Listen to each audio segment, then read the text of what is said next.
Exactly. Get in a staring contest with the sun. I'll win. I always win. I'm not going blind. The sun's just being a bitch and cheating. Yeah.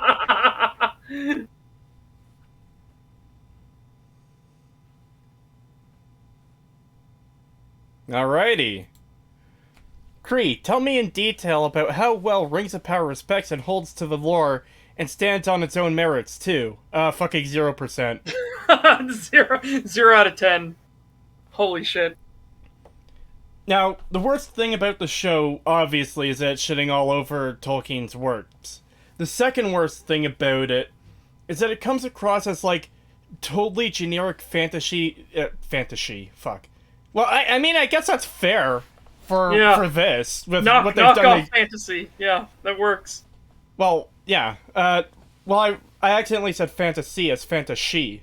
Yeah, but... I know. That's what I'm saying. It's knockoff. It's the Chinese knockoff fantasy. Yeah, but you're missing what I'm getting at. Fantasy. Yeah. No, you're missing what I'm getting at. No, I'm not. You're saying knockoff. I get it. It's knockoff. Chinese knockoff. You're both each other. God damn it. Jesus Christ, Cree. What do you think the Chinese do constantly with words? They fuck them up. No, I know they fucked them up. Jesus. Read. I like Kree's more. It's funnier because it's sexist.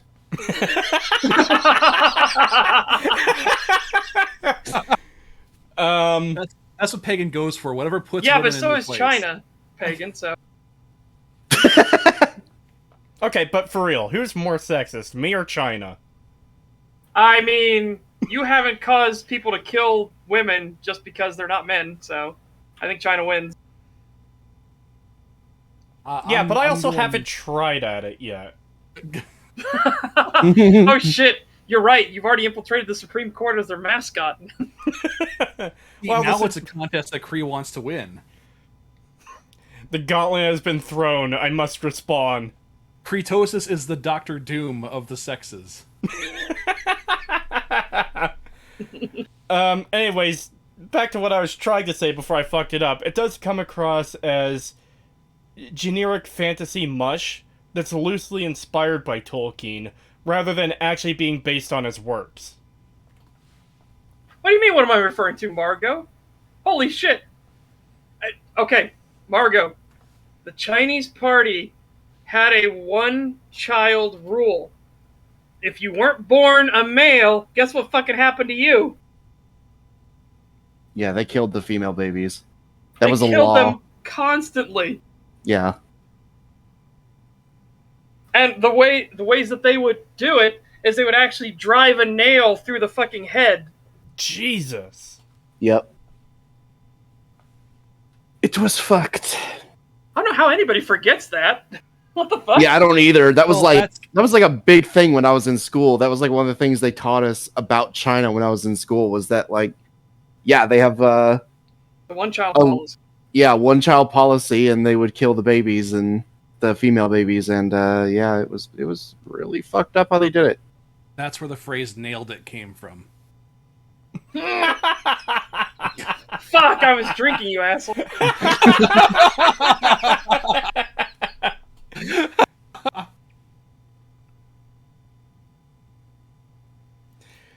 What a thing to pop into. I come into the stream and I hear Creetosis is the Doctor Doom of the sexes. Did I hear that right? Yes, you did. Oh, the pizza's here. Wow. He's already abandoning the stream for his pizza. At least he's not sexist. Hey, we might be able to forgive it if he was. Anyways, yeah. Rings of Power sucks 7 different kinds of crusty assholes so far. Mostly it's been boring rather than downright awful, but it has its awful moments. Early in episode 1, they fight a frost troll, which just... the design of it looks fucking god-awful. It has tusks on its upper and lower jaw that sort of curl around each other. It looks like a mustache. And yeah, mustache troll. And rather than being a, like, epic fight, Galadriel just fucking kills it no problem. It can't even... it's, like, not a threat to her at all. And when you compare that to the cave troll fight in Moria in Fellowship, it's just a night and day difference where, you know, the team is struggling. They're all trying to fight this creature. They're all getting hits on it and trying to avoid getting hit while also fighting all the goblins. It makes it feel like there's real stakes. It makes it feel like it's an actual battle they're trying to survive. Where when Galadriel fights the frost troll, it's just bam, bam, bam, bam, dead. Yeah, well, in the original, everyone was pulling their weight as well. Here, the most contribution that her fucking teammates give is either limp wristing a fucking torch down the hallway, like, or the dude fucking launching her off of his sword, but doing it in the incorrect way. Oh yeah, that's something. One. The sword catapult is real. Yeah, the sword catapult's real, but the best one, by far, is the lady who drops her sword and pulls out her torch, and limp wrist tries to slap the troll in the face, just like, and she gets grabbed. Yeah, but that's the thing. All the other teammates they either don't dodge, move, they just stand there and just let themselves get grabbed and hit. They don't even try to really attack it, other than the one girl who tries to slap it, but yeah, everyone else just stands there and is like, oh god, oh god, oh god, like they're a broken video game character as it runs over towards them and grabs them and shit. And I'm just like, what are you doing? You're fucking elves. You should be moving around and doing all sorts of shit. You're literally just standing there and letting yourselves get crushed. I actually really like that you bring up broken video game AI, because a lot of those NPCs were doing a really good imitation of the new Saints Row NPCs, where they just stand there instead of doing anything. Yeah. It's, I don't know, it's very reminiscent of the early kaiju films, where you know, we didn't really get the art down just yet here, but I guess nowadays we didn't really learn anything yet. Yes, D-Nod. I got two things to say. One, D-Nod says, doesn't she know that torches give no warmth around evil? Oh my god, yeah, that fucking stupid thing. But even better, when Galadriel tries to fight the troll, she's doing the typical Hollywood swooshy wooshy dance moves instead of actually sword fighting. She looks fucking incompetent as shit as a sword fighter. Yeah. But she just wins because the plot demands it. Oh, wait a minute. Thing. I also just thought of something as well. I'll let you go first, though. So, there is an anvil, okay, that is covered in snow. It's completely covered in snow. And for whatever reason, Galadriel takes a snowflake, or she watches a snowflake fall and hit the anvil, and it melts. And she's like, oh, give me your water. She takes the guy's water, she pours on the anvil, and it instantly hisses and bubbles and pops, instantly turns into steam, and they look down and says, there's the mark of Sauron! And anything that's on the mark of Sauron instantly burns, and then ice reforms around it. And I'm just like, but it was covered in snow, you dumb motherfuckers! Oh my god! How did she put that together that if she pours water on it, then we'll she saw the snowflake hit it and melt. Again, while it was covered in snow, she saw a snowflake fall, hit the anvil, and melt. But there's snow on it. But why did that make her think that? Like I know the timeline of events that happened here. I just don't understand Galadriel's logic. Why didn't you just wipe it off the snow? Yeah. Again, why was there snow on there in the first place? Why didn't it melt? Yeah, exactly. That's the thing. If there was no snow on it, it actually wouldn't be that big of a stretch, because it would literally just be she saw a snowflake land on it and it immediately evaporated into steam when it touched it. And then, yeah, I would think the same thing. Pour water on it, see what happens. But the problem is, it's covered in fucking snow. Yep. Why isn't it melting? Like, what the fuck? Yep. But also, something I just realized, the whole fucking thing is they make a point about it that, oh, you know, a fire doesn't burn. It's cold when evil is around and shit like that. But then the fucking wizard, which we don't know if it's fucking Gandalf yet, we're assuming it is, falls from the fucking sky, and what happens?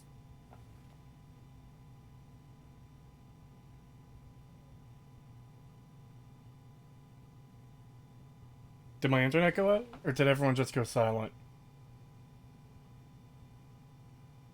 Uh-oh. 10 minutes into the stream and this is already happening after I called the internet people to get it fixed. God damn it.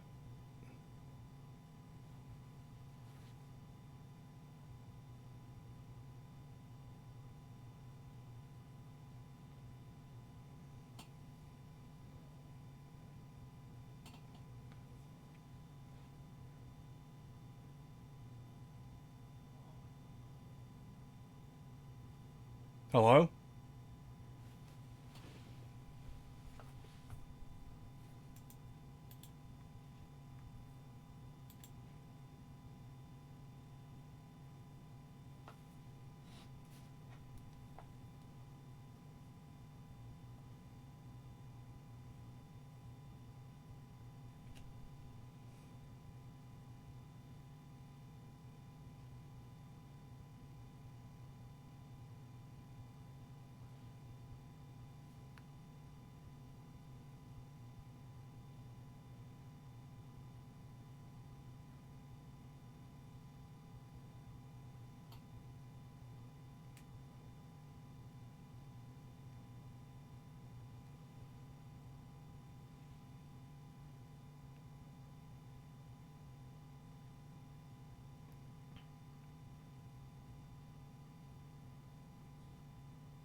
Hello. Oh, So, as you were saying, Pagan. Right. Let me refresh the thing and make sure it's working. Yes, it is. Okay. Right. Oh, yeah. I was saying that. So because that they make a whole point of, oh, the fire doesn't burn when it's around evil and stuff like that kind of shit. But then, which the wizard falls from the sky, and we don't know if it's, we don't know if it's Gandalf yet. We think it might be, but we're not sure. But what happens when the Hobbit Hardfoot falls into the fucking pit, into the fire and shit? She's like, oh, it doesn't burn. It's not hot. And it's like, so does that imply that he's evil? Because they make a point that it only does that around evil. Ooh, yeah. yeah. Even So, better. Even better. Hold on, Yeah. it's saying the stream... People are saying the stream is still dead for them. Yeah, it's it's still buffering dead for me. too. That's weird, because it shouldn't... Yeah, it's... Oh, there we Just go. It should be buffering. back Oh. now. It's back on my end. Yeah. I think we're good. So you Okay, may yeah, I need to think we're repeat good now. yourself, Pagan, about... The third time. Sorry. Okay. I know. Okay. So, as I was saying, they make a point in the show that when they're around evil, fire is not hot. It doesn't burn. And then, but later on in the show, there is a moment where the wizard falls from the sky, and we're not sure if it's Gandalf, where we think it might be, but we can't tell. And what happens when the hobbits, Hardfoots, fall into the pit and she lands on the fire? She straight up acknowledges, like, oh, it's not hot. It doesn't burn. So does that imply that he's actually evil, since the show makes a point that it only does that where it's only not hot and doesn't burn around evil? Yeah. So are Balrogs less harmful now? Yes, apparently. I guess, yeah. I guess they can't actually burn you. But what's even more stupid about this entire fucking situation is he got sent by the gods. If this is Gandalf, actually, it doesn't even fucking matter. So the gods send a wizard. We don't know if it's Gandalf, if it's Radagast, who the fuck it is. We have no idea who it is yet. Some of the gods can't even fucking speak or understand anything. And but will magically like divine the meaning every now and then when the plot needs him to. Yeah, it's like, oh, that is such a shit thing. Like, oh yes, we're gonna send down basically a demigod to help fight Sauron, but we're also gonna make them have the intelligence of a toddler and attack anything that they see. Mm-hmm. Yeah, because that's not a terrible fucking idea at all. They totally wouldn't be attacked within the first few seconds. By literally autistically reeing at it. Yes. That when he first wakes up and he grabs her hand, he goes, and starts like sucking all the fire in and blowing the trees around. It's like, oh my god. Yeah, and then literally the second time, like he passes out, so they take him to a hiding spot. And then the next time they go there and he sees her again, the first thing he does is rees at her again. Yep. Then the third one shows up and he's about to do it again, and she stops him. Mm-hmm. And it's like, oh my god, can you fucking stop? Keep in mind, he can't understand any words or anything at this point. But she gets in between them and she's like, she holds her hand up, she's like, no, stop, friend. And it's like, bitch, he can't understand you.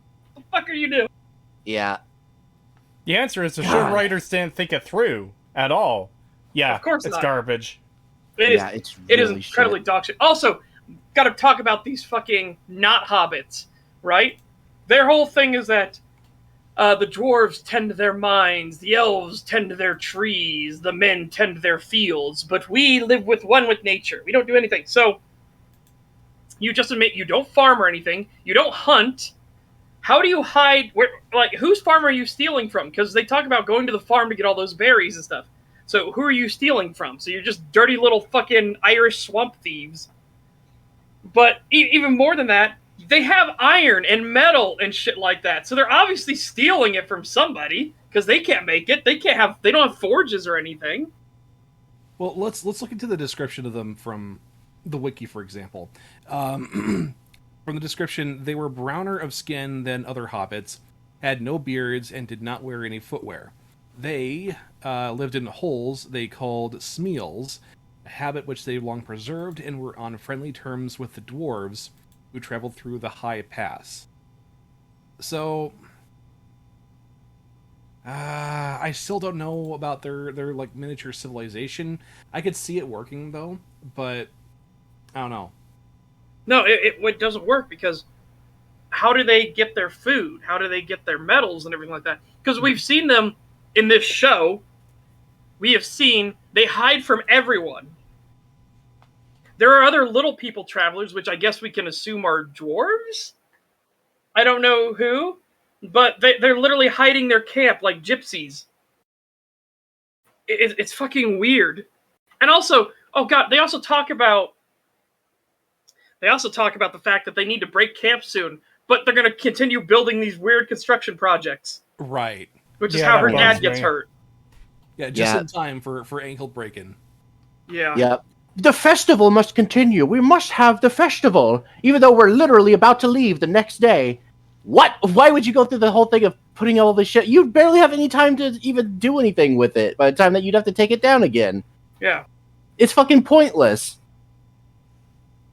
Oh man, my thing was that Galadriel shit with the ship. Oh my god. It was so weird. So first of all, she just keeps looking back at her fucking knife and it makes her look like a goddamn serial killer, like she wants to kill everyone on the ship. And it's like, what the fuck is she doing? And I made a fucking joke that I did not actually think was going to become true. Yep. But was like, like she's about to go through the pearly gates or whatever. And I'm like, oh my god, like, oh, I'm gonna grab my knife and dive into the ocean and swim all the way back across the ocean to the island and shit like that. And I was joking about that. No, she actually fucking does that. She straight up just jumps off the boat and starts swimming across the ocean to fucking go back. And it's like, I don't know, you couldn't have maybe changed your mind about whether, your whole cold feet thing. I don't know, maybe you couldn't have decided before you got on the fucking boat, before you crossed the whole fucking ocean. Now you gotta swim all the way back? Are you fucking kidding me? Yep. God, it's so stupid. It was part of the plan the whole time. No, Krauser, you don't understand. It's not that they're not actually foraging shit. right? These people, they wear food in their hair, for God's sakes. Like, olives, the main character from the Hobbit's perspective, wears olives in her fucking hair. This is also like, what are these people? What the fuck are these things? Yeah, we're also shown in the show that there is a farm that they go to get berries. Like, it is a straight up farm. Yeah. Like, it has a fence around it. It has a gate. Like, everything's, for the most part, in some sort of order. Like, somebody farmed it, but they admit that they don't farm and that nobody's supposed to go there. So, if it's not theirs, whose is it? And who are they stealing from? And why is this their fucking culture of, well, the men have their fields, the dwarves have their mines, and the elves have their trees. But we are one with nature. That's why we steal all their shit. That's why they don't admit they steal it, but yeah. That's why. Yeah, but that's basically what their culture is. Get your farmer's insurance to protect you against the harfoots.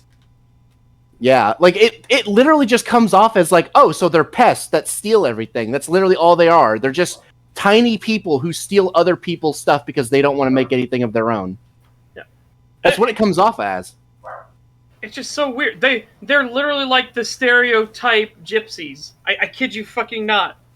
They are the actual stereotype. And again, the other stereotype they are is swamp Irish, which is just, oh my god. Oh yeah, it is. Ooh, yeah, they go with like the really stereotypical Irish. Like, it's literally everyone in the village is just a short Jacksepticeye. Yeah.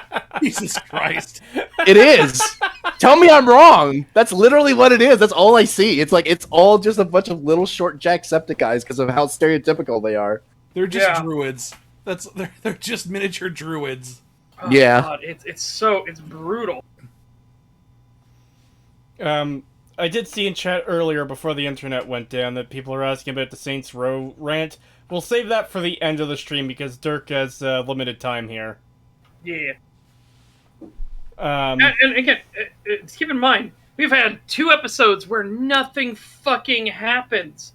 We barely got, they're digging tunnels under the houses of men. That's it. Oh, and the elves are leaving now because, obviously, Sauron's defeated. Oh my god, Blackulus. I forgot about that scene with Blackulus. Oh my god. The Black Elf soldier who ran away from his company, they see that this village has been burned to the ground and there are obviously tunnels dug beneath all the houses and everything like that. And his dumbass is like, you go warn the menfolk back at your village. Meanwhile, I'll go in the tunnels alone with no backup and nobody else knows I'm here for my company who is searching for me because I deserted. His dumbass goes in the tunnels alone and gets captured, of fucking course. Yeah, like he literally accomplishes nothing. He just goes in the tunnel, goes to the end of it, sees some shadows, and is like, oh no, there is things down here. It's like, oh, really? You're fucking surprised. No shit, dumbass. Starts getting chased, crawls into a super tight fucking tunnel he could barely fit through, basically trapping himself. He manages to get through at the last second, falls into a pool of water, comes up on the other side, and huddles up against some roots like a coward, like, oh, where are they? Are they going to come from the water? And obviously they come from behind him from the roots and grab him and drag him in. And that's the last we see of him. It's like, wow, good job. You accomplished so much. Yeah, totally much better plan than going back with the woman so that you can go tell all the elves of what's going on so that they can prepare, to fight these things. No, it's much better to just jump in the hole, accomplish fucking nothing, and get fucking kidnapped. Great job. Holy shit, you're fucking smart. Well, as I said in our chat yesterday, too, the orcs or whatever's digging these tunnels, they clearly want their victims alive for some reason. If this was just regular, kill fucking everything orders, he'd be dead. That's it. That's the end of it. Yeah, we don't understand why. Oh, and the boy finds a sword made by Sauron. Alright? And the boy gets hurt in a scuffle with an orc, and the mom helps too. This scene is so fucking stupid. We need an hour breakdown of how everything is fucked in this scene, beyond belief. But he gets hurt, and he's got cuts on his hand, and when he holds the hilt of the sword, the fucking blood starts getting sucked into Mark of Sauron, it starts going, and it starts reforming the blade. And it's just like, oh, God. And the kid's like non-phased by it. And he doesn't tell his mom. He just looks like, yep, coming, mother. And it's like, oh, okay. So yeah, it's incredibly dog shit so far. And all the village people, after now being presented proof, aka Orc's head, are now escaping to the Elven watchtower. Which, when we saw that watchtower, I thought the elves were supposed to be competent at anything, but that watchtower is in a state of shocking disrepair. Granted, the elf armor looks dog shit in this show. The elf swords look dog shit in this show. There isn't anything good in this fucking show. Some of the sets, if you don't look at them for too long, don't look too bad. But there's a lot of issues where, oh, this ladder made of woven wood looks fucking plastic as shit. Yeah. The sword hilts, for some reason, are like 3 fucking feet long. Sword hilts don't need to be that big. Yeah, it's weird. It makes sense if it was on a fucking two-handed sword, but it isn't. I mean, even then, that big. No, I know. Yes, that big. Yes, absolutely, that big. That's what stuff like the Zweihander and stuff has. Those are war swords. Yeah, because we thought it was a bow. Like, that's how long it was that we thought it was a fucking bow. Yeah, I thought it was one of the arms of the bow, and they forgot the string on it or some shit. And no, it was a sword hilt, and it's like, oh my god. Yeah. Oh god. I think we agreed that the least egregious part of the show was the dwarves. So far from what we've seen. To an extent, yes. But my god, the prince is a petty little bitch, isn't he? Yes, he is. I understand his thinking. You know, you said you were my friend, and then you never show up for 20 years. And Elrond is literally like, it's only been 20 years. Or it's really been 20 years. Because to elves, it's the blink of an eye. Like, that's literally nothing to an elf. And so he was shocked that it had been so short, and the dwarf got even more pissed. Because he's like, that's a short time for you, motherfucker, but that's a lifetime for me. See, Elrond should have just turned to Durin and said, don't get short with me. I get where Durin would be coming from. Like, 20 fucking years without hearing from somebody. Yes. And, like, they're supposed to be a friend of yours. No, motherfucker. You get to go break rocks with me. This is a competition now. I don't know if I want to be around you at this point. I would feel the same way. In a better show, I think he's taking it too far. I get his reasons for being pissed off, and I fully understand it. But it's gone past that, like, no, I said I didn't want to speak to you. Now you've done the challenge. Why are you fucking here? I don't want to speak to you. And then he would have aired his grievances then.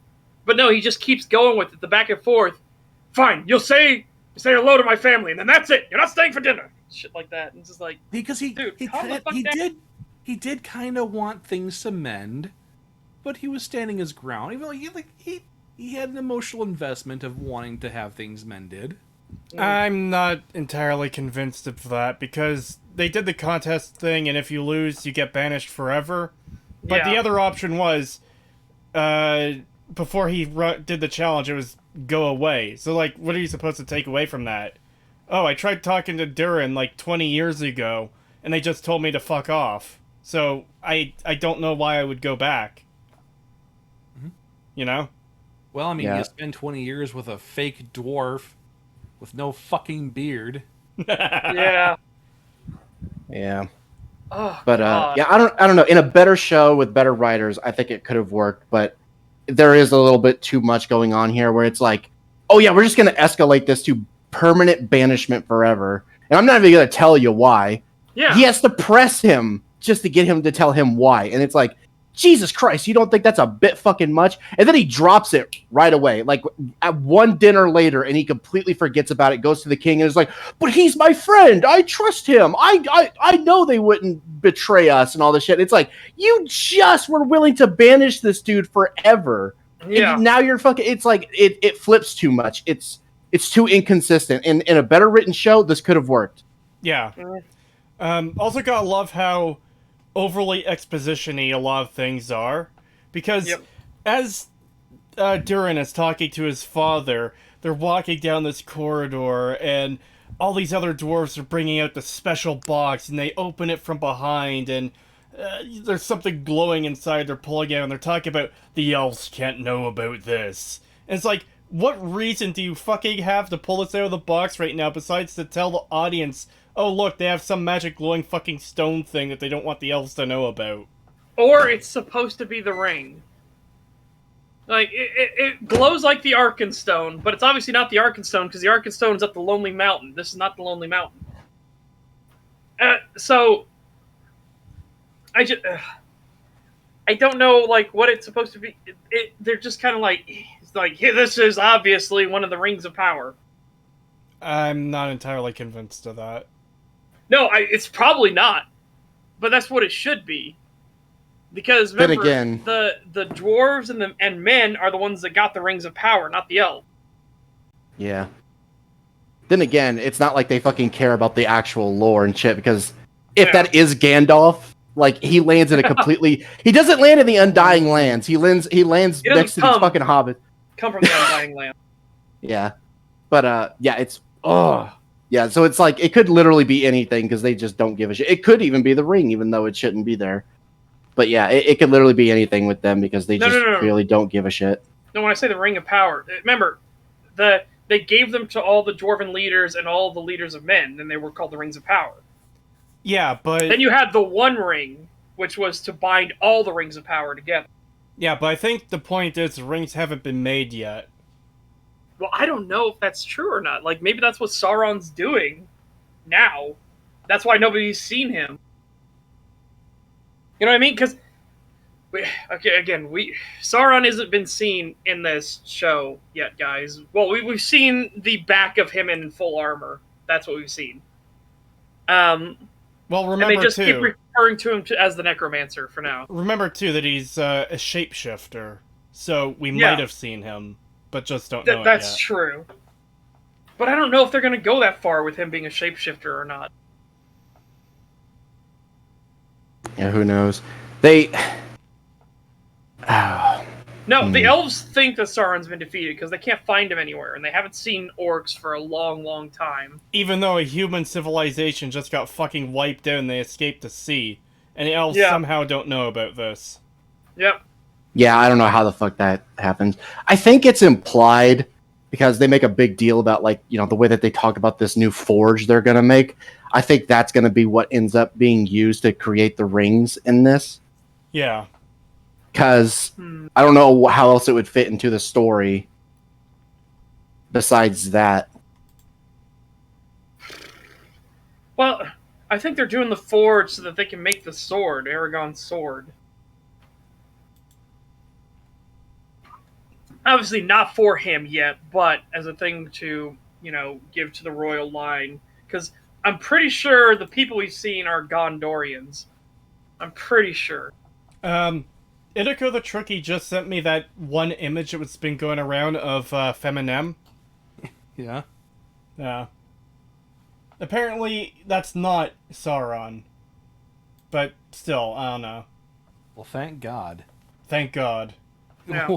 If Sauron was a shitty Eminem lookalike, I'd have a lot of issues with that. Threaten out the timeline is completely fucked. Yeah. Because everybody in this knows Sauron's a bad guy already before he could ever do anything with rings or anything. They already know he's evil. Nerdrotic says it's Mithril. I trust him since he already knows what happens in the show. Alright, if he does know what happens later on the show, I can believe him there. Yeah. I just don't know why the dwarves would be so cagey about finding Mithril, though. Yeah, and that the elves can't know about it.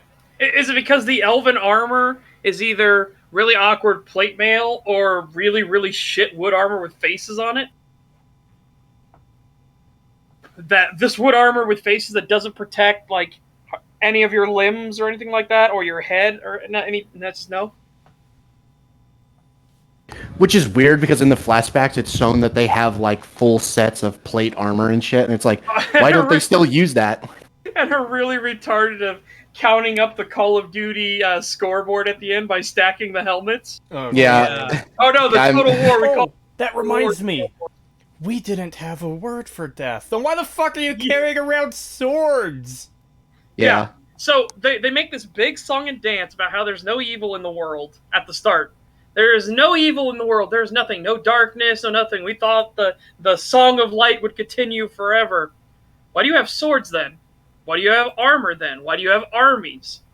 These are things you don't need if there is no conflict, if there is no negatives, if there is no bad in the world. Why do you have any of this? Why do you know what a sword is?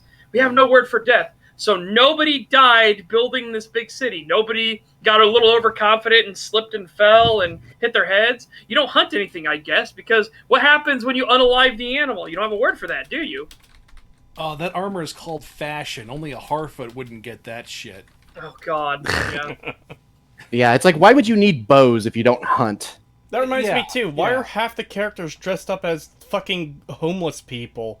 And why is Celebrimbor? Why is he dressed up like a fucking old grandma? Yeah, he does look like an old granny. Oh, the costumes. Yeah, those costumes were too cheap. Again, it is really fucking pathetic. The show is just stupid all around. Yeah, and I was trying to be really fair.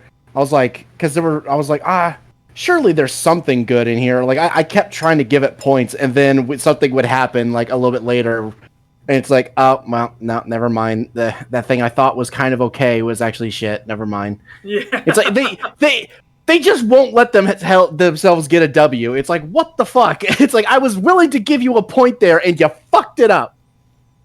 Oh yeah, that reminds me. Yeah. It wasn't just If evil is gone, then why isn't it gone from in here? Yeah. Uh, Fucking ruined it. Like, I was actually starting to like that whole conversation they were having, and then they pulled that and a couple of other things where she just turns into a petty bitch who can never fucking talk about anything other than, I want to stab orc. Me want kill orc. Yeah, She- And it's just like, oh my god. She's incredibly one. They've turned Galadriel's entire personality into two things. One, insufferable cunt. Two, I want to kill orcs. You should put up your sword. And what am I without it? Yeah. What am I to be without my sword? I don't know, maybe you'll get some fucking personality, you dumb bitch. Oh, maybe you could just be royalty for a while? I mean, you weren't involved in the kinslaying or any of that shit. Well, we don't even know the kinslaying thing happened. It did. Yeah, it did by then. No. In the show, we don't even know kinslaying happened. Yeah, there's no mention of it. Not at all. So we don't even know if it's a thing in this show. But we know in the books. That doesn't It matter. doesn't matter. Remember, Gandalf No! maybe fell from the sky in a meteorite and has fire that doesn't burn No, because this isn't evil based in stops Red fire Pill. burning. Oh, this is not based in Red Pill. God damn it! But by the time Morgoth was defeated, no, the kinslaying happened a long time ago. Oh, this is frustrating. There is no mention of kinslaying or anything like that in the show. Ah! And in fact, the elves are shown to be fascist pieces of shit. I guess the curse of Feanor wasn't a thing. Alright. Remember, we do not watch over these people for what they did in the past, but for who they are right now. Oh, so you are fascist. So the racist dude in the bar was entirely correct. Knife ears are pieces of shit. Got it. I'm getting these goddamn images of Gandalf here. Hang on. Yeah, from Inigo the Tricky. Yeah. Sending them to me too. But I do think we should get on with the video. Yeah. Because again, you've got limited time, so... Good. We were about 10 minutes in when we left off, right? Because that's where the time code is now, 9:51. I have no idea. Alright, let's just roll with that then. Now we'll see where we get to. Or acting like that wasn't the author's intent, as if to say that by making such criticism, you're inherently reaching and pulling at straws. It'd be real bad. Oh, yeah. We had this part. Yeah, we had this. Yeah, is the video black for anyone else? Yes. Yes. Okay, so this is... A design choice. Interesting choice. Very great visuals there. Hey, Yeah, this was something I commented on. Is 10:01. I just want to make sure. Okay, yeah, it's 10:01. Yeah, All right. 10:01. Oh, that went back really far. Yeah, I did that because I wanted to check somewhere else way removed from this if there was, video. So, All right. just to make absolutely sure. Yeah, no, it's just a design choice. Because I remember this when I watched it, and I was like, "Why is it just a black screen for like a solid minute?" And here, chat, in case you forgot, here he is going to present a quote that is not actually a quote. It is two different people that people then, to make it sound worse, combined as being said by j.r.r. Tolkien. Oh, we're at that part of the video? Yes. Because remember, we had If to I look have- up where this came from. To have direct evidence from a primary source stating that this comparison... Primary source. You see, when I was young, I had a lisp. And guess what my school did? My school didn't just say, "Oh, we're going to accept your lisp. Because people with lisp, it just sounds so natural." No. They put me in fucking auditory classes. And they worked that shit out of me. Maybe your school shouldn't have fucking failed you. Maybe your parents shouldn't have failed you. Such just being brutal fucking right away. No remorse. No look, mercy. Man, if this person came through the American educational system, this is proof that taxation is theft. Yes. Absolutely.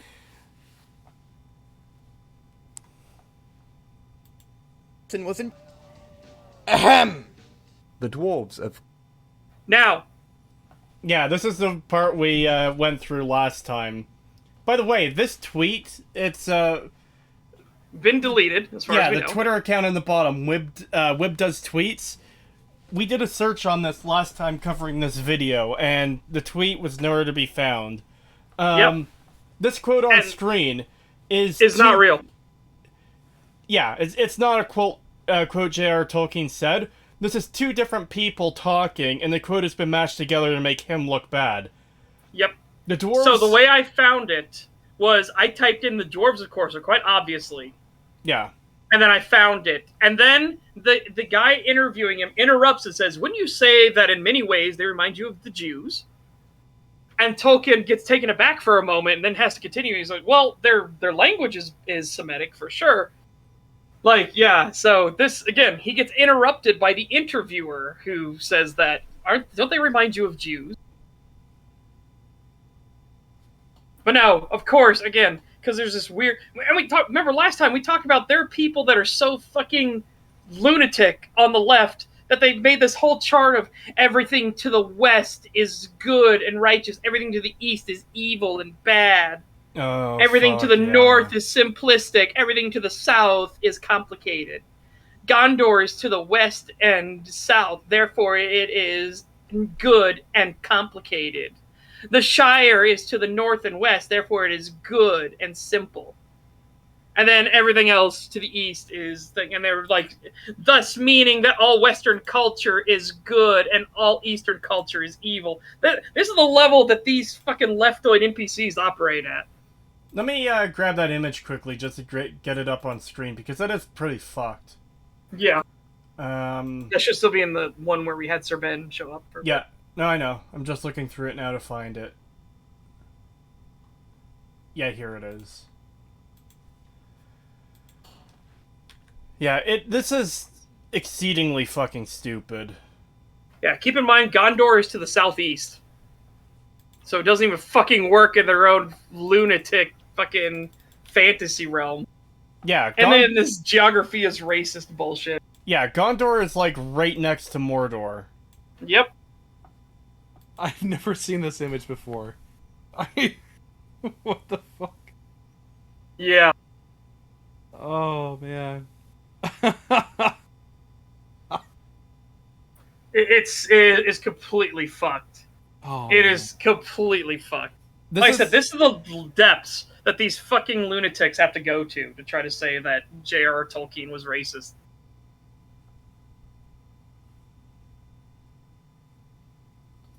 Yeah, this is the kind of insanity you have to jump to when you've got nothing to work with. the more I look at this, the funnier it is. Seriously, I mean, the current American politics are already simplistic enough, or like overly simplistic in how they're explained. Mhm. Fuck me, man. Like, you would think this is a parody, but is this real? Is this like a real point that people are trying to make? Yes. If you check the evidence for j.r.r. Tolkien being racist, this is one of the things that they use. Oh my god. And they, of course, use this bastardized quote that doesn't work, and they use a bunch of his letters and stuff like that, which don't say what people think it says, because reading comprehension is fucking dead. Fuck it, I'm going to Mordor. That's where I belong. Yeah, reading comprehension and even listening comprehension is fucked. If you make videos on YouTube, you'll learn this quickly when people start misquoting you and telling you you're wrong and acting all smug and superior about it when, motherfucker, all you had to do was listen to the video and you couldn't even do that. Yep. Oh yeah. I mean, there's almost no point in me saying what my politics are. People are going to tell me what they are anyway. Yeah. Yep. Yeah, I can't wait for people to tell me what my politics are because I was critical of a thing. Oh my god, speaking of, did you see that people are now saying, they're like, CNN has become too alt-right extremist. It's like, CNN? CNN! Jesus Christ, you leftoids are fucking insane. CNN is about as extreme left as it gets. The only one further left is fucking MSNBC, and they're the ones that might as well be goose-stepping and handing out fucking, like, tickets to the fucking gas chambers. Oh, we had people on the right calling it Clinton News Network. Which it basically was. And Counterfeit News Network. There's a lot of I stuff like that one the best. Yeah.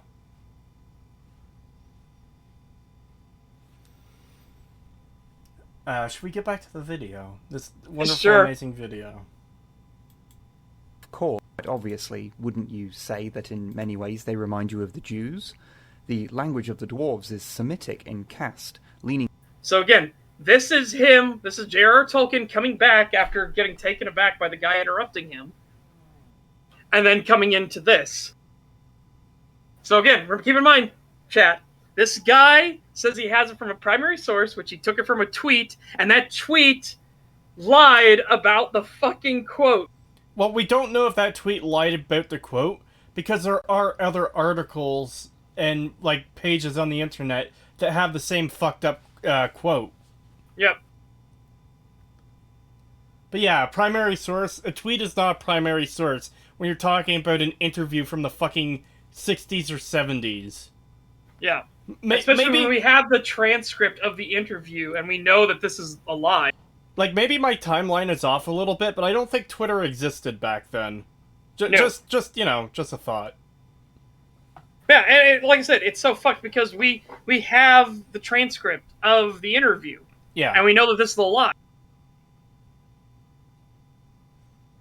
Stag covering someone who lies? Never! I refuse to believe it. I mean, Yeah. it looks like most of the people we've covered since Stag 50 have all been liars. Yep. I'd have to double check, because there might have been someone in there who just made shit points and wasn't lying.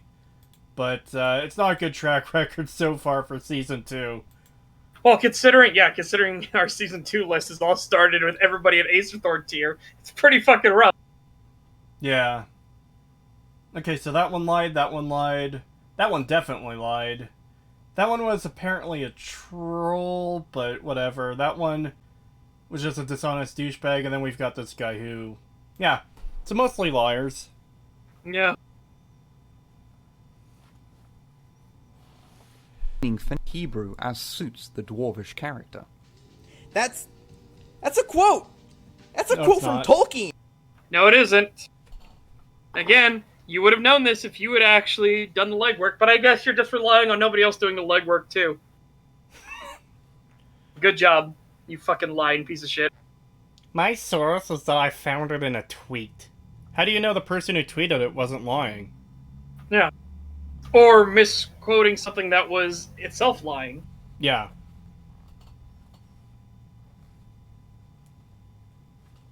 A BBC radio interview. Yeah. Yeah, and we have the transcripts that prove you're lying, you dumb fuck. A BBC radio interview, then why didn't you play the fucking interview in your video to prove it? Right. I mean, that would take effort instead of just laying out a shitty quote. Yep. But again, like I said, we have the transcript of that interview. We have it, and we know you're lying. My source is that I made it the fuck up. What a Yeah. fucking ass. Well, how Senator Armstrong of you. Let's get... This is some extrapolation I'm making from inferences based on the content of the text. It is, though, because It is. you don't know that text is accurate, and we know that text is a lie. So you are literally making inferences based off of a lie. No, don't dumb forget, I think Dirk wasn't here for this last time because he had to leave. He was in chat last time, but not in the call. Yeah. He described the dwarves and got almost everything wrong. A lot of it was him adding to it, like, oh, the dwarves are greedy and selfish and insular and a whole bunch of other things. It's like, most of those don't even apply to the dwarves, though. Yeah.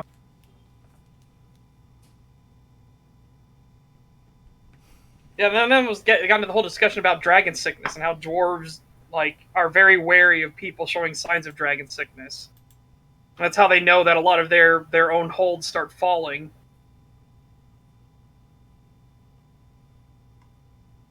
Oh god, I need to throw this out. Ugh.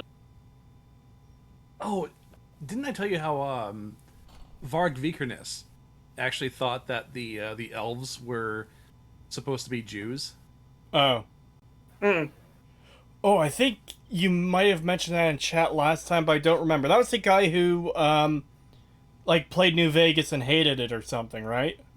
No. So Varg Vikernes is from the Nordic black metal scene from the late 80s and early 90s. Okay. Notoriously known for killing Euronymous, who led the band called Mayhem, but also burned a bunch of churches down. Oh, he sounds like a wonderful guy. I've been described as a Varg nerd. He's a batshit crazy person who manages to make beautiful music. But he's also a tremendous Tolkien geek as well. So the word Burzum, his one man band project, that name came from black speech from Tolkien's work. But I don't know where he got the idea that the elves were supposed to be Jews, but apparently, he doesn't reason himself into things. Like he doesn't understand human evolution and how that works, or where different races different skin colors came from. And he lives alone in the woods with his family, self-sufficient. So he's going to have some batshit crazy things that he thinks. I also have a role-playing game from him in book form. But it's a rabbit hole. I'll have to dive you through at some point because it's fascinating. But it's I don't understand what this thing is of X race is representative of the Jews.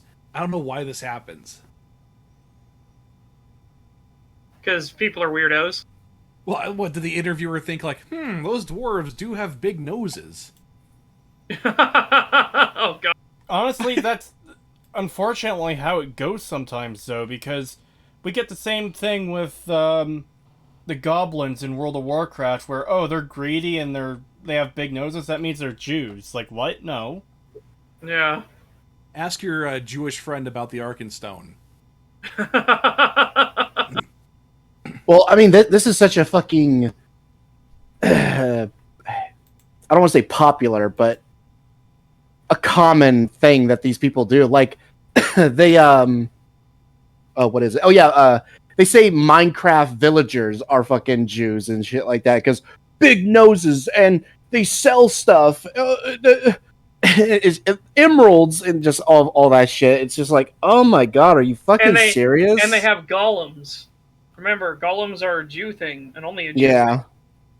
Yeah, it's fucking ridiculous. They'll fucking apply this racist shit to anything that they can. If it even remotely has something mildly similar to another race, they'll just implant that race onto it. Like they just do it with everything. Because Yeah. they're the racist ones. The worst one, we've talked about this last time, the worst one is the orcs, where it's like, oh, this property has orcs in it, and they're a race of savages, and they're ugly, and they're brutish, and that's racist because that's like black people. It's like, what the fuck did you just say? Right, Yeah. right. Yeah, that's fucked. Oh, I love that one meme that's going around where it's like, yeah, we got the evil races banned because because it was too much like you guys, and the dude's just the black guy's just like, wait, you think I look like an orc? Yeah. It reminds me of that extra credits video that's fucking hilarious. Because they describe how terrible orcs are, and they have a picture of this big brutish orc. And they have the little cartoon character of a black person next to them. It's like, motherfucker, what are you doing? Yeah. Yeah, that was fucked. Oh God. It's crazy to me that these people are claiming to be anti-racist, and they're putting out some of the most racist shit ever. And then they call everyone else racist. Yeah. Again, you have to decry that your enemy is doing what you're doing. So it's just completely fucked. Ugly, warlike, malevolent. Just like this grandma drinking her coffee. Yeah, that's pretty much the extra credits video. Yep. If anyone's first evidence of something being similar to Jews being they have big noses, you should ask them if they think Jews have big noses. Yeah. Yeah. Also, as if that's a trait that's only Jewish people have big noses, no one else in the world can have a big nose. It's just insanity.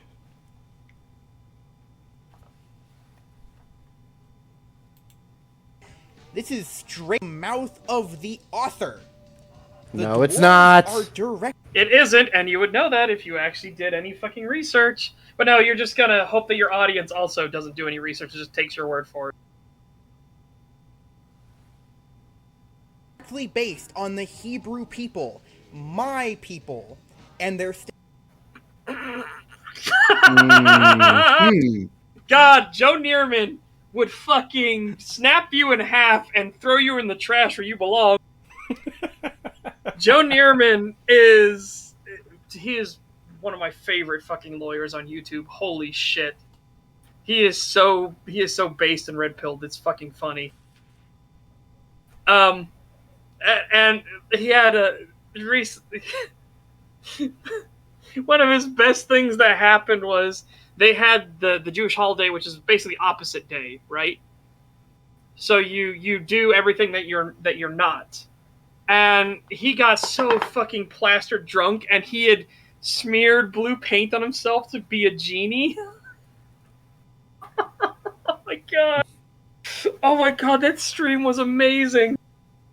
Like, holy fucking god. Joe Nierman plastered off his fucking nuts in blue face as a genie. It's great. Remember, Joe Nierman is the guy that said at his bar mitzvah, he was given two choices by the rabbi. He could either grow up to be a doctor or he could be a lawyer. So naturally, he became a lawyer. It's like, oh, that's fucking amazing. Creetosis, do you have any advice for someone who's trying to write a story for a TV show, video games, or a book? Being consistent is one of the most important things. Yes. Plan out your story. If you find out you're writing yourself in their corner, I mean, it seems obvious, but try to avoid that. Don't be afraid to rewrite sections if something isn't working out, if something is contradicting, you're not getting the payout you want. But make sure the payout you want makes sense. So my advice would be focus the majority of your efforts on the foundation. Focus your efforts on the foundation of your world. How does your world work? What are the rules of your world? And then you can build from within that. Yes, never establish a rule, then arbitrarily break it. Like, unless there's a very good fucking reason. Yeah. Like, you need, like, if that becomes a plot point, that this thing that was set in stone for all eternity now suddenly isn't, and then that becomes a plot point for the adventure. That's fine, because then it becomes a mystery of, hang on, this was set in stone, and now it's not, and now all these consequences are coming from it. That is cool. But again, you need to have all that stuff set in stone and planned way ahead of time. Yeah. Just to give a quick example, if in your world, falling won't kill someone, like you could jump from any height and it won't kill someone, and then suddenly it does because you need a character to die, people are going to notice that and get annoyed by it. Unless, as such says, there's a reason why this is suddenly happening now and it's explained properly.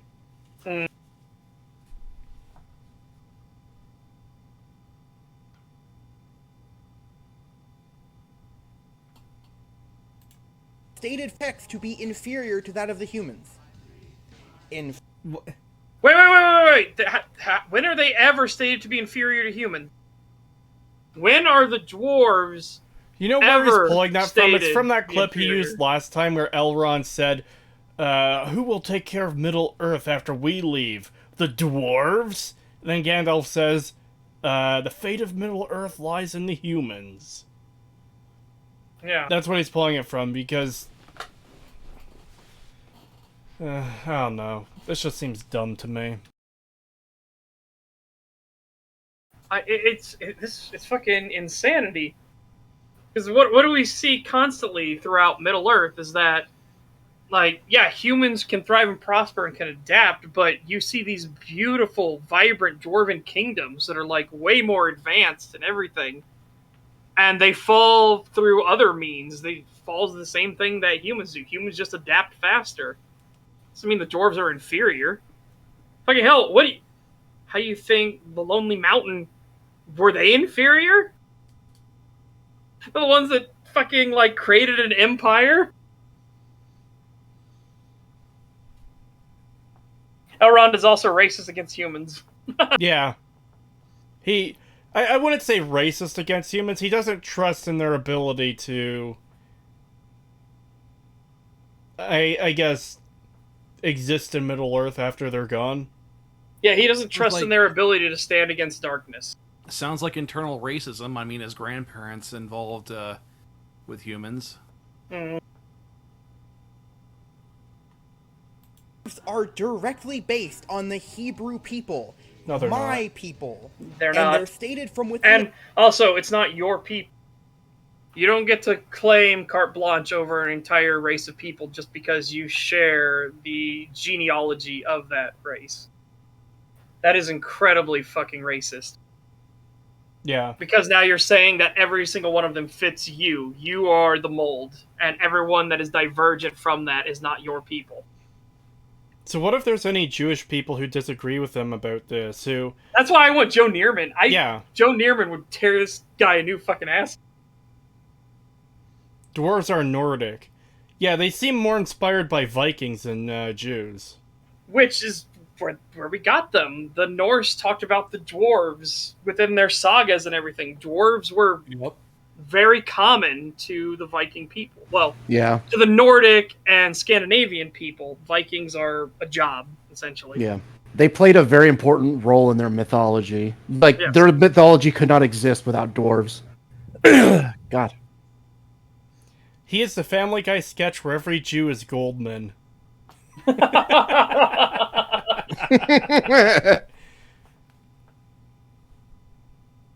I'm attack inferior to that of the... I'm Jewish and I definitely disagree. There you go. Well, yeah, there you go. Case closed. It's over, Mr... whatever the fuck this weirdo's name is. Yeah, I don't remember. Humans. In fairness to Tolkien, I don't believe he's anti-Semitic. When asked via letter by a Nazi if he had any Jewish blood in him, he stated the following. Thank you for your letter. I regret that I am not clear as to what you intend by Arish. I am not of Aryan extraction, that is Indo-Iranian. As far as I'm aware, none of my ancestors spoke Flindistani, Persian, Gypsy, or any related dialects. But if I am to understand that you are inquiring whether I am of Jewish origin, I can only reply that I regret that I appear to have no ancestors of that gifted people. So that completely fucked his previous thing that he tried to lie about. So Wow. completely Yes. destroys Now- it anyway. How Now, this is anti-Semitic also- of him to praise the Jewish people like that. Yeah, I Yeah. know. I know when I'm engaging in the epic racism. My way of doing that is by calling them gifted and talking highly about them. Yes. Unless, Man, you know, like, I if really you're- can't stand the black people with their big cocks and strong muscles and ability to shoulder great burdens. That's not here. Not here. Oh, it's just this is that weird thing of like, okay, so we have evidence that he doesn't. Now, granted, we should probably look up this fucking thing because this dumbass is already a liar. So maybe he lied about this letter too. So we should actually check this thing. But holy mother of God, it's so fucking weird that he's saying that the dwarves are obviously anti-Semitic stereotypes, but they aren't. Like, they aren't at all. And in fact, if we go by what you just said, it disproves your point. Yeah, and oh my god, if he made that up and this doesn't actually exist, that's even stupider on his part because you literally made up something that doesn't exist that actually kills your own argument, your previous argument. Yes. Can we So see we where this actually goes real do quick? need to actually find the source for this.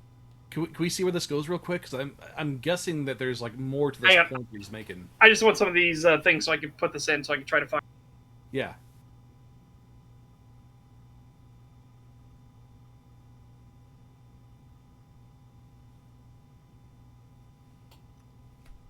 This one isn't the brightest bulb? No, he's not.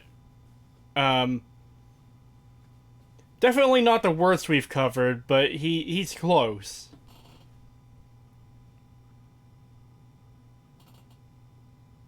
Okay, there's a bunch of people that have this quote.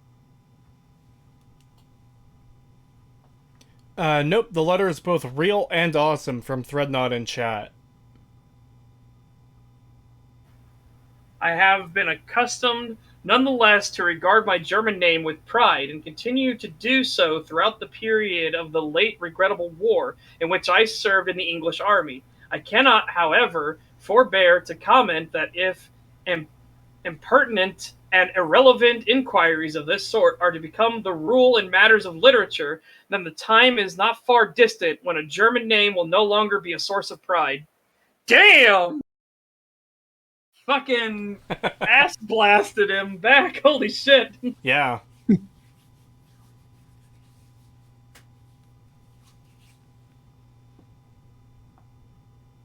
Germans asked Tolkien if he was Aryan and wanted to translate Lord of the Rings into German. He said to them to get bent. Ah.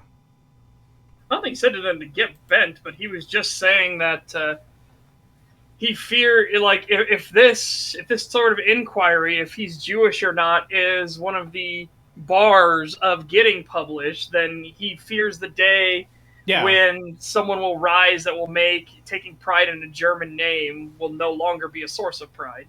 Yeah. To dialects. No, we should probably skip back ahead. Yeah. People. And when speaking about a local news article, which openly advocated genociding the German people as retribution for the Holocaust, Tolkien says this. The Germans have just as much right to declare the Poles and Jews exterminable vermin, subhuman, as we have to select the Germans. In other words, no right, whatever they have done. Clearly, Absolutely. Holy shit, base. Completely fucking true. You have no right to declare any race as being worthy of extermination. What about Redditors? They're not a They race. gotta go. True. They gotta go, including me.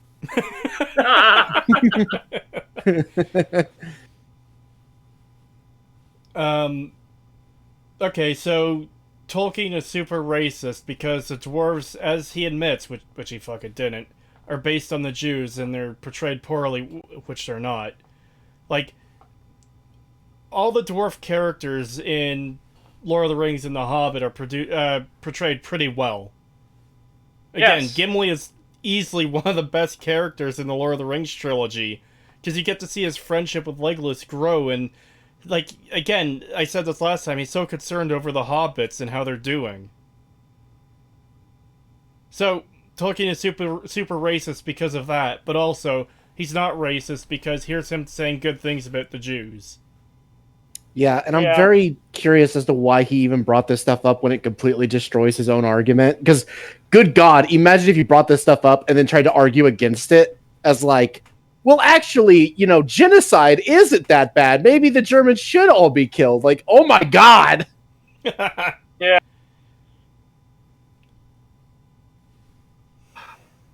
Someone posted a great meme. It's not related to this, but I'm just going to leave it in our chat for your perusing pleasure.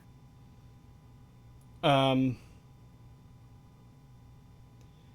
this, yeah. Yes. I love this. Oh yeah, Every time yeah. Oh yeah, that's great. I'm just The recoil. The sharp sound gave me PTSD. Loud like a bomb. Oh man, the reading of that is so great. The fucking guy is the voice he puts on for it is Want to see what a perfect. beta soy cuck looks like? Oh watch that man, yeah, I love that video. But anyways, yeah, this is how fucked in the head you get when you're searching for racism in something, so you can say, oh, this thing is racism. Because you clearly have evidence that you yourself are presenting that Tolkien wasn't racist. And in order to claim that the dwarves are a racist caricature of the Jews, you literally have to make shit up. Mm. And misinterpret stuff. Yeah, Absolutely. Probably I intentionally. think if I had to guess, he's probably going to be like, well, Tolkien isn't racist, but his works are. God. That's probably where it's going to go. Oh God, this is the Warhammer guy, isn't it? Yep. Yep. That's why you want Ben on. Yes! God damn it. Ben, I wish you were... Pagan, how far until we get to the Warhammer stuff? Probably another... Oh man, probably another, 7 minutes. Okay, so that's like 3 hours. He'll have time to wake up.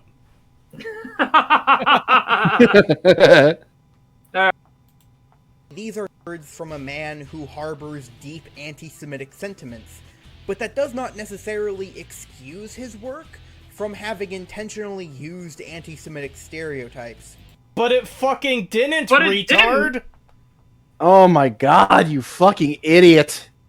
Where in any of it did he use anti-Semitic sentiments? Where in any of it? And also, don't use the fucking Hobbit thing. The Hobbit movies have about as much to do with the book as in name only. Yeah.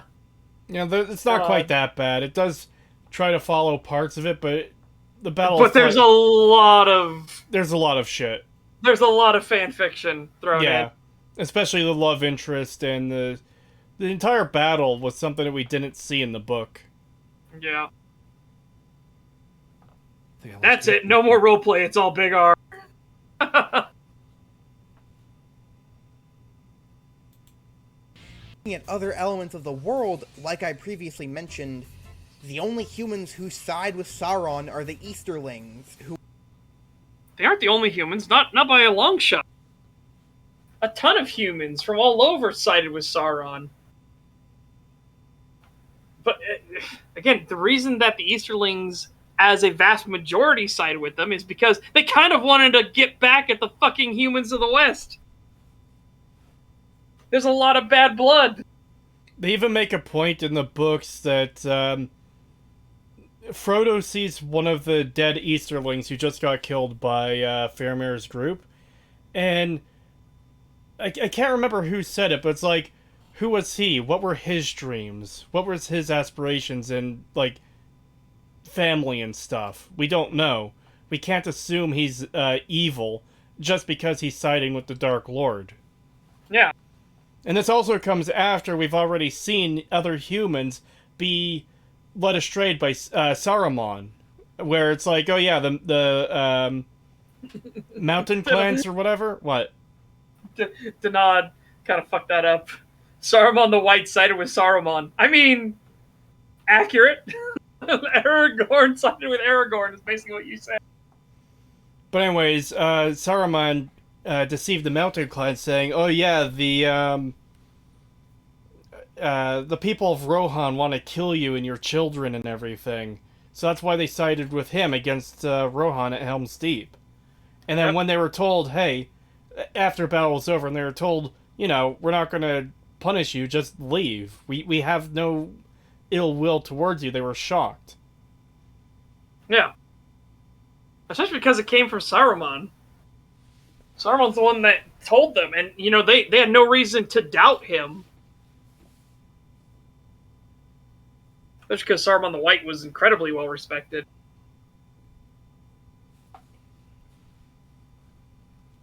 Rohan is the best JoJo character. Oh, God. Who are the explicitly dark-skinned population of humans in Middle-earth, who are most commonly known for siding with whatever big evil bad guy is trying to conquer the world. Again, you are stripping out all of the context. And they nuance. wanted to get back at their most hated enemies. And who is their most hated enemy's enemy? Well, it's Sauron. So we'll make an alliance with Sauron so that we can fight our most hated enemy. Yeah, the enemy of my enemy is my friend. Yeah. Even though, by all measure, there's nothing good that's going to come from this alliance at all, even if they do win. Yeah.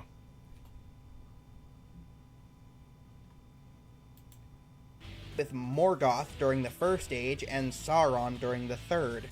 It's a lot to unpack. But I hope this is enough for you to get the general idea that, yeah, Tolkien's work has some pretty problematic aspects to it. It doesn't. Tolkien's work's got some pretty problematic aspects to it. Fuck off. Yeah. What you've actually proven is that it doesn't, thankfully. Tolkien's works hold up very fucking well.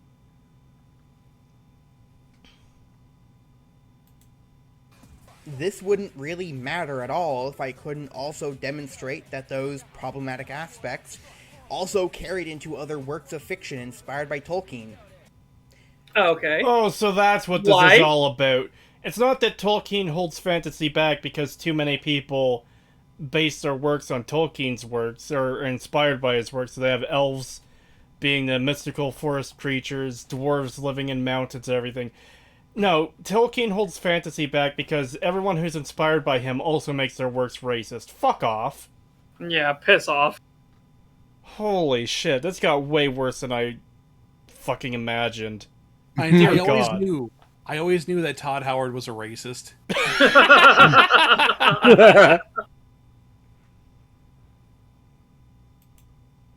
I can, though. Immediately going in with something I'm far more familiar with than Lord of the Rings. Warhammer Fantasy! Yes! Back in the comfort zone, baby! Oh no. Okay, you claim to know a lot about this. I'm going to be judging your fucking work very harshly. How familiar are you with Warhammer, Setch?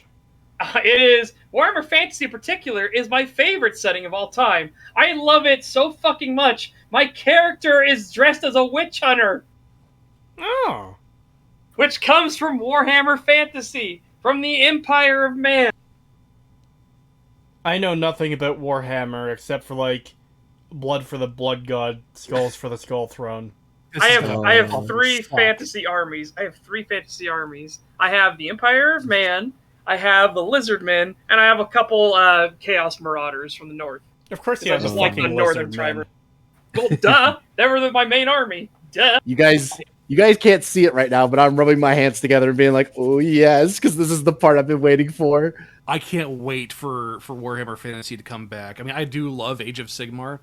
I hate it. I hate Age of Sigmar with a fiery passion. I have my Stormcast Eternals. I will fucking eat you alive.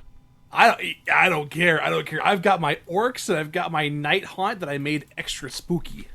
The part that pisses me off so much about Age of Sigmar is that Games Workshop stopped supporting Warhammer Fantasy for years.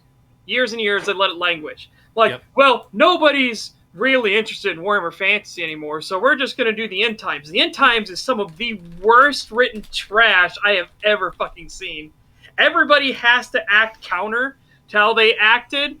Everybody picks up the idiot ball so that the end times can happen. Every single person. There's not a single smart person in the entire series. And then they make Age of Sigmar, which Age of Sigmar, when it first started, was a dude bro frat boy bullshit game. Like, if you're a dwarf and you wear the same colors as your army, you scream, like, hurrah, and you can do your rerolls and shit. These were actual fucking rules in the books, by the way. That's how fucked it was. But they kill off fantasy, and then suddenly Fat Shark comes along, Creative Assembly comes along, all these other creators come along and showcase that, oh no, people love fantasy, people want fantasy, and it sells really fucking well. And then suddenly, Games Workshop is like, what? Old world, we're gonna make the old world, it's gonna take us a few years, we're gonna make the old world, we're gonna bring it back. Yeah. Like, you dumb fucking clown. Well, and also let's not sugarcoat what happened in ye olden days, though. I mean, I remember back in 2014, I was wanting to get into Warhammer super bad, and I fell in love from looking at the Warhammer Fantasy shit. But I also knew no one was fucking playing it. Like, even the store owner was telling me, like, hey, you know, I can sell you this, but I don't know how much you're going to get from this right now. And he was right. I mean, nobody fucking cared at that time. Like, there was something that needed to bring back an interest. Yes, absolutely. My point being is that Games Workshop didn't try. They didn't try anything to bring it back. You're right, yeah. That's what I mean, Punish Butler. I agree. I fully agree with that. Fantasy was selling really, really bad. But again, like I said, Games Workshop didn't help. They let it languish for years and years. But still, Chad Stormcast Eternals. Fucking Fantasy Space Marine. That's the thing. I'm not gonna fucking argue against that. Yeah. that was their stated design goal. Fantasy Space Marine. They're Fantasy Space Marines, and I fucking love them for it. Oh, I hate it. I hate it so much. And then the Lizardmen are just weird in Age of Sigmar. They're like god beings. It's everything is just so fucking weird in Age of Sigmar. Yeah, rats nuke moon to destroy lizards. Yes. And then, okay, I have to explain this. This is how fucked the End Times writing was. This is how completely fucked the End Times writing was. The Lizardmen, for their entire existence, being the first race on the planet, for their entire fucking existence, have been trying to decipher what the Old One's message was. And at the End Times, they finally decipher it. Mazdamundi looks up and realizes, I understand now. And the commandments from the Old Ones, the great plan, stop chaos. Genius! So what are we going to do to stop them? Well, we're going to abandon the fucking planet. You what? We're going to get in all of our pyramids, which are actually super secret starships that we built because the Old Ones, gave us that understanding. And we're actually the most technologically advanced race, like, by a country mile. And we're just going to get in our starship pyramids and leave the planet. Let it die. Okay. What the fuck? Swear to God, as soon as Warhammer Fantasy comes back, I'm going to blow so much money on dwarves. Swear to God. But dwarves are a pretty fucking sexy army. Not gonna lie. God, they're great. So someone mentioned Total War Warhammer. Have you played that yet? Total War. I've played 1 and 2. 1 wasn't that good. 2 was a lot better. 3 I'm not touching. Why not? Because it's just an expansion pack. Yeah. Sold for full price, and we're still gonna have to buy all the blood DLC and everything like that again. Fuck that. I am curious on how they fix the siege mechanics, though, for Immortal Empires, for all the other races. Because that would be the big hurdle, right? Yeah. Like, what does the siege of Karaz-Karak look like now? Holy mother of God. The most fortified dwarf fortress in existence.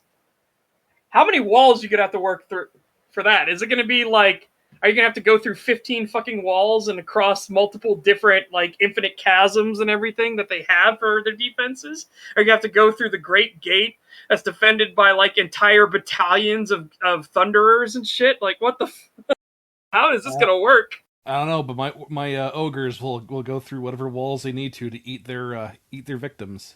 Yeah. God. I said maybe when it goes on sale for like $10 or something, I'll pick up Warhammer 3. No. They apparently well, I shouldn't say. They fixed the siege system because sieges were so terrible in Warhammer 1 and 2. The sieges were just awful. So the sieges are better, but doesn't mean they're great. And I'd be curious on some of these cities. Like I said, Karak is going to be the big one. I want to know what that kind of siege is going to be like, because that should be a fucking nightmare to get through. Intentionally so.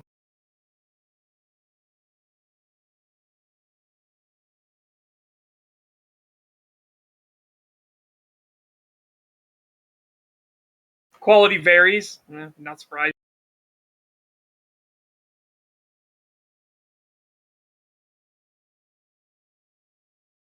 All right, let's go. I need you to hear this shit. Okay. Are you ready, Cree?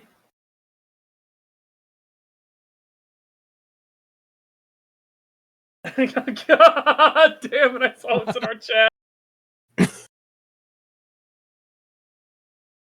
Horrible. Alright. Knew we. Warhammer Fantasy was invariably inspired by Lord of the Rings. In fact, it's essentially a different take on the exact same world. No. No? Not even in the slight. What the fuck? Alright. So I want you to point out the Dark Elves. Where are they in Lord of the Rings? Are you going to say it's the Uruk-hai? Fine, whatever. Where are the Lizardmen? Did Lord of the Rings where's have a rat Bretonia? Where's the rat problem? Yeah, where are the Skaven? I was muted because I was eating. I haven't even touched Warhammer 40k, and my reaction is still, what the fuck? Yeah, this is the fantasy thing, but no, that's completely fucked. Yeah, where are all the guns and cannons and like helicopters and shit in Lord of the Rings? But guys, this is one of his favorite settings, though. He loves Warhammer Fantasy. I have a feeling this is gonna be one of those fucking nerds that played like Total War Warhammer or some shit instead. No, I don't think he loves it. I think he hates it. I think he knows a lot about it because of how much he hates it. Oh, God! Yeah. So he doesn't know anything about it. Got it. Like, yeah, where are the Northern Chaos Gods? That's the thing I liked in Fantasy so much more than 40k. The Chaos Gods in Fantasy actually had their good traits with them, which was so fucking like. So why would all the Northmen follow the Chaos Gods? Well, it's because they also have their good traits too. Khorne is honorable. Tzeentch is about changing your fate and your fortune. You're not set in stone. Nurgle is about being at peace and accepting the world as it is. Slaanesh is obviously, bow chicka bow wow. Yeah, I mean, all you have to do is mention the Chaos Gods, and there's not much of a comparison here. I mean, Yeah. Yeah. If I remember correctly, he hates Warhammer and Warhammer Fantasy, but he loves World of Warcraft. Oh, That's the God. distinction he makes. well, then we'll want to continue through to see where his point goes. Then, Yeah, this is gonna be fucking crazy. There's a spin on it. Everybody's kind of an asshole. They aren't though. There are good people, bad people all over the place. Also, Kree, I don't think your video is showing.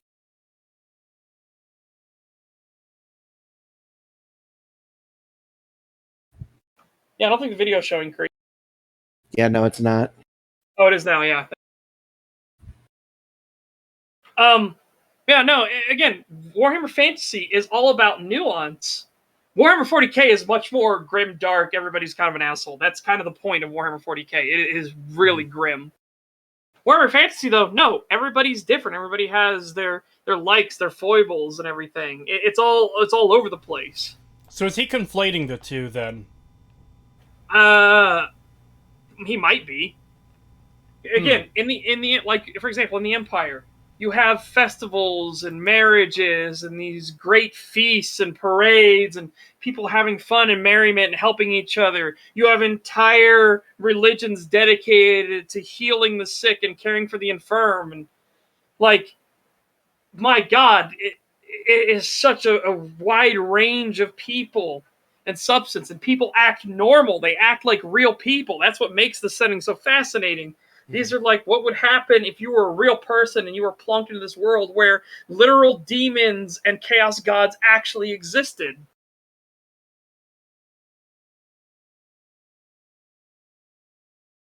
And my God, like the elves, they're not assholes. The elves are some of the people helping to keep the chaos gods at bay. Lizardmen aren't assholes. They're keeping the chaos gods at bay. Now, granted, the lizardmen are very territorial because people keep coming in and they're like, "Oh, I like all your shiny gold," and then they try to take it, and the lizardmen are like, "Ah, get back with that!"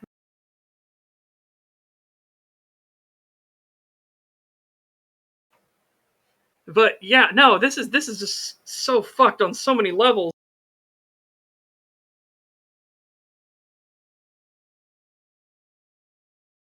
Yeah, exactly. Warhammer 40k is so grimdark that those few moments of heroism shine all the brighter. Like, Cyphus Cain is the hero of the Imperium because he's a real person. When you read the book series on him, you get to understand a real, legitimate human being who has empathy, who can show fear and thus bravery in the face of it. That's what makes him such a strong fucking character, and why he became such a meme in the entire 40k like fandom. And the best part is Cyphus Cain actually has my favorite. He has my favorite mental disorder, which is imposter syndrome. And that is, I think, one of the most fascinating mental disorders that there is. And there are people that they just can't accept that they've done something good or that they're that talented. They think that they're faking it, and people are going to find out and discover that they're faking it and realize that they're totally pieces of shit and stuff like that. And oh God, what if they realize it? And they can't just accept that, no, you are that good, you are that talented, you are that brave. They can't accept it. They constantly think, no, you just think that I'm just deceiving you. You're actually wrong. And the imposter syndrome is fucking fantastic. And Cyphus Cain has imposter syndrome, and it is so fucking good. Like, he will do something incredibly brave and then retroactively rewrite it to be like, oh, he was trying to do something cowardly or just trying to escape or something like that after the fact. It is fascinating to watch. Well, to read about, I should say, not watch.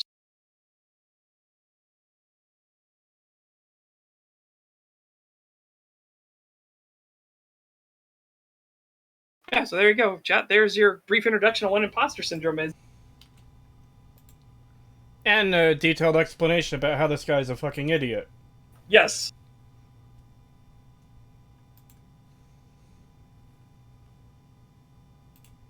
Warhammer has been a franchise that's had a good faction, the same way Lord of the Rings has. Sadly, in an attempt to make all of the factions roughly equally as bad, it's caused a whole lot of problems. When has Warhammer Fantasy ever tried to make all of the factions equally as bad? 40k, no, that is true, because extremism. 40k is all about extremism taking hold in all of the factions. Like, the Imperium is a theocratic state religion police state. Okay? They are not good people. You have good people in it, but the Imperium as a whole are not good people. The most good people are the Tau, and they will ask you to join their religion. They'll give you a choice, and if you say yes, you're put in indoctrination and re-education camps for many, many, many years. And now they found out at those camps you're also sterilized if you're a human because they don't want you breeding.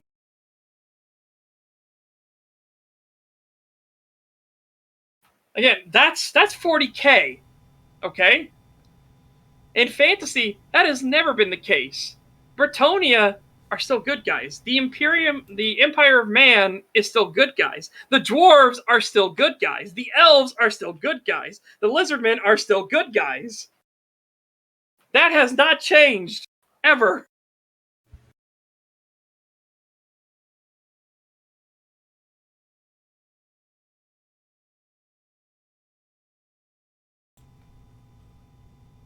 This is just fucking weird.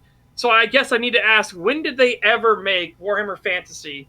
When did they ever make the good guys less good? Like, is it just because the dwarves are petty little assholes? That doesn't mean they're not good guys. Right. I think it legitimately might just be an issue of this guy conflating regular Warhammer 40k for Warhammer Fantasy. Yeah, Because how else do you come to this conclusion that everyone is the bad guy? yeah.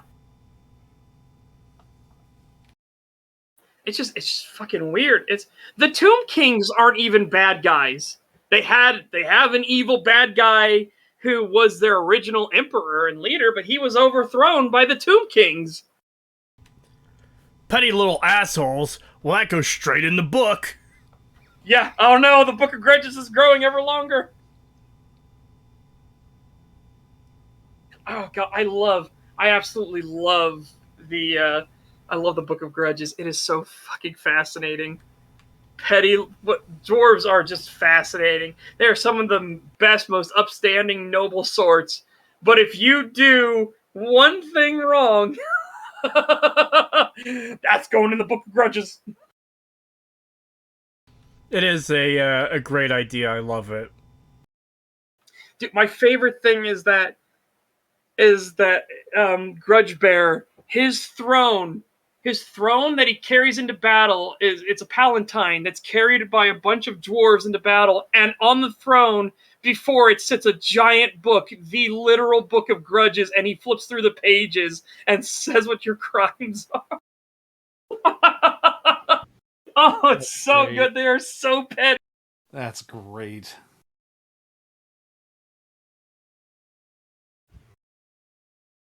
Oh, I love the dwarves so much.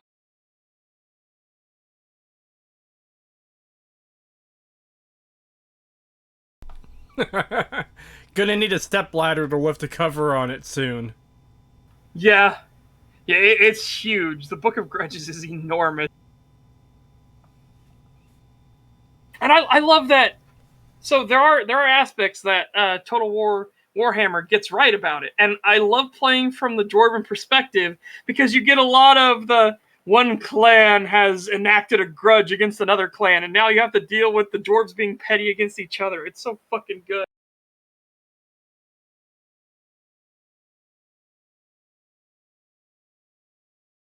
Yes, the Slayer Oath. Oh, the Slayer Oath is so fantastic. So, in Dwarven society, if you do something bad enough to get put in the Book of Grudges to dishonor yourself and your ancestors, you could take the Slayer Oath to wipe that clean. What the Slayer Oath is that you will remove all armor. You will only have weapons. You shave your head and dye your hair orange so that you stand out on the battlefield. And then you must always charge. You are never allowed to retreat. And the only way you regain your and your ancestors' honor is to die gloriously in battle. The Slayer Oath is fucking amazing because there are Slayers that are just too damn good at fighting to die. And it is amazing. You go up in ranks based off of what is the greatest threat you have killed while continuing your Slayer Oath.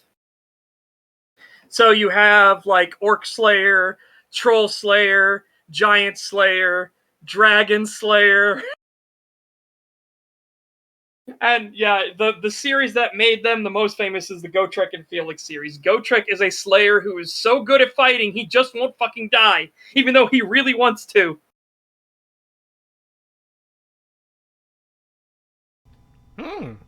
Yeah, exactly. The irony of an old Slayer. If you ever find a Slayer that is old and has been a Slayer for a long time, stay the fuck away from them, because they are obviously really, really good at fighting.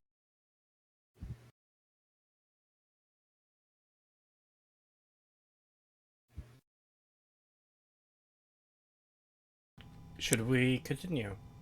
Sure. Yeah. In Warhammer Fantasy share much in common with the dwarves of Middle-earth. What? Superficially, yes.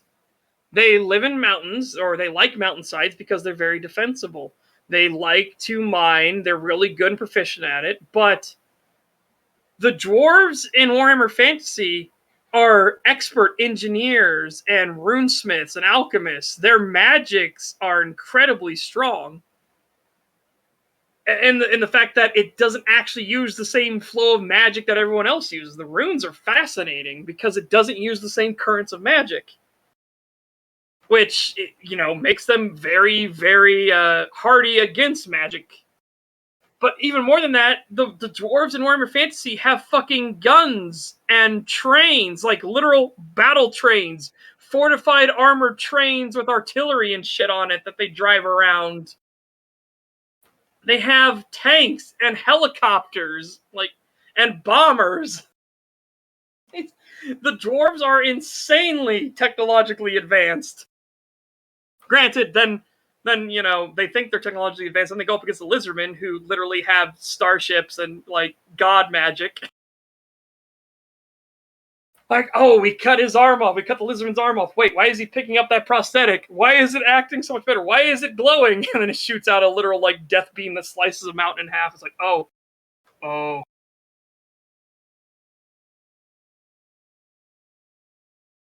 Warhammer Fantasy. Never change. Oh yeah, and I forgot. Yeah, Steam. They have warships. They literally have ironclads. They have ironclad ships in a setting where everyone else is still using wood.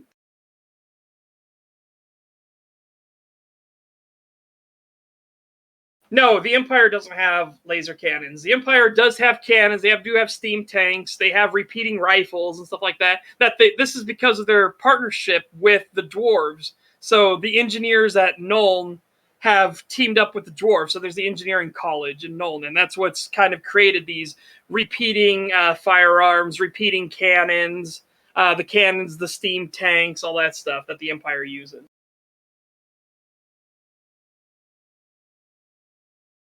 But no, the dwarves are a technology tier above. It's the dwarves are World War I, while the Empire is late Renaissance, and the elves are medieval, high medieval period, essentially.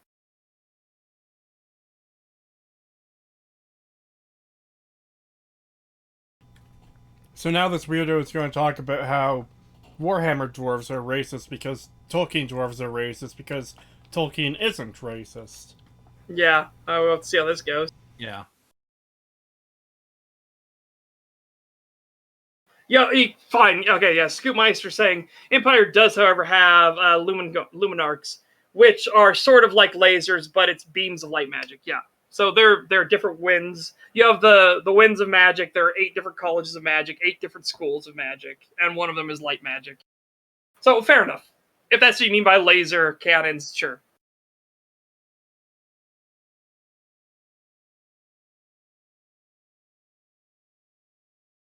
Live in mountain fortresses. They both have so few women that most people.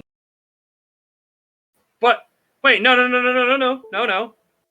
All right, hold on. Genuinely think that female dwarves don't exist. No. Yes, the highly racist racial fucking thing against Jews is that they don't have women. Yeah, and also Warhammer Fantasy dwarves, they have lots of women. The rarity is that the women don't fight. You have some exceptions, but there are female dwarf engineers. There are female dwarf clan guards and hold guards. It's their choice. What the fuck is this? Howdy, Stag. Just figured out how to make a Restore Magicka spell on Morrowind that drops your intelligence down to 0, and the computer auto-refills your Magicka to compensate. Oh. What? What? So it's probably a 1-second drain spell on intelligence on the player, cast on self, that drops your Magicka, or drops your intelligence to 0, And since magicka only scales based on intelligence, that means with 0 intelligence, you have 0 magicka, which means the bar is technically full, but you can't cast anything. And then once it wears off, your bar should be full again. Huh. Oh my god. That's a really clever idea, actually. So That in it order to is. so recharging by making yourself retarded. For a split Yeah, second. wait. You literally grab this bottle. It's like, I'm out of magicka. Hold on a second. Hi, it's Acer Thor. All right, I'm back to normal. See, I was a little confused at first because he said a restore magicka spell, and I'm thinking, okay, so I know the magic effect exists within the game code, but you can't buy restore magicka spell because you're using magicka to restore magicka. Yeah. But yeah, that's a clever way of going about it. That's great use of bullshit. Yes. See, now that is emergent gameplay right there. That's what emergent gameplay actually is, not the ship rocks from left to right. The crates slide to the left and they slide to the right. That's emergent gameplay because you're no longer in cover because it slid. It's like, that's so fucking stupid. Oh god, modern day game developers are dumb. Unfortunately.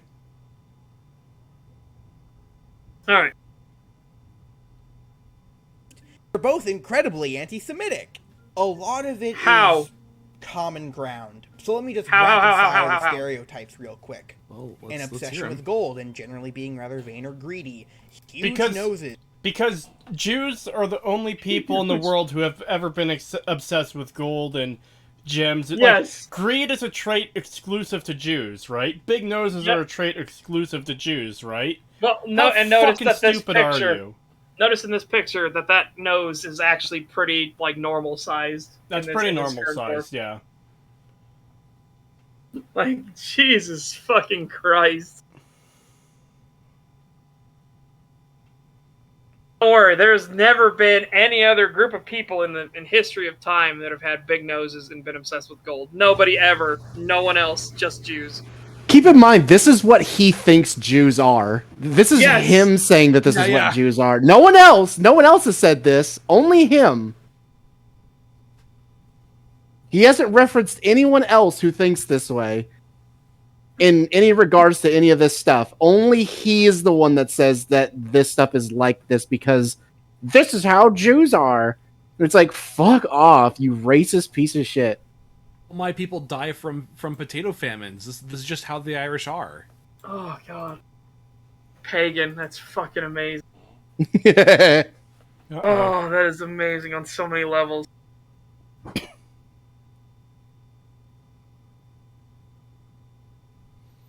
Um, I can't stop looking at it. Goddamn. yeah, fuck, I had something on the tip of my tongue I was going to say there, and I forgot what it was. There's someone saying that a Yeah, person's mic. I turned Pagan down a bit. He was pretty loud there. Oh, okay. He's not usually that loud. is Beeple. All right. Let's see where this is going to continue going. Beards. Insular or Because no other. Okay, so large beards. Tolkien just had the dwarves have beards, right? As far as I know, was there anything special that Tolkien tied the dwarven beard to? Because I can tell you, the Warhammer Fantasy dwarves, the beard is everything to them. But Dirk, was there anything in Tolkien, like a Silmarillion or anything, that made the beards were particularly like important to dwarven society? It's a cultural thing for them. I mean, it wasn't like Samson where, the beard was their power, but no, they the beards were a cultural thing for them. Yeah, in Warhammer Fantasy, the dwarves, the beard is a direct tie to your ancestors. It is your bloodline. It is sacred. Dwarven beards are sacred. Mm-hmm. Which is why you had my favorite incident when the dwarves and the elves were having diplomatic relations, and they were talking back and forth with one another, and they couldn't come to an agreement, the elves decided, based off the whisperings of a particular elf, that what they would do to show their displeasure at the dwarves they would just do something simple, something light. So they shaved the dwarves' beards and sent them back. This immediately started a jihad where every dwarf around the fucking planet declared war on the elves instantly and started the War of the Beards. Huh. Oh boy. It's pretty fucking just, yeah, no, just do not. Yeah, Rob Park came in time for the Roar of the Beard. It's pretty terrible, Rob Park. He's talking about Warhammer Fantasy now. Yeah, and he's claiming everything is racist because he has an extremely racist view of his own people. Yes. His own words. My people! These are my people! Yes. Yeah, that's the whole thing, is he is the one applying these negative stereotypes to the dwarves. And, Yeah. most of the time he's just wrong. Yes. Like he said, Warhammer Fantasy, all of the races are now evil, or different shades of bad guys, and stuff like that. And I'm like, no, that's never been a fucking thing. What are you talking about? Like, the Lizardmen are still good guys. The Elves are still good guys. The Dwarves are still good guys. The Empire is still good guys. Bretonia are still good guys. Kislev is still good guys. Like, they may not always get along because guess what? There is nuance to this. But they're still good guys. They'll still fight chaos. And chaos aren't technically all evil. They really are. They are the most evil thing in the world. Well, no, I'd say dark elves are the most evil thing in the world. Chaos has evil in it, but it also has good in it as well, so you can understand why people would follow the chaos gods in Warhammer Fantasy. But then, of course, the actual chaos gods themselves do have plans that really are not good for anybody except their followers. And even then,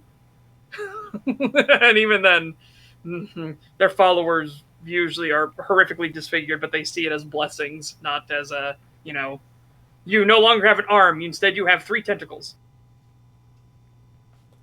Creetosis, excuse me. It's not like anyone else is known for being obsessed with gold, cough, Spanish and Vikings, cough. Yeah. Spanish, Vikings, French, English, Germans, Polish, everybody. Everybody. I mean, as we all know, the only person who's ever been, the only people that have ever been jailed for stealing something valuable are the Jews, right? Yeah, absolutely. No one else ever.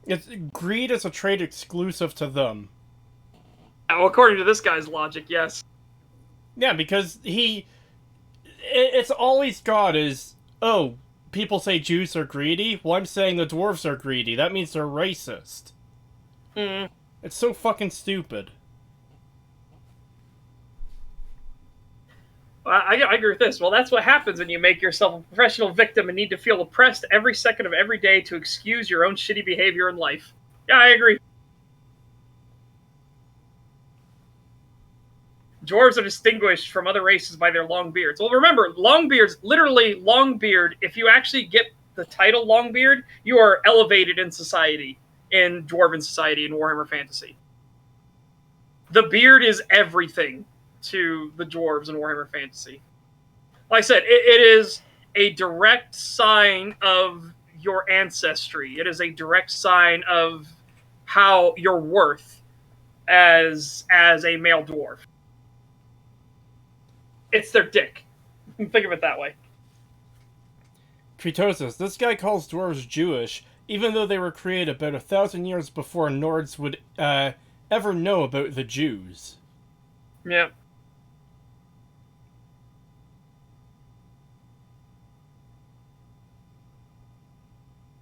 Alrighty. let's get back into this because we're gonna have a lot to say in this section, or at least I'm gonna have a lot to say in this fucking section already. Yeah. Isolationist society and selfish. They aren't isolationist at all. In fact, they have a blood bond with the Empire of Man. This is partly because their fucking history and their culture is so obsessed. It is so obsessed with ancestry. What happened in the dwarves' ancestry? Well, a tribesman named Sigmar Heldenhammer saved their High King from the Greenskins. And he was so grateful, he gifted Galmaraz to Sigmar. Sigmar went on to found the Empire of Man. The dwarves in the Empire of Man are really fucking close-knit. Really fucking close-knit. They consider it a debt they can never repay. But of course, the Empire of Man does not take advantage of this. They know how petty the dwarves can be, but they also know that the dwarves are incredibly good allies. Incredibly good allies. That's why the engineering college at Nuln even fucking exists. You don't get it, Such. This guy said they're isolationists, that means they're isolationists. Yeah, which is just the opposite of what it is. Yeah. Now, the dwarves do not get along with the elves because of the War of the Beard. Even though that's long over, they do not like the elves. Like, at all. Which, again, with how much they put emphasis on ancestry and history and everything, it makes sense why they don't like the elves. Yes, there are tons of dwarves in the Empire. In fact, the common greeting from any member of the Empire, it doesn't matter what civilian status you are, to any dwarf is literally master. Master dwarf. That is the greeting that anybody in the Empire gives a dwarf.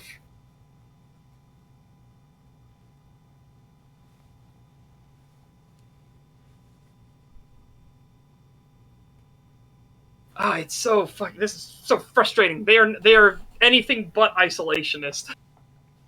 And this guy said he knew way more about Warhammer than he did about Lord of the Rings. Yeah, and he doesn't know fucking anything. Also, Slayer. I just saw there's a Slayer in this picture. He's on the right side. Look at him in nothing but his leather breeches. But he also said something else here. I got so thrown off by the isolationist thing. He said one other thing right there that really fucking annoyed the shit out of me. Types real quick. An obsession with gold and generally being rather vain or greedy. Huge noses. Large beards. Insular or isolationist society. And selfish. The dwarves are not selfish. It is not selfish to be self-interested. That is not what selfish is. Selfish is being self-interested above anything else. Okay, like an example would be, hey, if you push this button, it'll blow your brains out, but you'll save that guy over there. It's not selfish for you not to push the button to kill yourself to save someone else. That's not being selfish. Now, if it's, hey, if you push this button, it'll save that guy over there. Well, what will happen to me? Oh, nothing. And then you decide not to push the button. Yeah, that's being selfish. That's being a fucking asshole. Just because it would cost you nothing. Or like an option of like if you push this button, you'll get mountains of gold, but it'll also wipe out like an entire civilization. Yeah, then that would be selfish. Yeah, that would be selfish. You'd be like, okay, well, I'm not gonna. I'd like a sane person would be like, yeah, I'm not gonna push that. So where can I find this button? Then you should immediately ask, do I get to pick who gets wiped out? Because then they're like, sure, and you're like, all right, I wipe out all the dark elves. Wait, no! Fantasy making all of the... Did you? I hit the desk so hard that it hit the space bar and started the video. Oh, it vibrated so hard. Nice. But again, yeah, the dwarves are not selfish. They're not isolationists. Again, we've already explained their tight bond with the Empire. In fact, they actually send armies to aid the Empire a lot. It's so fucking absurd. And guess what? The Empire does the same thing back to the dwarves. The Empire will send its regiments and battalions to help the dwarves. If the greenskin tide starts coming through Blackfire Pass again, well, guess what the Empire's going to do? They're going to send men to help defend Blackfire Pass. Because the Empire is right on the other side of Blackfire Pass. Oh, dude. Just, oof. With gold and generally being rather vain or greedy, huge noses, large beards, insular or isolationist society, and selfish, with Warhammer Fantasy making all of these way more exaggerated and basically removing any element of goodness to Dwarven society. No. Not at all. What are you No! talking about? Not even close. What the fuck are you smoking, you absolute fucking crackhead? Oh, In Here, Warhammer Fantasy, if you become friends with a dwarf, you have a lifelong companion that will never turn their back on you or never refuse a call to help. Ever. Here we have proof that some people can indeed speak directly out of their asshole. Yes. Holy mother of God. Yeah, that's, Also, why that's does he- definitely one for the Book of Grudges. Yeah, also, why does he keep saying, like, oh, they're vain, they care about their looks? It's like, they look rather unkempt. Except the beards. Yeah, except the beards, but vanity and vainness seems to be more applied to the elves than Yes. the dwarves. So it's weird that he keeps applying that trait to them when it doesn't really fit. Creetosis is this guy, Hunter Biden. What? A dwarf will go to hell and back for you as a friend. Yep. This guy definitely drank the stupid potion. Yeah, absolutely. If you have a dwarven friend and you are in trouble, that dwarf will do anything for you because you are their oath friend. Like, holy mother of God. And if they don't help you and they break the oath friend, their ass is getting the Slayer oath or they're getting put to fucking execution in shame.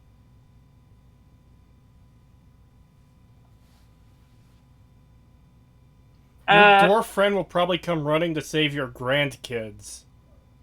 Yeah. Wow. Are any books worth keeping in Morrowind? I don't know particularly.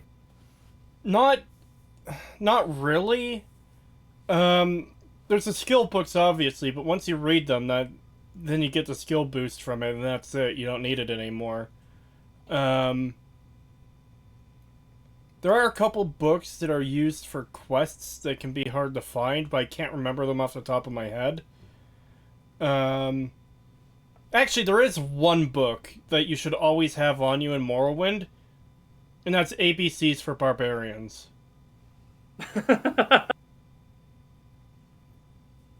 Legionary Hunter says the Book of Grudges. Yes. That's the book you keep. Morrowind has a lot of books with fun story in them. I actually haven't read most of the books in Morrowind, but I'm sure there are great stories in there. But again, that's not really something you need to keep with you unless you're, like, stashing it at whatever house you're using as your base. The Chronicles of Nuchleft and Sharvidium. Yeah. Okay. Alright. So we've already heard some more insanity. Let's see how more insane this gets. Now, Tolkien didn't necessarily see the comparison between dwarves and Jewish people to be inherently an insult, despite... Yeah, and he didn't find Jewish people insulting at all. In fact, you just showed us that he praised them a lot, so he wouldn't see it as an insult. Plus, you didn't establish that he specifically made them as Jews at all. A guy interrupted him in it, which is a quote that you fucked up and said was from Tolkien, and it isn't. A guy interrupts him, and then he continues to say, sure, I based their language off Semitic, but that's it. you're gonna need some fucking evidence that Tolkien said the dwarves were Jews.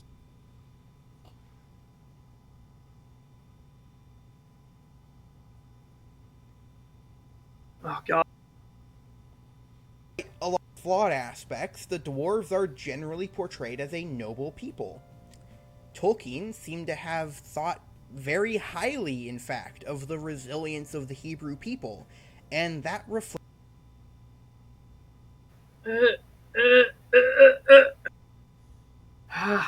Okay, I think we'll do a ground rule here, and we'll just continue on when he's said stuff that he has no basis for. We'll just let it keep going, so we can just get past it. I think that might be the best bet. Yep.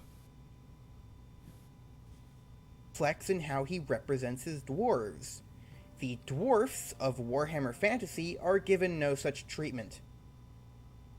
You don't know that, and I know you don't know that because you don't know fucking jack diddly about Warhammer. At all. You don't know a single thing about Warhammer. You thought the dwarves were in Warhammer were greedy, vain, isolationists, had giant noses and big beards, and that was your assumption of the dwarves. You don't know anything about it. They aren't isolationist. They aren't greedy. They aren't vain. They have range of nose sizes. Some of them are normal. Some of them are bigger. That's just in their DNA.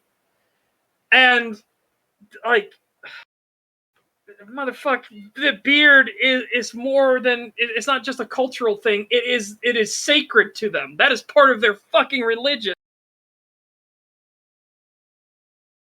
Oh, God. Yeah. Can you see why I wanted you to see this part of the video? Yes. It is so bad. It wish, only gets worse. I do wish Ben was here for this. I do too. Oh my God. I'd love to hear his input on this insanity. Absolutely. God.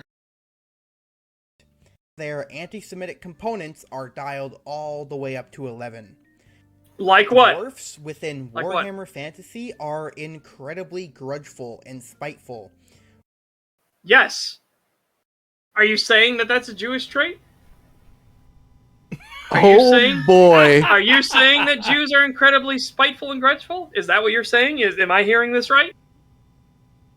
Yeah, this isn't even something I've... Oy vey, let me pull up my book of grudges. Yeah, this isn't even something that I have heard, like, people who hate Jews and have all these conspiracy theories about them. This isn't even something I've heard them say about them. So it's like, you are literally making up new anti-Semitic shit for Jews. Like, Yes. What the fuck? Oh my God. This is fucking insanity. This is insanity right here. Oh no. Oy vey, that's another grudge.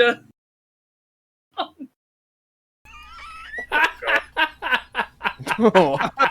Shut it down. Oh no. This The is dude we're responding to is fucking racist as shit. against his own people. Yeah. Excuse me, his own people? Oh, his alleged people. Let's just put it that way. Oh god. King carrying around a gigantic book filled with grudges, and Khazalid society is organized entirely around fulfilling those grudges. And this It's not entirely around it. They Guys, don't live and breathe their ever waking day. Like, a Dwarven engineer doesn't wake up and be like, well, I was going to help engineer things, but I need to fulfill the Book of Grudges. No, look, they if just you- remember these things forever. And if they flip through the book and your name or your clan or whatever is in the Book of Grudges, you best fucking believe they'll be like, oh, you motherfuckers did this on this day at this time and for this cause. And yeah, they'll do that shit. They if you don't go live into and breathe the Book of Grudges. If you go into a Jewish man's house, look inside. Next to the Jew gold is a book of grudges. Every Jewish household has one of those. Yes, there you go. Oh, God.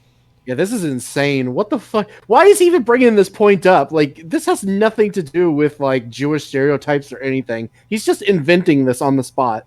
Yes. This guy is a working bra moment. He is. Absolutely.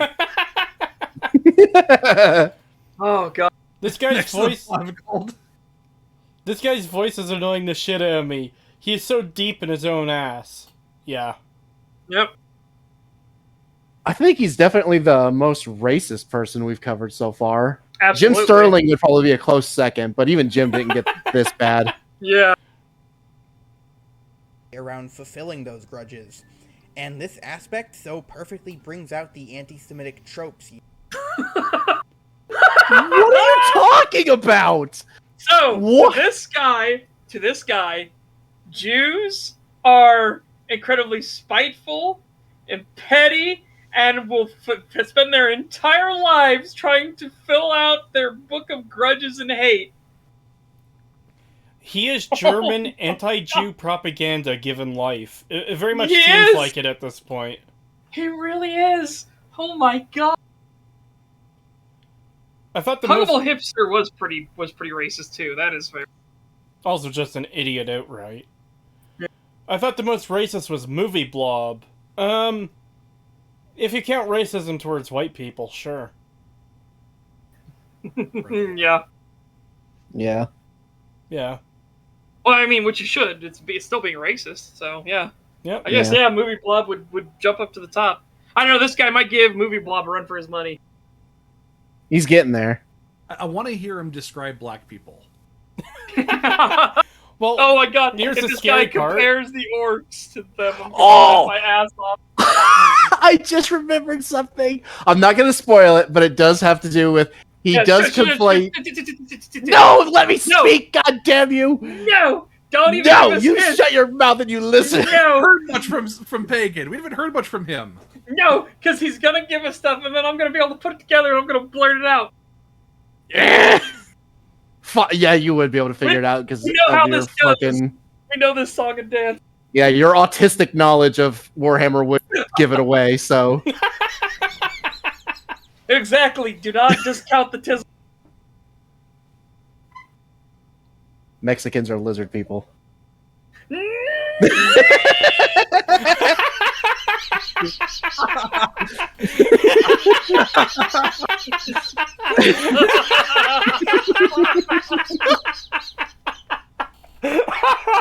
Just that statement out of context is fucking hilarious. Well, Pagan, why do you think they call the big lizard the chupacabra? Oh, wait till we get to that part, though. You're gonna love it. Oh God. You're gonna love what he has to say about the lizard people. Oh fuck. God, I want it. All right, here we go. Using as they literally go on massive wars purely because someone stole their gold. No! No! No. Stealing a dwarf's gold will get you in the Book of Grudges. That is not war-worthy. That is them trying... They will then try to fuck you over in any way possible in terms of trade or anything else, anywhere else. That is not fucking true. What gets them to go to war... If you shave a dwarf's beard, if you insult the ancestors, if you deface or defile anything sacred, that's where war comes in. Immediate retribution. Shit, that jumped way back. I could see why he would make that mistake, because he's using horrible Jewish stereotypes, incredibly racist, by the way. I feel embarrassed for covering someone so, like, as racist as this guy is. But he probably thinks, oh, the dwarves go to war over something sacred being defaced. Oh, gold is sacred to Jews. Mm. So And it again, being stolen like- would make them go to war. I guess Because this that's is the also kind of racist logic this weirdo works with. This is also a thing of degrees, right? So keep in mind, this is Warhammer fantasy setting stuff. So, if you steal a gold coin from a dwarf, you're in the Book of Grudges. That does not mean that there's now going to be a crusade against you and your family. You steal 10 gold from a dwarf. Sure, absolutely. They're probably going to send some mercenaries to go whoop your fucking ass and get their gold back. If your town or city, whatever, steals 100 gold from a dwarven hold, sure, they're going to come after your fucking ass. Keep in mind, by the way, this is fantasy setting gold amounts. These are like realistic gold amounts, right? Like, so 1 gold coin is incredibly valuable. 10 gold coins is super valuable. Like, you're living in a mansion. 100 gold coins, like, Jesus fucking Christ. You know what I mean? We're dealing with that sort of when I talk about these gold values.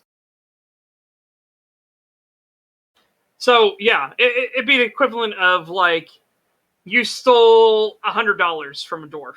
You stole $1,000 or $10,000. You stole $1 million, sort of thing. You know, that's the type of like jumps we're getting at here.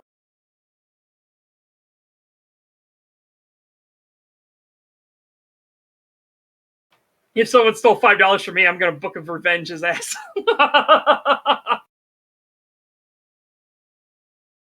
Oh god. That crustless, that's far more how gold worked within medieval settings. Now, you would have other aspects of gold too. You had other aspects of medieval coinage where you would actually take apart the coin to give pieces of it, so a piece of. But yeah, it's not the same thing where you see it in stuff like fucking Skyrim, where you have a shield that's 400 fucking gold and it's just a wooden shield and that's like cheap. It's like that stuff is fucked.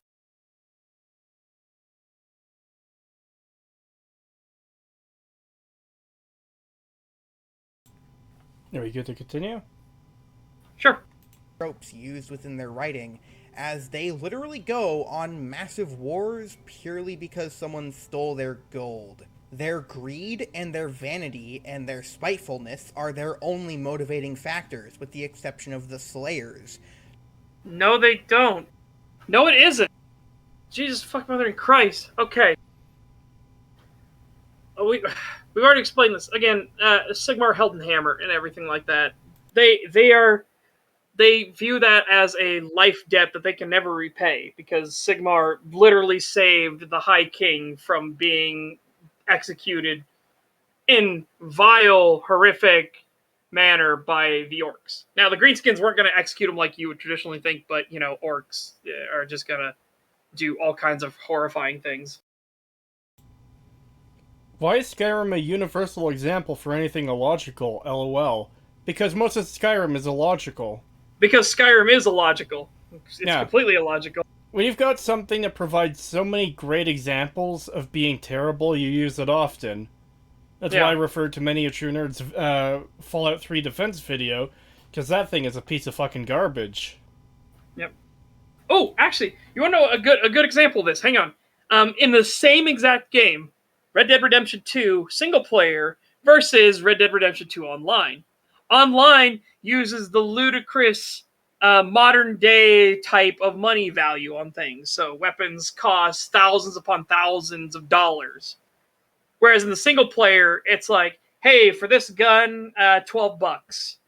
Which is considered really expensive, sort of thing, because that's just the value of the currency was so different. For the same exact gun that was $12 in single player, you go on to online and it's like $350 or some shit. And that's just the kind of nature of things, is just how fucked that system is.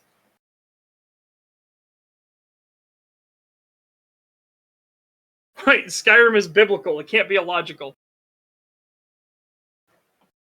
I'll say nothing and continue onward.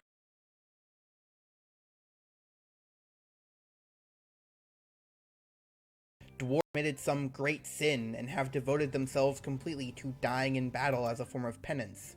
The dwarfs, or Dowie, of Warhammer Fantasy are, in my eyes, one of the clearest and most easily recognizable examples of how Tolkien's influence on the medieval fantasy genre creates a lot of problematic writing. You don't know anything about the Dowie at all. You are so fucking dumb. You even declare them as isolationists, as greedy, as vain. You have no idea what Warhammer Fantasy dwarfs are about. You don't know anything about them. And you think about the Slayer. Think about the Slayers. They did some great sin. It's like, it doesn't have to just be a great sin. It has to be something that literally casts shame upon you and your ancestors. And to clear the name of your ancestry, you then go to war. Oh God. Or you then go to war. Jesus Christ. You then go to battle to die in glorious combat. Oh God damn. Yeah, I'm getting the impression this is one of the worst people we've covered. Like, I hate to use the comparison because it comes up so often, but how bad is this compared to Acer Thorn with New Vegas? This is pretty fucked. Like I think this is far more fucked because he's claiming to have done research and He's still getting everything wrong. Yeah, and to have all this deeper knowledge of it, and he's fucked everything. He's literally wrong about everything. He even did his celebratory, "Oh, I know more about Warhammer than Lord of the Rings" when he entered this section of his video. Yeah. I think Acer Thorn is far better than this guy. I think this guy is way worse by like a country mile. Oh. And this is really fucking bad. Well, the thing is, like, Acer Thorn is fucking up everything that's right in front of him. Yeah. When he's playing games like Fallout New Vegas or Fallout 3, this guy just doesn't do the research. Like, it's not like we're watching him seeing something that's in front of him and still manage to fuck it up like Acer does.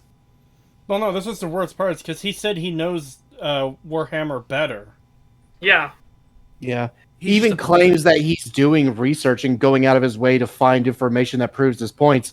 Primary and then what is primary sources? And then what does he give us? A tweet. A tweet and a fucking bastardized citation that is completely wrong because it's two people mixed together instead of just Tolkien. So it's completely fucked on all levels. Yeah. At least Acer Thorn was able to be like, oh, well, there was this one good character when I actually paid attention, and he got everything right about her. And he showed multiple examples. And the only reason he paid attention is because she had tits. Literally. Yeah, literally. By his own admission, he wanted to fuck her. Yeah. Oh, no. Yeah. Volpe's killed the town for running a business. Several crying emotes, a couple turkey emotes, a couple blue hats, a couple knives, and an old man emote. Oh, God. At least Acer Thorn's not a poser. He's just stupid. Oh, God. At least he didn't claim to be some ultra fan of Fallout who knows more about it than everyone else. Like, he came into it being like, Fallout sucks. Yeah. Well, no, he came into it, I love the fuck out of Fallout 4, and people are criticizing Fallout 4 and say Fallout New Vegas is better. I'm gonna play that and shit all over it. Yeah. So he's not somebody who's claiming to have knowledge of Fallout New Vegas at all or anything. He's not claiming that. This guy is claiming to have knowledge about Warhammer, specifically Warhammer Fantasy, and he doesn't know anything about it at all. Remember, he can vote. Yes, Acer Thorn has the same voting... Sorry, Acer Thorn and the fucking idiot we're covering today has the same voting power as each and every one of you. Yeah. Yeah, that's why it's important to make sure there's more of us than there are of him. Yes. Oh, God. Retarded.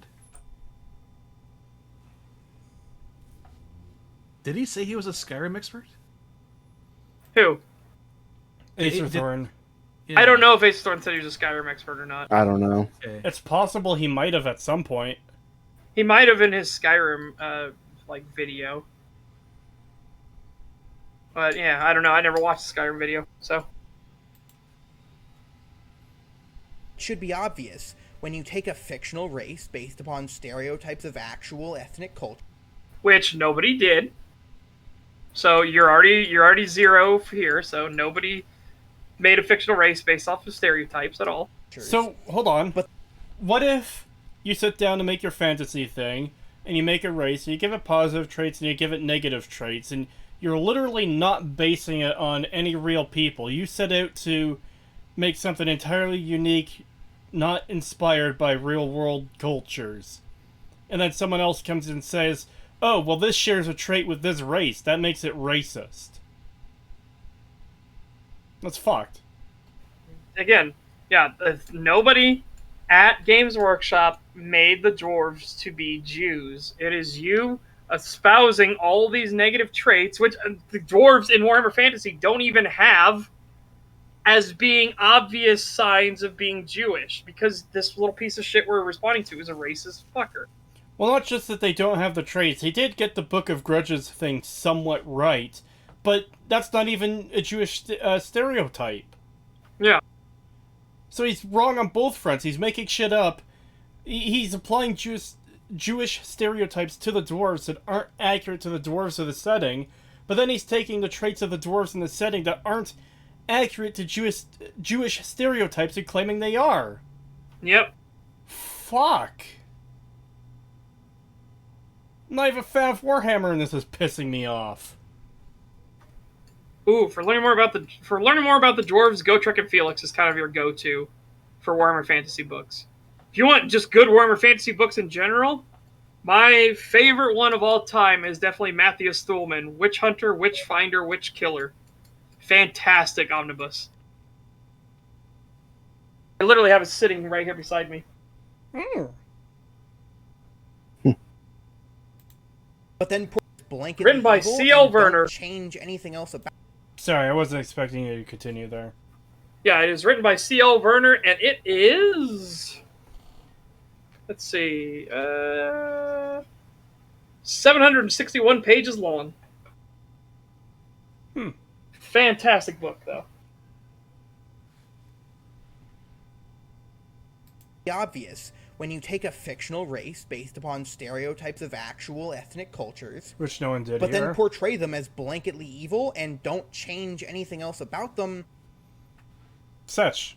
What is Portray your, them as blanketly evil. What is your reaction to the dwarves of Warhammer Fantasy being, what was it, blatantly evil? Blanketly evil. Blanketly evil. They aren't evil at all, you dumb bastard. Yeah, where's he getting the evil thing from? I've never seen that in anything with the dwarves. Yeah. What? That's just... Oh my god. The dwarves are honorable and good to a fault. When you give a dwarf your word, they will take you at your word's face value every time until you prove that you are not to be trusted. And by that I mean you get your ass thrown in the Book of Grudges.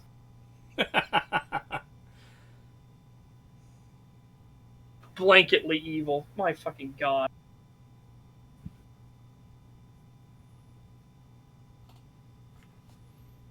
I played Vermintide. I played Vermintide, the shit out of Vermintide. I was Saltspire main. And in Vermintide 2, Saltspire main. You've just gone and done a racism. And it's not as if GW was simply ignorant towards the Semitic inspiration behind Tolkien's dwarves, given that they made those armies of Dowie who fell to the ruinous powers have a striking resemblance to a certain other Semitic culture. Are you fucking kidding me? The Chaos Dwarves, the dwarves that fell to the ruinous powers of Hashut, which is the bull god. Oh my god, a striking resemblance. Oh. And it's Chat, this is what we talk about when we say people like this are fucking racist. Not people as like the if- guy we're responding to. GW was simply I want you to ignorant look towards the at- Semitic inspiration behind Look Tolkien's at dwarves, this Chaos Dwarf. given that they made those armies of Dowie who fell. Look at this Chaos Dwarf. Look at him. Okay? Before you go on, I get more of a sort of Aztec vibe from this than Middle Eastern. I get like a mix of Aztec and like Indian. Yeah, God, there's like a I'd bunch say of. more Indian influence because of the skulls and everything. Yeah, I was Yeah. looking at the skulls and the pillars on either side, which obviously not totem poles, but they bring that imagery to mind. Yeah, the one in the middle reminds me of. Oh fuck! Why am I blinking on this? No, not again! Fuck.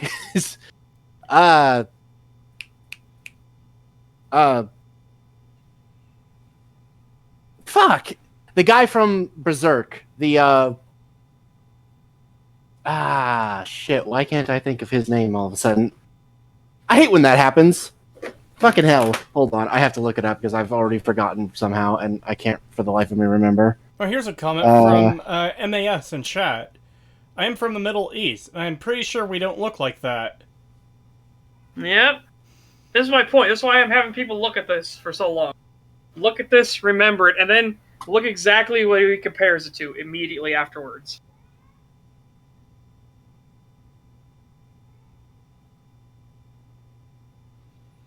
Ganishka, that's right, yeah. God, I could not remember. Yeah, it reminds me of Ganishka, who is very Indian inspired. And very, very somewhat similar look here. Very, very kind of similar to that. So it's more Indian, but it's also got a mix of other stuff. Aztec. Let's see here. God, that one on the right. Who, may I remind you, is a tar.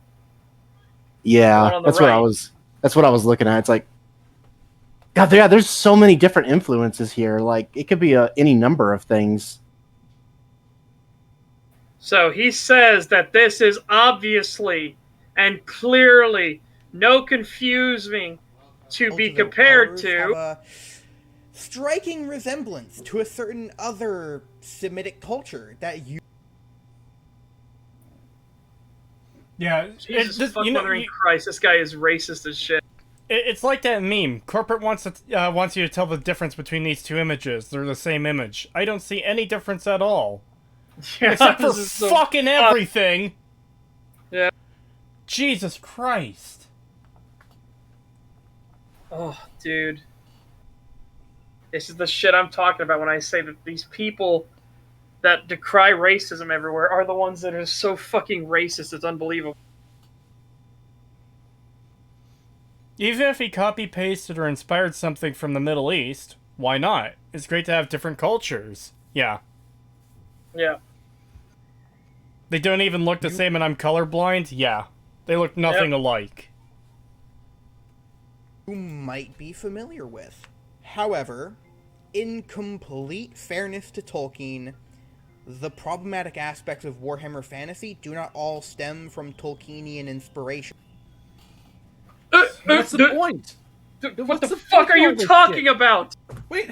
It shouldn't even be in fairness to Tolkien anyways. It wouldn't matter if they did and it was super racist, which it isn't. You dumb bastard. That would have no reflection or bearing on Tolkien at all. This fucking sins of the father or the sins of the child bullshit I hate from these people. God, these fucking racist leftoids.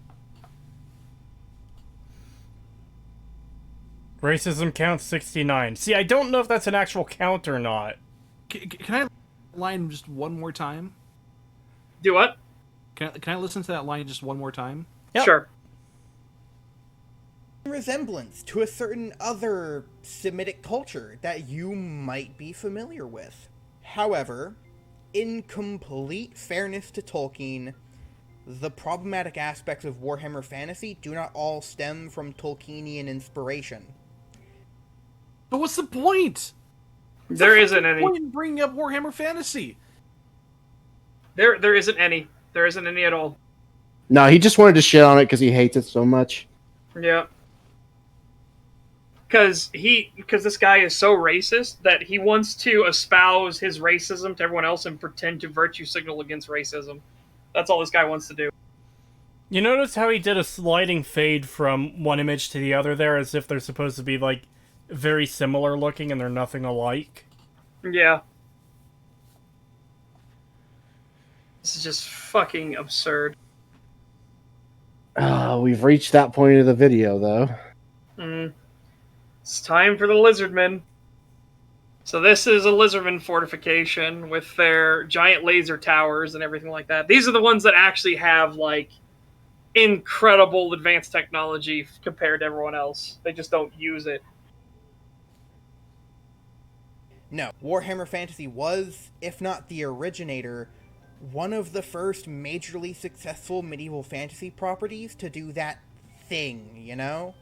That one thing that certain medieval fantasy authors like to do, where they base all of their humanoid factions off various European cultures. Okay, the Empire is based off of European cultures.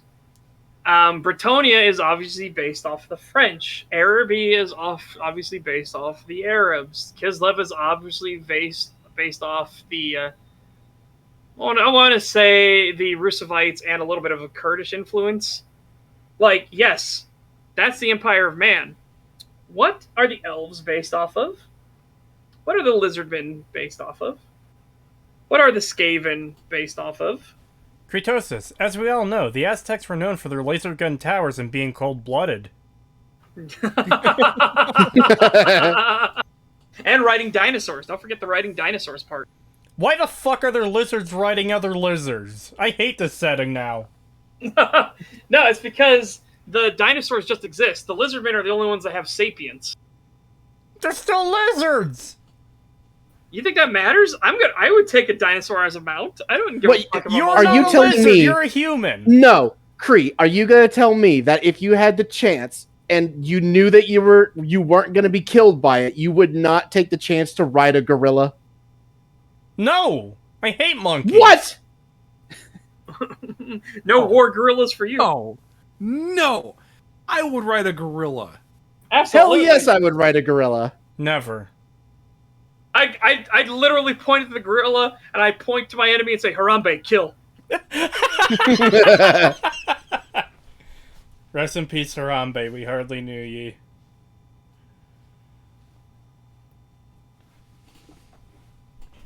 Reserve any inspiration from a non-European culture for the bestial races. Okay, what European culture are the elves based off of? What Well- European culture are the dwarves based off of? What Well, European culture are the Norskin based off of? Jewish is obviously European, duh. What about the fucking wolfkin of the Norskin? What European culture are they based off of? Germany.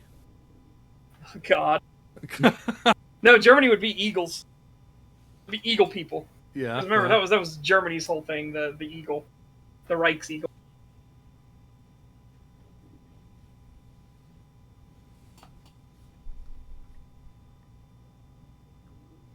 Lizardmen are the only race in Warhammer Fantasy that has roots in South American culture. For vaguely Aztec and Mayan inspired architecture, that's what you're going with. Holy Lizard mother of people are God. Mexicans. Oh my fucking God. My favorite part about Warhammer Fantasy is all the Lizardman cartels.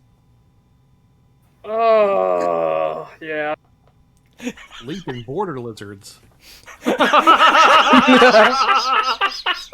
my God, there is... Shit.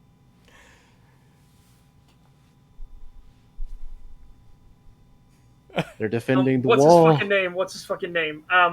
It's just the leaping border lizards. It reminded me of him. He is a skink, a chameleon skink that got taken to the chaos waste. And the lizardmen are completely immune to the influence of chaos. Chaos cannot corrupt lizardmen. So this one single chameleon skink stuck in the chaos waste, he cannot get out, is literally the bane of the chaos gods. He assassinates and murders so many chaos leaders and greater demons and everything. It is funny as fuck. He's literally Rambo. He's literally fucking Rambo. Like, that was a direct... They said that this character was directly inspired by Rambo. He goes to fucking town in the Chaos Waste. And it is the funniest thing ever that this tiny the chameleon skink just whoops like all of this demon ass everywhere he goes. But keep in mind, like, even if he had a point here of oh, well, obviously the lizard people are based on Mexicans and the Aztecs and all this stuff. South American lore and all this stuff. Okay, well, where's the problem with that if they're also good? It's this thing a lot of these weirdos do where they try to make it a bad thing that I remember years ago seeing someone complain about Disney movies turning non-white characters into animals for the story, like Brother Bear and was it The Princess and the Frog or whatever? I never saw that one. But point is, what's the one with God? Why am I not remembering the name of it? The one where the like Egyptian king is turned into an alpaca or whatever. Emperor's New Cloak. Yeah, New Groove, New Cloak. No, that's what the original fairy tale was. Yeah, a lot of these weirdos claim that these properties are secretly racist because they're turning non-whites into animals for the story. Oh, It just God. seems really silly to me. Yeah, that is dumb, especially since they have done movies where white people turned into animals as well, so that doesn't really work. The point of the fact was that he was so vain that it was amusing that he got turned into a llama. And I was part of breaking him out of his self-obsessed ego that everything was, the world revolved entirely around him. So what you're telling me is these people are anti-furry and need to be eradicated. Sure. I'd probably side with the anti-furries. It's pretty based. Wow. Wow. Okay, we'll see you on the battlefield, bigot.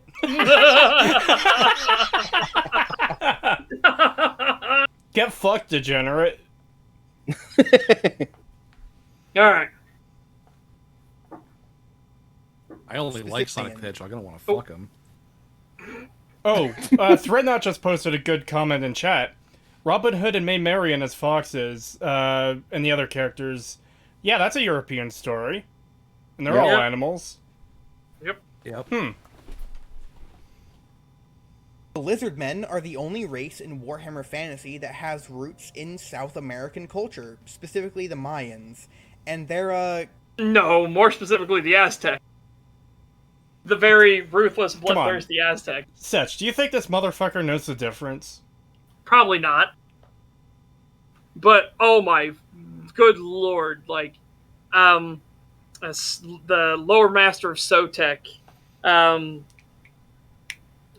my god, why can't I remember his name? Jesus Christ, they're my main army and I can't remember all their fucking heroes' names. This happened to me earlier with Ganishka. I could not think of the name for some reason. This is a stream of forgetfulness.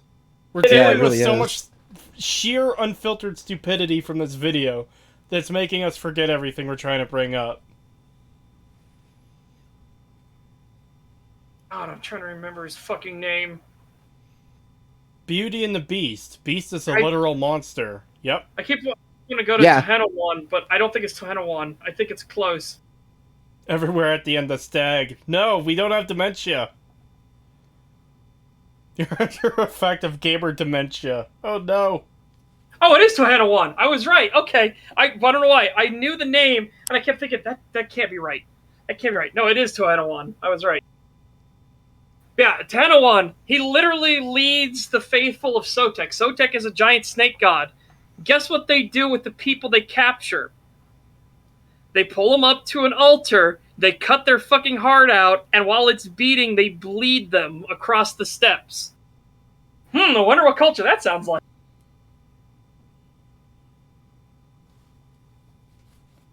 Granted, and by the way, that's the other thing in Warhammer. So another problem I have with Total War Warhammer is how fucked and balanced all the races are. Like, you get Tohanawan for the Lizardmen, and then the other one gets, I think, Clan Pestilence guy, and he could call him like nukes, and then Tohanawan gets a really, really shit top tier ability that is like one of the most useless spells in the entire fucking game. It's just like, oh god. You could tell where all the work went in, and then they just phoned in everything else. That's another thing I don't like about Total War Warhammer, is that they phone in so much of their work. They put in great amounts of effort in one area, and then everything else is just like, well, we need to get the rest of it done. Just copy paste this, and that, and who fucking cares?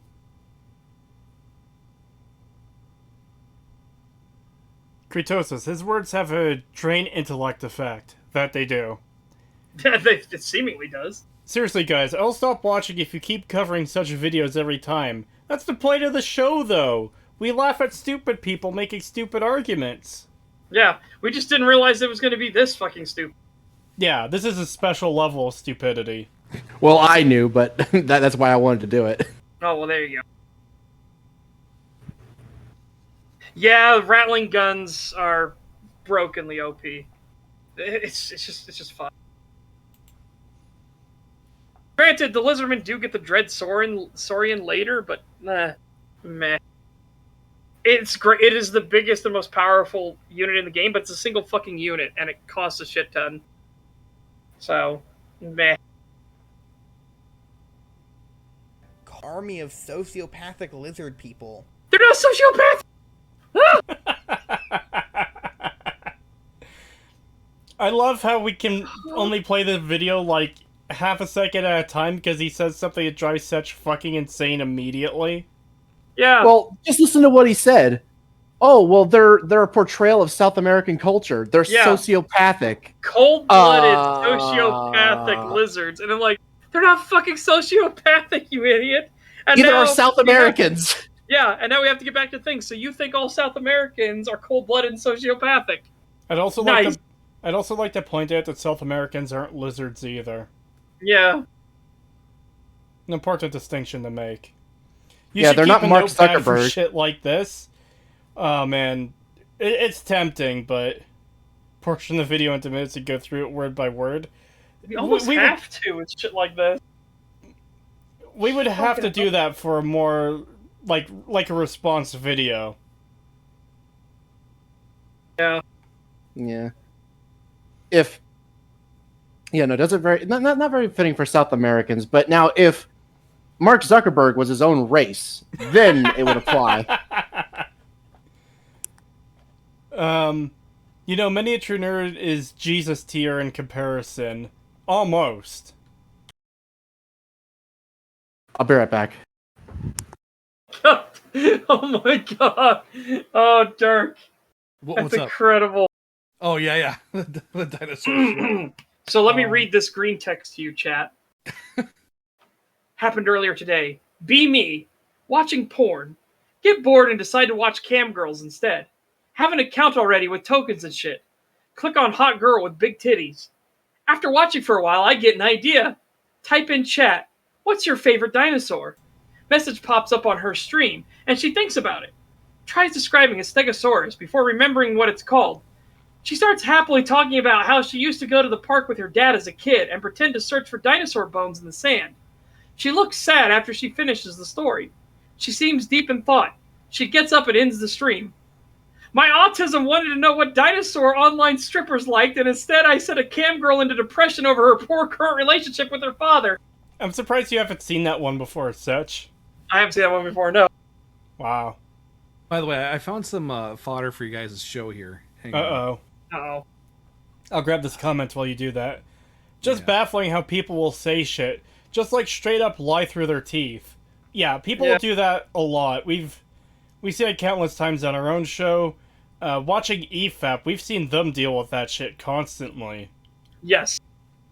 Oh, God. That is... Okay. So, Admiral Tony did one close. Again, this goes back to the story. I was playing Elder Scrolls Online. And, of course, I was playing the Argonians. Why wouldn't I? So I'm playing the Argonians, and I see another Argonian run by, and he has the best fucking name I have ever seen in a game. And his full name, because ESO lets you do this, you can do full Argonian names, like washes the clothes and stuff like that. You can do that if you want. But his name running by is, You're a Lizard, Harry. Oh my god. And he joined a guild. He joined a guild that he made on his own. The guild's name was, I'm a what? Nice. Oh. I hope there's an Argonian on ESO that simply named She Turned Me Into a Newt.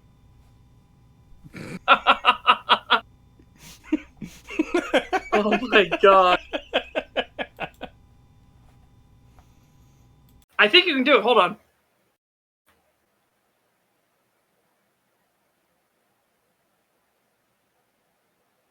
Oh no, because there's too many dashes. They allow for 4 dashes.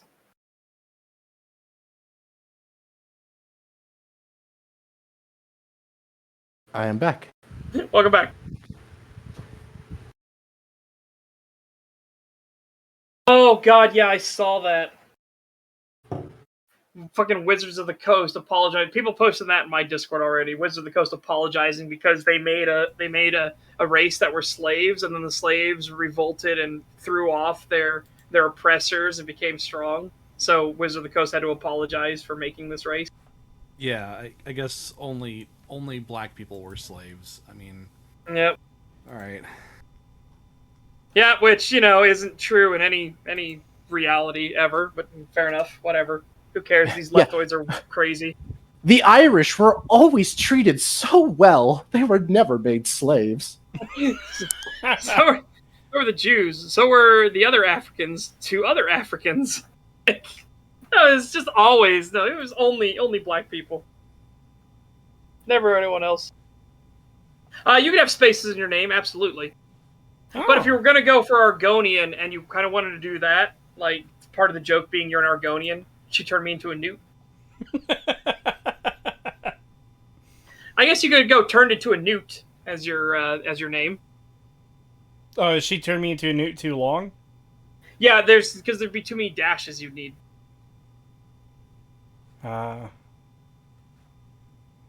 Rip. Oh god, yes. You need to have the Argonian name. She turned me into a newt, and then have a human companion that's just named I got Beth. Oh god. The are based on the Mongolians. Who? How? Who are based on How? the Mongolians? The ogres. The ogre kingdoms are based on the Mongolians. Fucking how? Is this going to be another superficial trait thing? Yep. Because that's all I it mean, is with these people. With these weirdos who see racism in everything and actually are racist themselves and trying to invent racism in everything. Yeah. They can only see the surface level superficial shit. Oh my god. Holy fuck! Is it with medieval fantasy authors and hating Mongolians? Wait, What? you didn't even What? provide... You didn't provide any examples of how they're Mongolian to begin with. Hold on. Or that they're hated. What? Hold on. Lizard people. The ogres are based on the Mongolians. Holy fuck! Yeah, that's it. The ogres are based on the Mongolians, and they show this image. Well, he shows this image. What about this image makes you think Mongolian? Yeah. Did Mongolians ride giant tusked bears? Yes. Oh. No. We learned about that in history. Like, I would understand more if it was on the back of a horse and he was using a bow and stuff like that. Something that the Mongols were actually famous for. But what? Yeah, I'm not seeing the Mongolian inspiration here. Is it because some of them have like the Fu Manchu facial hair? That you do understand that that's a choice they can make, right? That you don't that for their culture doesn't demand that. Their fucking king doesn't have that. Creetosis. It's true because... Shut up. Yeah, that's what I'm getting from this. What I'm getting from this is, don't ever write fantasy because we'll find a way to call it racist. Like, let's see. I want to get a good picture of their leader, of the Ogre Kingdom's leader, which is a Grecius Goldtooth. Let's see if I can get a picture of him so I can be like, how the fuck is this Mongolian? Ogres beat walls, Mongolians beat Chinese wall, that's it. I don't know. I just can't do this tonight, laughing my fucking ass off. You guys have a fun stream. Have a good one, man. Yeah. Trust me, don't blame. The funny thing is, he's only been in chat for like 5 to 10 minutes. I think that's... Okay, he might have been there longer, but I haven't seen his comments until about 5 to 10 minutes ago. And he's already driven fucking insane by the shitty video. Yeah. We've got a man down! Man down! Well, I'm also going to get going as well. We've lost another one! Another This Shit, well, this listen, video people just love- keeps claiming victims. We're dropping like flies out here. Avenge Calling me, boys. reinforcements. Avenge me. So here is the model. Here is the model. What the fuck? How is that Mongolian? That's their leader. This is their king. How is that Mongolian? You can't tell such? No, not at all. I don't know, man. That's Mongolian as fuck. Yeah. Alright, dudes. I gotta hop out here before we go further. But this was fun. Yeah, good having you on again, man. Yeah. Oh, yeah. You guys have a good one. Have Yeah. a good one. Yeah. Good. Always good to talk with you, Dirk. Hell yeah, Yee. you too. Yeah. Yee.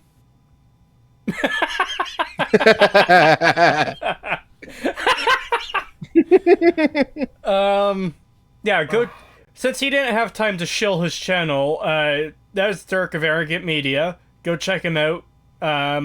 Link to his channel is in the description. Oh God. Yeah, seriously, chat. So again, he just said, this guy just said, and the ogres are obviously based off Mongolians. This is what is currently on screen right now, from just showing you, is the ogres' leader. This is their king, Greasus Goldtooth.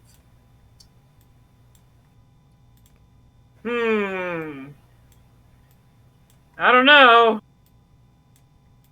I don't know. Where do you get Mongolian out of that?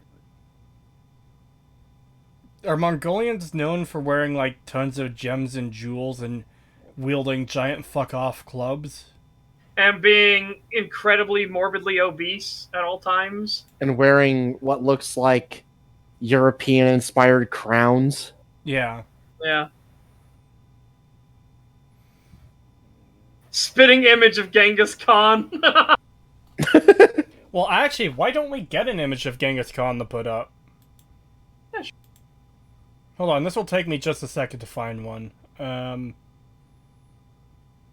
Gotta disable watch together first. Open that. Open that. Copy. Oh, you got one? Yep. Alright. Just give me a second here. Alright, so here's the ogre that is supposedly, you know, Mongolian-based. And then here is the most famous Mongolian, Genghis Khan. I don't know. They look... I'm seeing some differences here. Just a few. Yeah. See, they look exactly the same. Wow. Oh, God.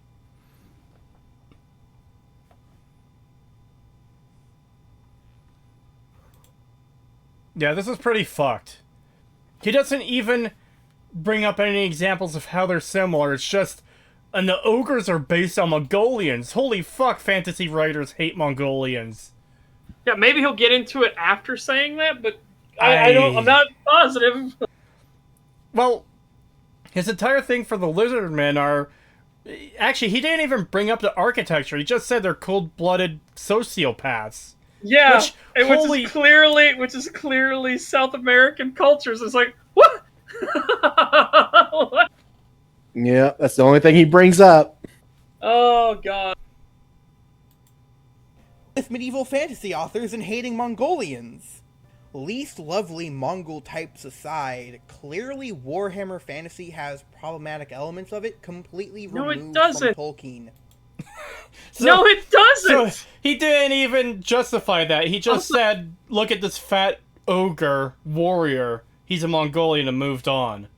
Yeah. Holy shit. Yeah, dude, this guy has no idea what Mongolians are like at all. Oh my god, he just racially profiled all Mongols. Oh my Now, god. see, if we were to do the same thing unironically, we would get banned. Yep. It's fine for him to do it, though, because he's on the right side. Oh god. Don't worry, Mongolians. I'm protecting you from the racism. Look at how they portray ogres in this game. Isn't this racist towards Mongolians?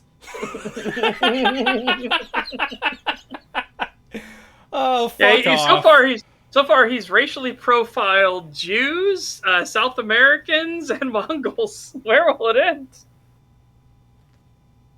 Oh god. Also, if he shows this whole video, you're gonna see that they're not fucking sociopathic. This lizardman skink gets knocked out of the air. Its mount dies. It's about to die. It's in panic and fear, and it's grateful and actually gets saved by another lizardman. Oh. Because the lizardmen want to protect their own. Well, that doesn't count because it's two lizards helping each other. It's not like a lizard helping, a human or a dwarf or whatever. Oh, so Mazdamundi doesn't count, who is the strongest lizardman in history. Yeah, no, he doesn't count. He just, saved everybody. But he did inadvertently bring about the destruction of the Dwarven kingdoms.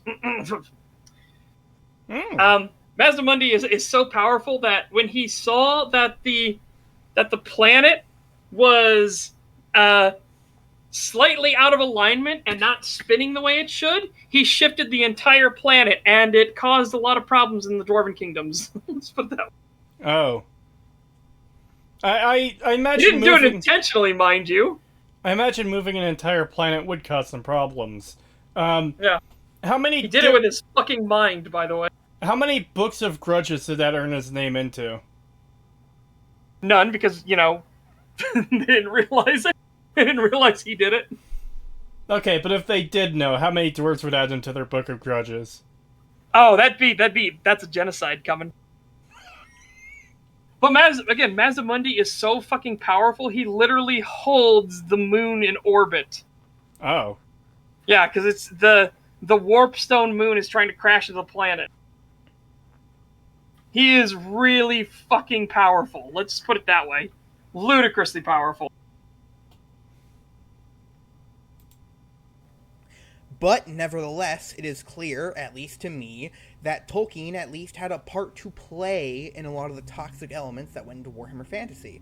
And Warhammer Fantasy would go on to inspire one of the most financially successful game franchises of all time. Yeah! I was actually watching the dinosaur kill that guy, so what this weirdo was saying just went in one ear and out the other. I mean, fair enough, but Kroq-Gar just saved that little lizardman skink. Yeah. I do have to rewind that to hear what he said. To Warhammer Fantasy. And Warhammer Fantasy would go on to inspire one of the most financially successful game franchises of all time. Warcraft started life. Was it really inspired? Warcraft is kind of a legalese loophole to get out of. There's a lot of bad blood between Blizzard and Games Workshop. This is something that happens every so often. I've heard the story before. Basically, Blizzard wanted to do a Warhammer game, and they built up a prototype and brought it to Games Workshop, and they said no. So Blizzard reskinned everything and kept some of the idea the same and called it their own thing. Yeah, even though it's pretty fucking blatantly ripped off from Warhammer. Because it was originally going to be Warhammer. That's why the orcs in Warcraft are fucking green. Because they were going to be the greenskins. They're going to be the orcs, but with a K. No, we can't have orcs, so we'll just call them orcs. But we can't call them orcs. No. Theirs has a K, ours has a C. Get it? It's like...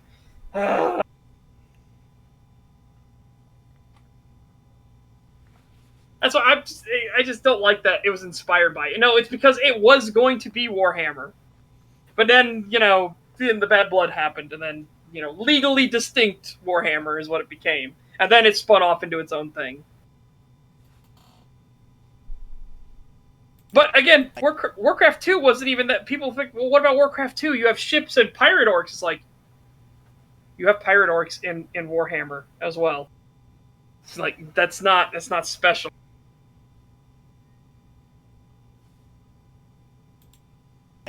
Child of one Chris Metzen, who would go on to voice several characters in the RTS itself. Why would that matter? However, as None of with this all matters. creative projects, it's impossible to list one major point of inspiration. But one thing you cannot deny is that Warcraft was heavily inspired by GW's Warhammer, to the point where... Because it was originally going to be GW's Warhammer. Come on, dude. Fuck off. Alan Adham wanted to gain the license to make their game a licensed Warhammer RTS. But There you due go. to several factors, including, most importantly, nobody else on the team wanting to do that in order to maintain... No. The team was incredibly gung-ho for the idea. Games Workshop said no. Alright? Games Workshop said no. So at that point, it doesn't matter how gung-ho you are, the license holder said no. But Setch, does Warhammer have pandas that do kung fu? No. That's what I mean. Like, again, it's fine. It did spin off into its own thing, but originally, he was talking about, like, it's clearly inspired by, it's because it clearly fucking was Warhammer. Oh, God.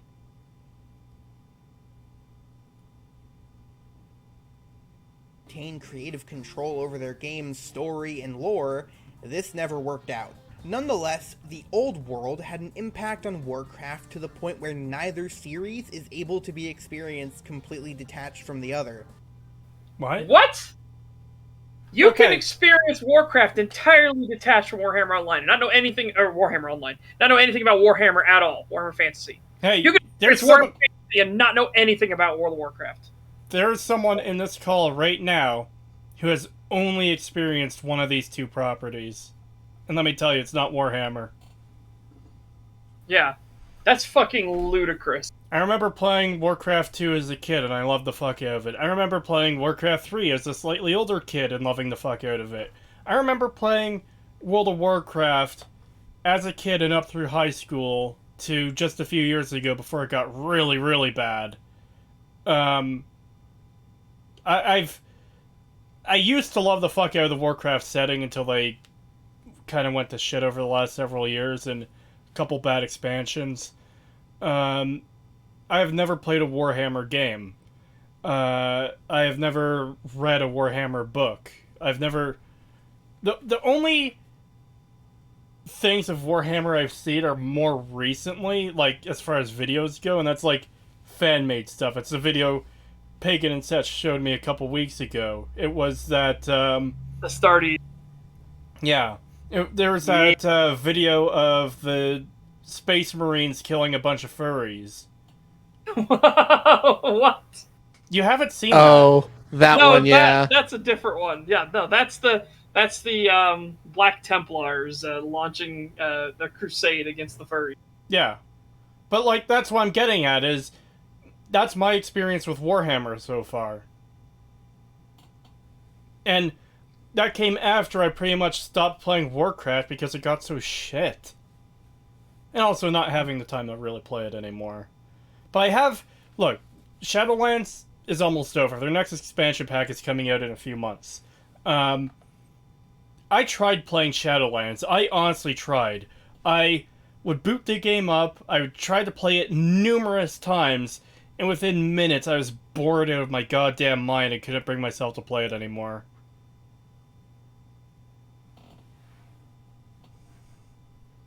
It's just insane to me for someone to say you can't consume one without consuming the other. When, no, that's not how that works at all, you fucking weirdo.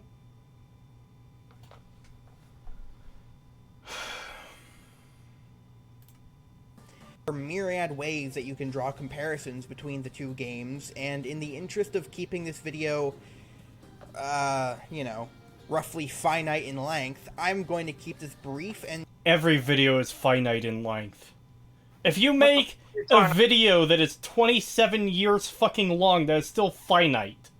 Yeah. Simply cover the parts where Tolkien's inspiration is clear and visible.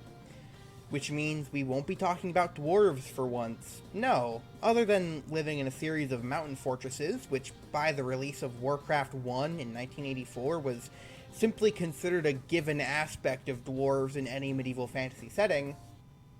Oh, I hate this they guy. have He's very so little fucking in common dumb. with the dwarves of Tolkien's Middle-earth. Instead, we'll be talking about the orcs, and how it's a genuine improvement over Tolkien, and also how they've fallen into many of the same pitfalls as other fantasy writers. Bullshit. Is Dude, he... if this guy says that orcs are like black people, oh my... See, when... I forget who said it earlier, but someone asked if this guy would do the orcs thing, and I said, well, there's still... Well, I didn't say. I was thinking it, didn't get a chance to say it. There's still 15 minutes left of this video. There's room for him to make that mistake. But I didn't get to say that because Pagan started going on about the Mexican lizards. Oh no, don't go here. Look, weirdo we're covering today. Forget your name, I don't care. There's only so much racism one person can hold on their body. Don't go to this territory. You can't handle it. It'll destroy you.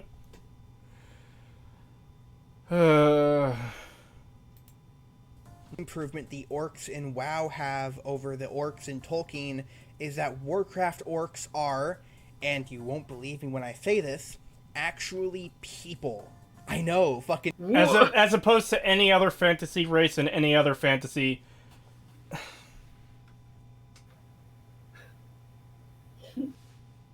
Oh my god. So he's gonna go for the whole... This is the same thing Extra Credits did. Oh, the orcs are often just portrayed as a race of evil beings who only do evil for the sake of evil. Why can't there be good orcs? And this guy's argument is gonna be, Warcraft has good orcs, so that means they're actual people. Yeah, this is... No, they're not actually people, they're a fantasy species. True. Yes, they are a race that does not exist. You fucking weird racist pieces of shit. Jesus Christ. Crate. Unlike most depictions of orcs where they are essentially mindless killing machines, orcs in Warcraft are people with... Okay, even in Warhammer Fantasy, orcs aren't mindless killing machines. They have a logic to it.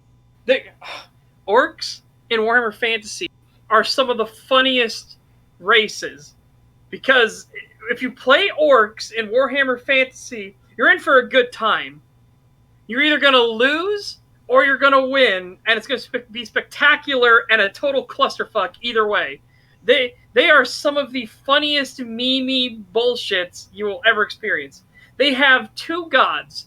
They have Gork and Mork, and they can't agree on which is which and what each one represents. And they actively, like, the person who's the best fighter becomes the biggest, and the biggest is the boss.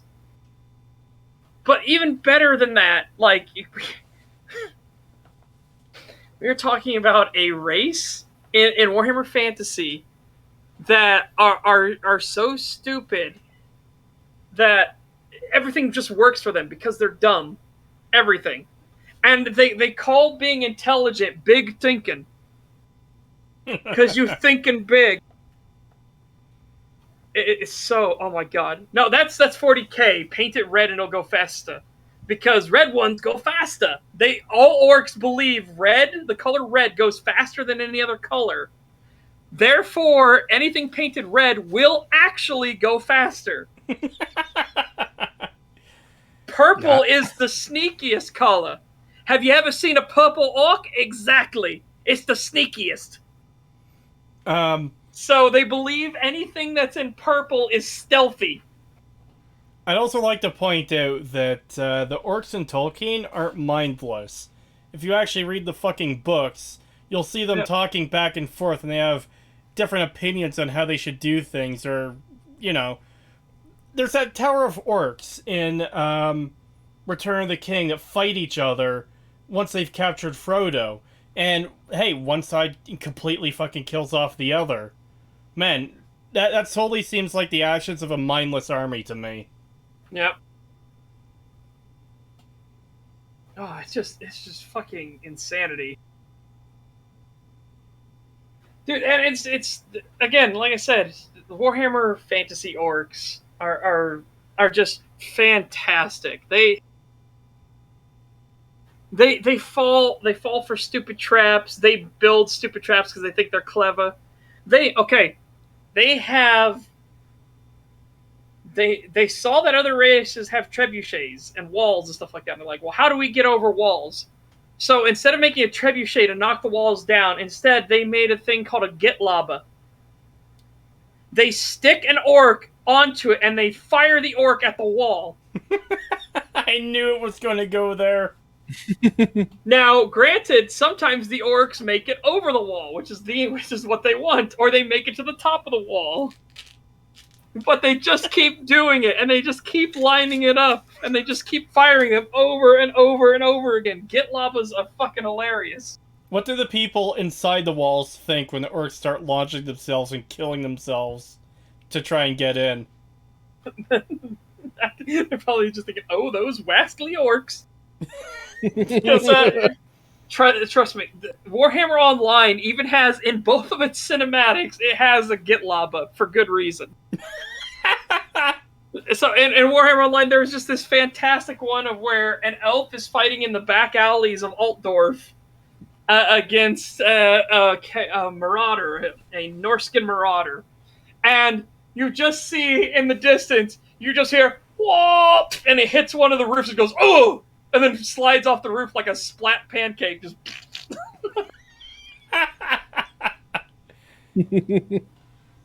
Yeah, I love the orcs in Warhammer. They're always the fucking funniest shit ever. it's the same thing in tabletop. In tabletop, their dice rolls are wacky. They don't get like normal dice rolls. They get like crazy, kooky, goofball dice rolls, where they are completely at the whim of the RNG gods. But anything they do is going to be funny as fuck. Like you can have a vehicle, and you want to move your vehicle on the tabletop, right? So I'm talking about 40K. You want to move your vehicle on the tabletop. You have to roll the dice because one of your orcs might get a momentary lapse of judgment and look at the big shiny red button and say, "Oh, what's this button do?" and push it. And your vehicle now has to shoot forward at maximum speed, and if it hits anything, it explodes. Yeah, orcs learn their strategy and strategery and warfare tactics from Bollywood. For fuck's sake, orcs in Lord of the Rings aren't mindless killing machines. There were orcs in Lord of the Rings who actually negotiated with people. And in that tower, they're afraid of Samwise Gamgee. Yes. In Two Towers, there's scenes with Ugluk, which don't feature in the movies. He's polite and accommodating to Merry and Pippin. Ugluk later is killed by Eramar just outside of the Fanghorn Forest, as Eramar dismounts from his horse to take Ugluk on in solo combat. Oh. Right, is that the one they were trying to bargain with, where they were trying to pretend they had the ring? God, Ray 9 brings up one. Yep, for the Blitzbomber. For the Blitzbomber, if you roll double ones, the orc pilot forgets to pull up and crashes into the ground. I love that thing I saw in a Mandalore gaming video where he was covering one of the Warhammer games, and he just has this clip of this fleet of orcs in red chips, of course. Yep. And they run out of ammo, and they all just it literally just charge, whoa! And it's just every single ship just goes into ramming speed against the other fucking. It's just whoa as they all fucking ram into the other fleet because they're completely out of ammo. Dude, and that's the best part about orc technology. Orc technology is funny as fuck. So people capture orc technology all the fucking time, and it just doesn't work for anybody else because it's not supposed to. So like when they take apart an orc's gun, okay, they'll take apart an orc's gun, and they have a place to put in the magazine. There's bullets in it and everything like that. They take it apart, and there's nothing inside of it. It's just a bunch of jumble of parts that don't do anything. They're not even connected properly. But because all orcs think the shooter gonna shoot, it's gonna shoot. They're so fucking wacky. It's the same reason why there is a hero in the Imperium. His name is Commissar Yarick. He took on an orc war boss, and the war boss snapped his arm off. But Yarick woke back up from his pain-induced little nap he had, and he stood up and he killed the orc war boss, and he ripped the orc war boss's metal arm off, his hydraulic arm. And the orcs all saw this, and they ran away because the boss got killed. Now the orcs think that Yarick is this like great badass warrior who just can't die because the orc war boss, he killed him, but he came back, so Yarick can't die. Now all the orcs think that Yarick can't die, so Yarick cannot die. He cannot be killed.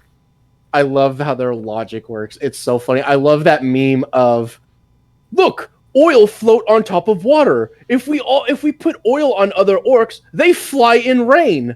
Yes.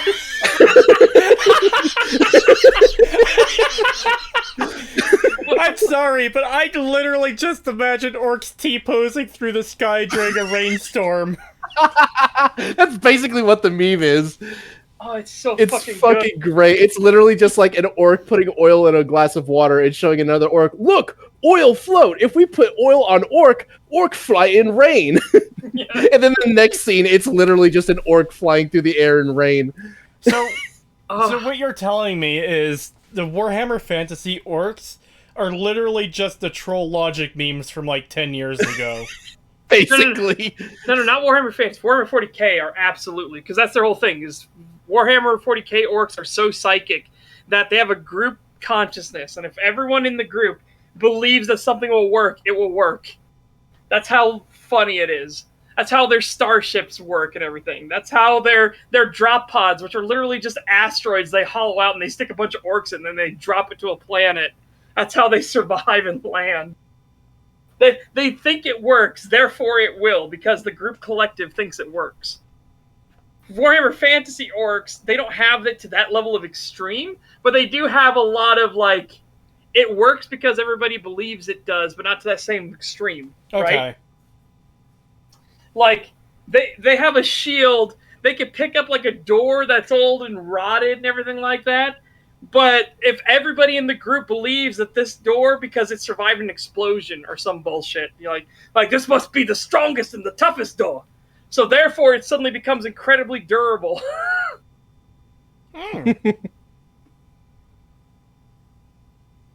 Yeah, why is a gala field? Yeah, I fucking love the orcs and that stuff. It is always such a good time playing as them. Oh god. That seems like the power, like kind of power that would only be useful if you're that stupid, though. Because, like, if you're smart enough to know that certain things aren't going to work, and the rest of your species is smart enough to know that certain things aren't going to work, then sheer power of trying to believe in it won't make it work. Yeah. Well, it's the funny thing, because the orcs were originally far more intelligent. They've devolved in Warhammer 40k. And as they devolved, they got less scary individually, but they became more scary as a collective. Because more things started working. Yeah. It's just, oh god, it's just funny as fuck. And again, they only have two gods. They have Gork and Mork, and one of them is cunningly brutal, and the other is brutally cunning. Of course. That's it. That's their gods. They are the orcs. Again, if you play an orc, you're just gonna have a good fucking time. They are just a wild ride all the way through. Yeah, orcs reproduce by spores. They're literally sentient fungi. Oh, and Yeah. they make all of in fantasy. They make all of their buildings and stuff out of feces. Oh. Yeah. And they eat mushrooms and all that stuff like that. And so they're just they also eat anything else too, because mushrooms will decay flesh and everything like that. But they'll eat everything. But oh my god. Two people made the same joke. They're fun guys. They're just fun guys.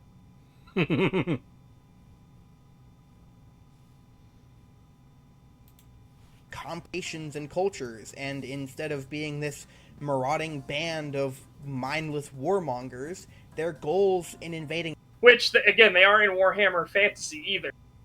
The orcs constantly fight against each other and have their own clans and guidelines and everything that dictate what they do. It's why I'll go to 40k again as a more clear example, right? You have orc commandos. Orcs are not supposed to be sneaky. Being sneaky is for cowards and gits. So if you're an orc commando, you are sneaky, so you're cowardly and a git. But you're also real good at being sneaky. So it's just this weird, like, funny thing where, like, the bad moons don't get along with other orcs and so on. So it just goes through all of these different orc clans and things are all against each other as well. After all, how are you going to prove who's the biggest and the baddest boss? Well, you got to fight each other to make sure you get the biggest and the baddest boss. We also kind of see this problem again in Lord of the Rings, Tolkien's books, where anytime you get to hear what the orcs are saying to each other, it's almost always them bickering and fighting in some way. Which does not mean they're a collective. They're not just one single horde. They're not the Tyranids. The Tyranids are wildly Lovecraftian horror in Warhammer 40k.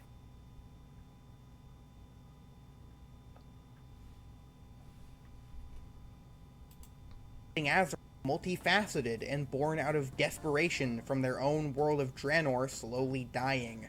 Their culture radically transformed from that of a peaceful shamanistic society to a warrior culture of interstellar raiders as a natural reaction to the material conditions they found themselves in.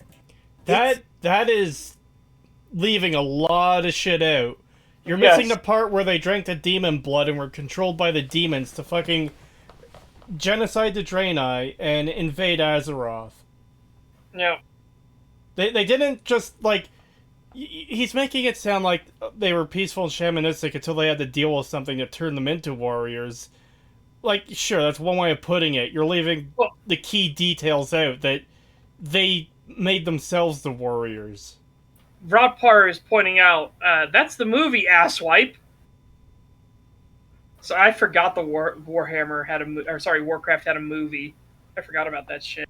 Well, even then, the movie doesn't do the best job of explaining it, but exactly they've still drank the demon's blood, and the corruption is still there. This guy doesn't know a lot about the things he claims to be knowledgeable on. Yeah, true. It's compelling and interesting to play as Thrall in Warcraft 3 as you fight to free your people from the chains of oppression, not only from the Alliance of Lordaeron, but also from the Burning Legion, which forced your people to invade Azeroth in the first place. So you did know about it, you just fucking left that out earlier. But of course, Blizzard, being Blizzard, had to go and fucking ruin it. So... How'd they ruin it? World of Warcraft comes out in 2004 and gets 2 expansions. One in 2007 and one in 2008. But after... I think your timelines are a little messed up there. I'm going to double check that. I don't think they started yearly expansions that early. They still haven't. They tried it with Warlords of Draenor and they completely fucked it up.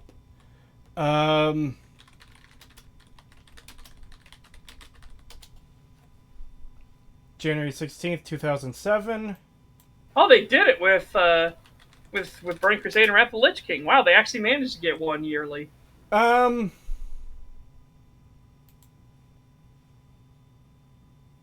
be fair, that's almost 2 years.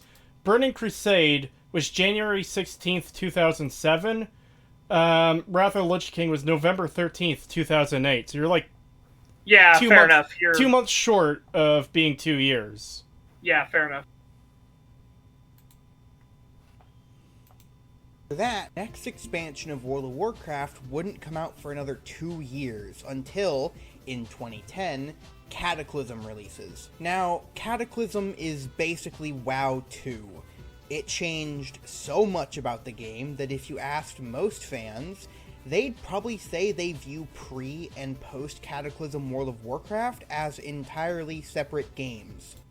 No, not entirely so. The problem is, a lot of the early zones were... Sorry, I shouldn't say early zones. I don't know if you showed any of that on stream. No, I didn't. I forgot to put the stream back on. It doesn't matter. They didn't miss out much... Oh, wrong thing. Yeah, They fair didn't miss out much visuals there. Oh, not that. There. Yeah, I don't think people would consider them two entirely different games. The difference is the fact that a lot of the quest chains were changed to reflect the changes to the zones. So, Stone Talon Mountains, for example, had its own quest chain that I actually don't remember a whole lot of right now. And they completely revamped it when the zone got altered a bit by the Cataclysm. Barrens was split in two. Oh fuck, what's that one zone everyone hates? Desolus. That had like an oasis in the middle of it now. Like sure, there were some quest chains that were changed or updated due to story changes, but not to the point where it's an entirely different game. There's some zones that saw very little change.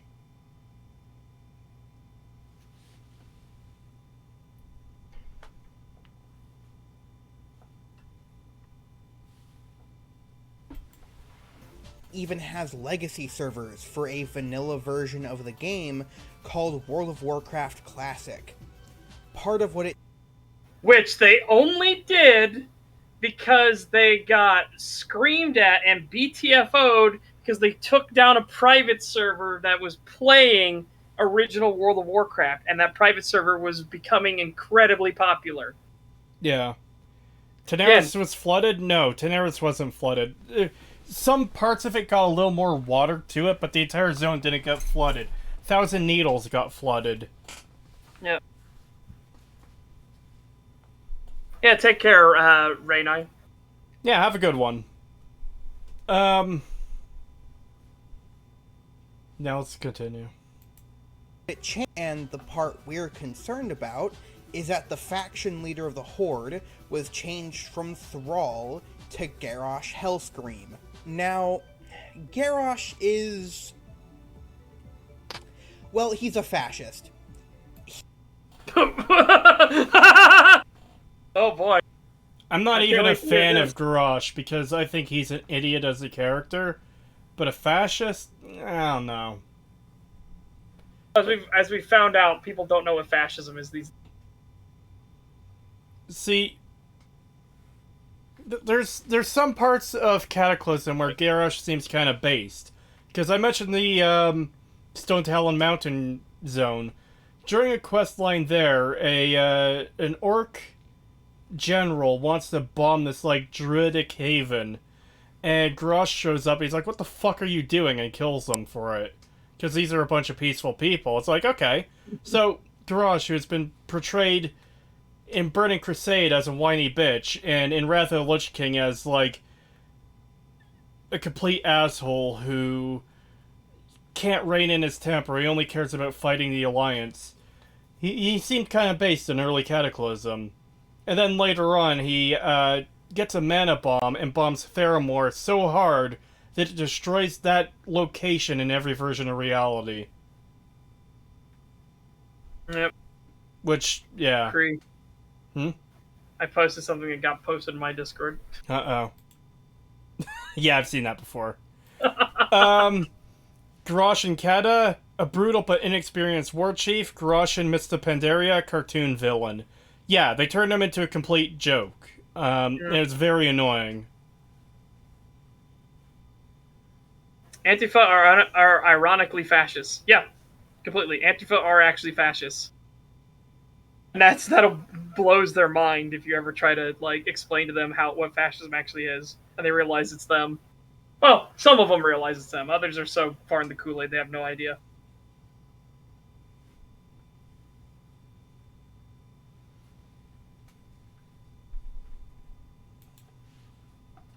He relies on populism and stirring up bigotry. He engages in doublespeak, both claiming that the Alliance is a weak and pitiful enemy, and also that they are strong beyond measure. And also, I want to point out, he's not showing footage of Garrosh Hellscream here. He's showing footage of Grom Hellscream, his father. Yeah. But technically not his father, because this is... Huh? Green Man bad and Ghoul-Aid. This isn't even Garrosh's father, because this is alternate version Grom Hellscream, who doesn't have a child. God, the ending to fucking Warlords of Draenor pisses me off so much. No, they wear black. Fascists wore brown sometimes. No such, they name themselves the so Anti-Bad Guy Squad. How could they be the bad guys? Yeah. Fucker's responsible for 2 genocidal orc hordes and he gets off as a hero twice. Yeah. and that preemptive attacks are necessary to defeat them. Sometimes a preemptive strike is necessary. Also, Again. What if it was just shit writing? Because there's a lot of bad writing in that era of Warcraft. Yes, there is. Yeah, holy fuck. I mean, they have a similar thing happen with Jaina Proudmoore, where she goes fucking nuclear and starts genociding all the fucking blood elves in Dalaran because, oh, we're ejecting the Horde from the city and they're not leaving. And she just goes crazy and despises... She tries to get, I forget his name, the king of the humans. He tries to get them to exterminate the Horde at the end of Mr. Pandaria. Because she's so fucked in the head. Like, Battle for Azeroth kind of sucked in a lot of ways, but at least they made her less of a psycho cunt.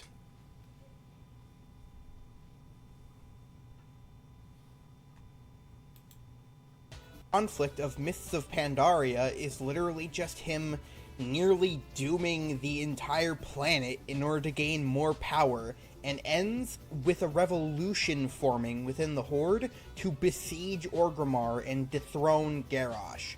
After Garrosh is defeated, he's imprisoned, immediately escapes before his trial, and... Wait a minute. Goes back in fucking time to warn his father... Not back in time, sent to an alternate version of Draenor. That's a key difference there. Yeah. Not to drink the blood of Manaroth? What? That sounds like a pretty good thing to warn his father about, to be fair. Absolutely. Hey, if you drink this demon blood, they'll control you, and they'll have you kill countless millions of people. Don't do it. Yeah. Okay. Thank you, child from the future. So now, the confusion becomes apparent, because even after they avoid that whole drinking the blood of Manaroth thing, which is originally what turned them quote-unquote evil in the first place, they still decide to invade Azeroth. Yeah, because Garrosh isn't fucking... Okay, first of all, because the writing is fucking dog shit. I just remembered how they were able to invade Azeroth, and holy shit, it pissed me off. No. They built the Dark Portal, and they're using Gul'dan, Cho'Gall, and Terran Gore as batteries for the portal. So, to close the portal so they'll stop invading Azeroth, Khadgar gets you to go not kill them while they're fucking suspended mid-air and can't defend themselves. Not kill them, but let them go. Fuck!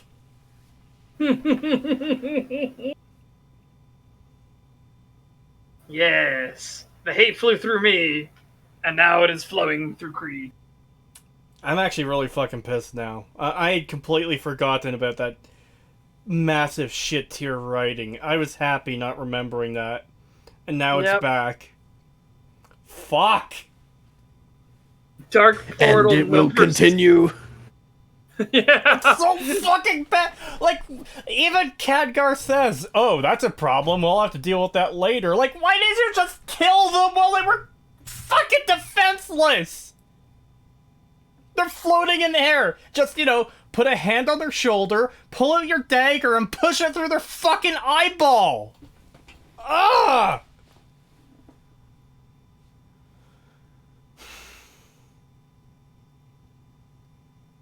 I fucking hate Warlords of Draenor so much.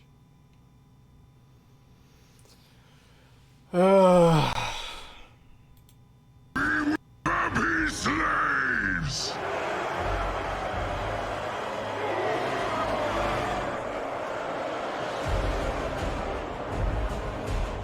Okay, we might need to, give copytisms. Would Blizzard really copytism a fucking cinematic trailer? It's Blizzard. It's Blizzard, yes! Well, I don't know that. Especially when people have done videos in the past showing off these trailers and talking about the trailers. Yeah, but we're criticizing it, so therefore Yeah, not allowed. We're more of a negative video. Warlords was also the expansion they thought they could remove flying. Yeah, that was such a fucking dumb idea. And ever since then, they've implemented this shitty system where you have to complete not the quests of every zone, but you have to, complete several specific achievements to show that you've experienced most of the content of the expansion before they'll let you fly. Fuck off! Just let me pay for it! With in-game currency, not real money. Yeah. It's fucking annoying that you have to jump through hoops just to fucking fly now.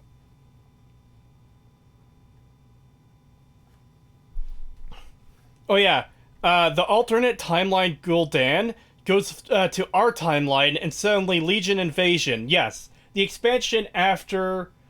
why am I forgetting? I was just complaining about Warlords of Draenor. The expansion after Warlords of Draenor was Legion. The one where the Burning Legion fucking invades Azeroth again.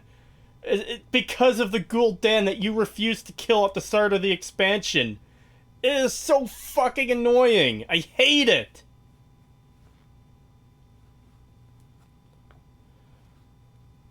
Now tell us what you really think. Hold on, I have to do this properly. Oh, there you go. Will be conquerors.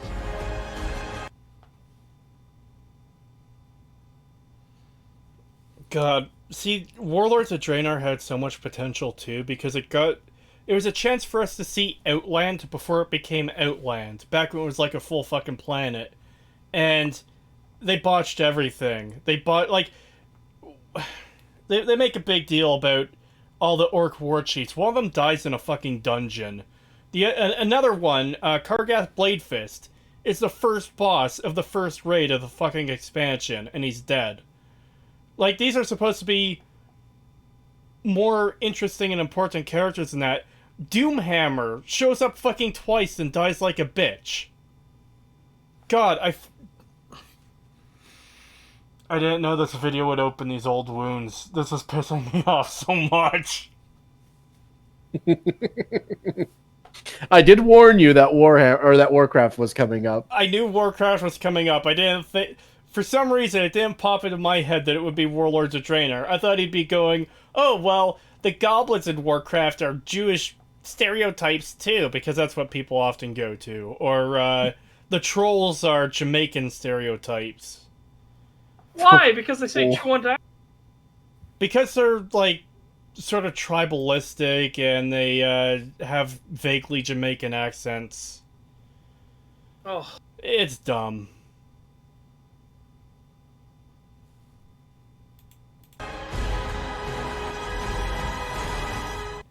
Or try to, anyway. They're actually remarkably unsuccessful.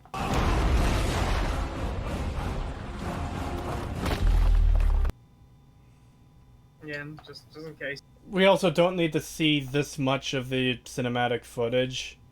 Yeah, And and you're just padding your video. Yeah.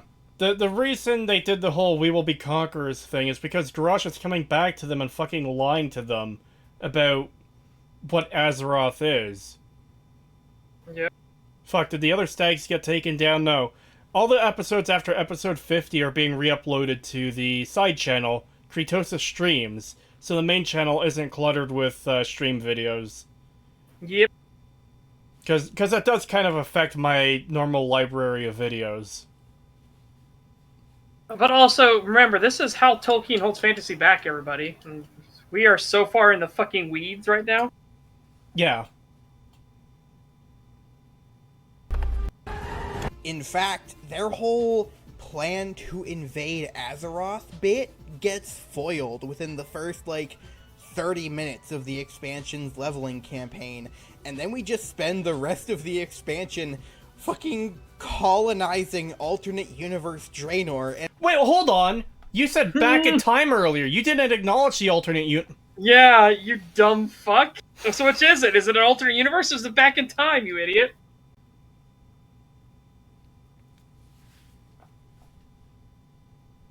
we do a little Nomen orbital strike. These are hospitals. Oh god.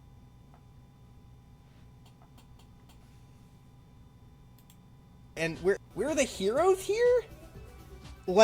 Yes, you're the heroes for invading the world of the people trying to conquer yours and fighting back against them so they can't fucking do it again. Yeah. And also, you're not colonizing their world, you're working with the natives. Well, technically, not the natives if you count the Draenei, but you know what I mean. The Alliance sides with the Draenei that are living there, the Horde sides with Orc forces that haven't joined the Iron Horde.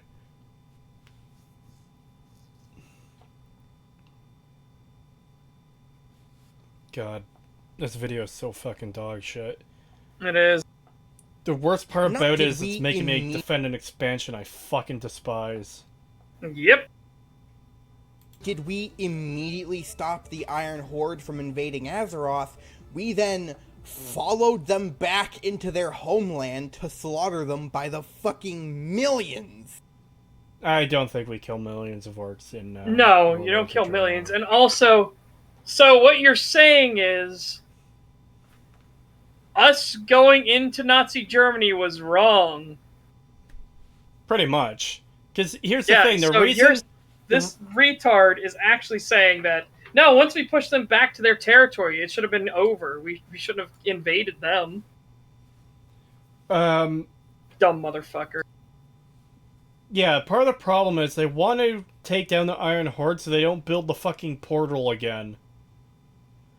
Yeah, because what stops them from building it again and it showing up somewhere else on the planet?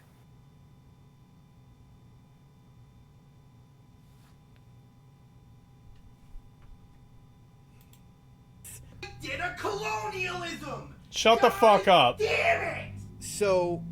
You're a fucking idiot! You're a racist, bigoted piece of shit and don't know what colonialism even fucking is, you moron! Oh! Thrall looks so fucking ugly in Reforged. Holy shit! Yes, he does. Everything looks hideous and reforged. No, Everything. I knew it looked bad, but look how they massacred my boy! Yep. Oh! I can't believe they fucked it up that bad. Clearly, the insinuation made here is obvious. The orcs, even without the influence of the Burning Legion, would have invaded Azeroth anyway. No, you So- fucking No! idiot! It's literally Garrosh whispering lies into their ears about how horrible and terrible the humans are because he's written to be a fucking idiot! Yeah.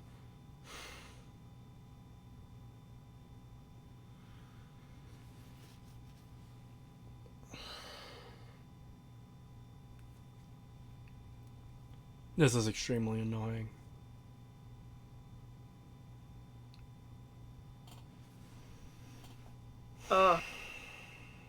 It does feel good though, because haven't given much of a shit about Warcraft lore. I know bits and pieces of it, but I literally could not give a fuck about Warcraft lore. I used to. It's just great because I get to hear you squirm instead. What, after the fucking Mexican lizards and ogre Mongols? Yes. Clearly, Lance is justified in dehumanizing and then slaughtering or enslaving all of them. Who You gets... do know the Horde counter invades too, you idiot. Not just that, but... who... Hold on. Was he talking about the Iron Horde there that gets slaughtered or enslaved?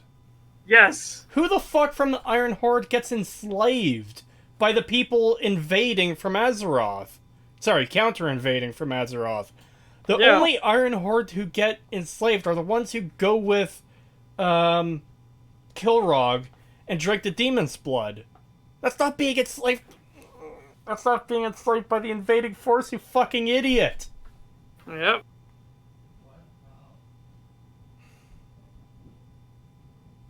Because that's what the Alliance wants to do, you realize?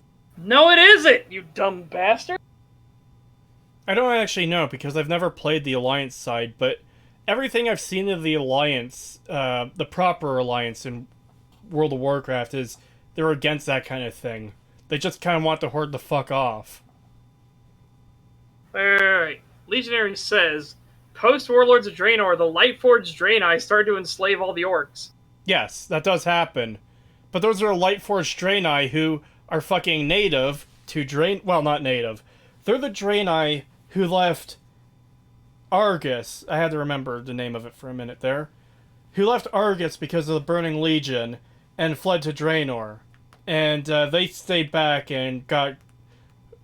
They basically became the light version of the Burning Legion, where everyone must join us or die, pretty much. And Extremism from the other side. yes. The Lightforged are actual fascists. Yes. And it's weird. So, this is going to take a couple minutes because lore is so fucked here. So, by the end of Warlords of Draenor, like, Grom Hellscream is the leader of the Iron Horde, even though it was Blackhand originally for the regular Horde. Doesn't matter. Grom is the leader here, and he's the one behind the invasion, because, you know, Grush telling him to and everything. And he's like the big bad that's built up through much of the expansion. And then the Burning Legion start coming in, and then Kilrog drinks the demon's blood, and they start torturing Grom because they want him to join them, even though they could just force feed him the demon's blood at that point, but whatever. Then he joins in fighting the big bad of the real big bad of the expansion, Archimond. And once he's defeated, we get this cutscene where Grom is talking about how, you know, Draenor is finally free. Like, motherfucker, you're the one who started all this shit in the first place. I hate it so much. But even though it ends on that high note for this version of Draenor, then comes, like, an expansion or two later, oh, well, you can have the Mag'har allied race, and how do you unlock them? You go back to alternate Draenor, where the Draenei and the they've gone all fucking light side fascist, and they're taking over the entire planet and fucking ruining it and killing everyone who won't join them. And the Maghar that you can play as are just escapees from this world.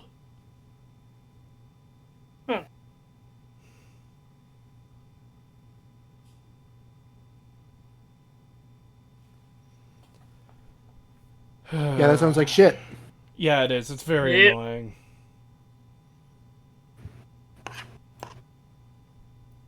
Oh, they fucked up Cairn, too. Yes, again, like I said, everybody's fucked in it. No, I know, but like, how do you fuck it up to that degree?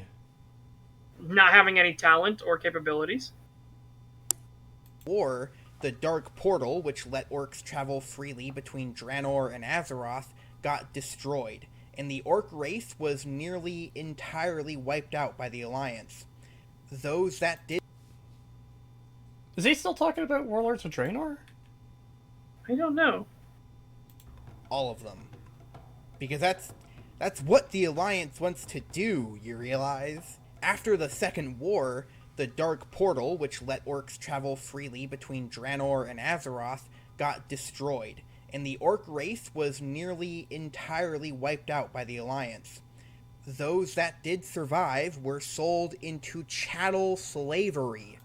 Okay, so he is talking about the main timeline again. Because, yeah, when Thrall is, part of Thrall's story is that he breaks out of being, like, a prisoner. I'm less knowledgeable about that area of the lore, actually, because I didn't really care that much. But it's understandable that these people might want to keep the orcs as prisoners, rather than let them go free and possibly fucking raid and attack their towns. Because what else are they supposed to believe about the orcs at this point, when they've been nothing but violent towards them? They are in camps because you have thousands of homeless genocidal aliens living here. Yeah, exactly.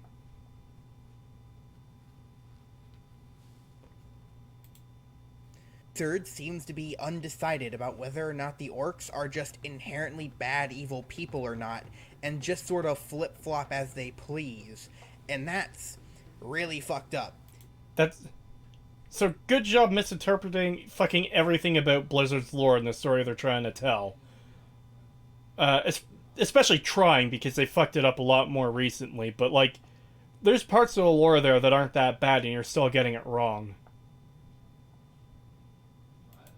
Because it indirectly justifying all of the Alliance's oppressive policies that made orcs not even second-class citizens, but literally objects. Not objects. They were an invading force that, for no reason as far as the humans were concerned, were attacking and killing their people. They were invading the planet, and like, what else? What the fuck are you supposed to do? Yeah. They're unreasonable at this point because they're fucked up on the demon blood. You don't know, like you know the damage they're capable of, but you don't know how to fix it. How else do you deal with the problem? Aside from actual genocide.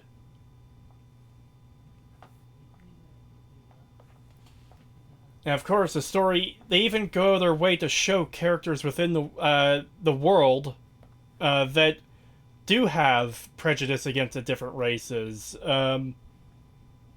Particularly Garithos in fucking Warcraft 3, who hates the High Elves. There's people like that in the world who aren't going to trust the orcs naturally because of every experience they've had with the orcs killing people.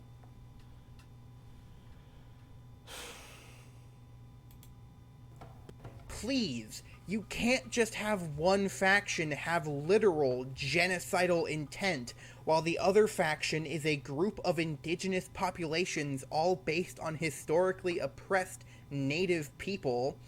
But then constantly play with the idea that the genocidal maniacs may actually be justified in their hatred of said minorities. So wait, are the genocidal maniacs the humans? Yes, that's what he's claiming. The orcs were literally invading Azeroth on a genocidal fucking campaign, though.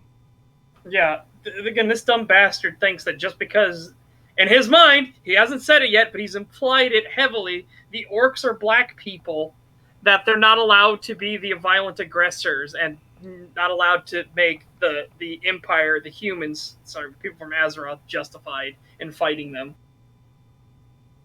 He hasn't said it outright, but he's basically claimed it all the way through. It's actually something of a sneaky move he did here, because he's ignoring the demon blood mindfuckery, because he talked about, oh, well, they would have done it anyways, as proven by Warlords of Draenor, which again... Oh, you mean the dishonest liar is being dishonest again? Who'd have thunk it? Sorry, I left some stuff out. The dishonest, racist, bigoted liar is being dishonest again? Who would have guessed? Yeah. But anyways, yeah, he's ignoring the whole demon blood thing for, oh, well, they would have done it anyways, completely ignoring why they were invading in Warlords of Draenor. Yep. Go fuck yourself. Piece of shit.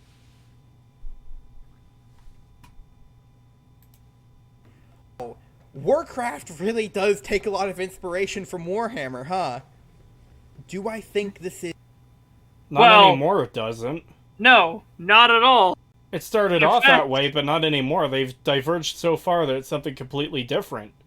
Yeah, and your dumbass doesn't even know what Warhammer is, so shut the fuck up about it, you leftoid retard.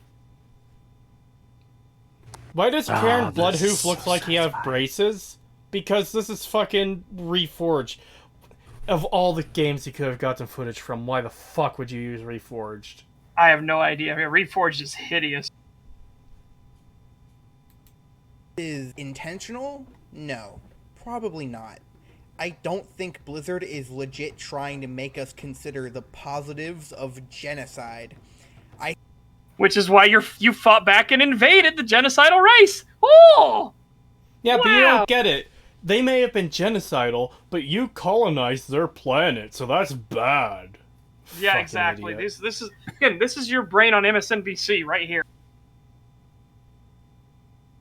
I miss Karen, so do I. I think it's dumb that they killed them the way they did. I think faction made up of clearly very non-human races and see them as an easy target to make the antagonists in any given story. And what about the faction where only one race is human and the rest aren't? Yeah. It's not even that the Horde are the antagonists through World of Warcraft. It seems to me more the long-standing differences between the two factions that cause them to fight still, rather than anything. Even though that doesn't make any sense. Cataclysm should have united both sides. I mean, there's numerous threats they faced where they fought together that should have united the two sides. Yeah, that's what I mean. They should have been united. That was, The reason... What game was it? I think it was Rift, where they actually had an actual, threat that was, global in scale, and the player base was like, why the fuck are our factions not united against this far greater Lovecraftian fucking threat? And the developers finally capitulated and said, yeah, that does make sense. So now, later on in the story, the two factions come together and they're allies now against this Lovecraftian threat. That is one of the big problems I have with World of Warcraft is it seems like I almost said Bethesda. I occasionally in my head get Bethesda and Blizzard mixed up because they both have shit writing. And they both start with B. It's a problem I have with Blizzard in World of Warcraft where they keep the Alliance and Horde separate as enemies all the time, even though there's numerous threats they've banded together to fight against, and there's no reason they should actually be enemies anymore. We have to have the split because of, how would we justify PvP? Yeah. That's what it comes across as to me. Yep. But yeah, they fought the Burning Crusade, Burning Legion twice. Once in Burning Crusade, once in the Legion. They fought the Lich King. They fought... Actually, that's another thing. One of the boss fights in Icecrown Citadel, when you're going to go fucking kill the Lich King, is the airship battle between the Horde and Alliance, because we need to shove their stupid conflict in there when they should be... Okay, if they want to fight each other... Still, despite all of this, that can do so when you're not raiding the fucking citadel of the necromancer enemy they're trying to kill? Alright, I am gonna go get some more pizza real quick. So if you just want to continue, as long as he's still doing, like, Warcraft stuff, because I don't know anything about Warcraft, so... We're feel free to almost done. continue the video. There's only a few minutes left, but still. Well, I mean, I don't know how much more is going to be about Warcraft, you know, and I don't know that much about Warcraft. Yeah. So I'm going to grab pizza, because my stomach's growling. Reminds me of that green text story of a guy asking V how he should go about applying to Blizzard, as he thinks he would be a good writer, and V responds, Blizz doesn't hire good writers. Yeah. Oh no! Rainbow Cree. Blizzarthesta. No. I am not going to celebrate a Blizzard success to get back at Bethesda. That will never happen. Sorry, at Bethesda...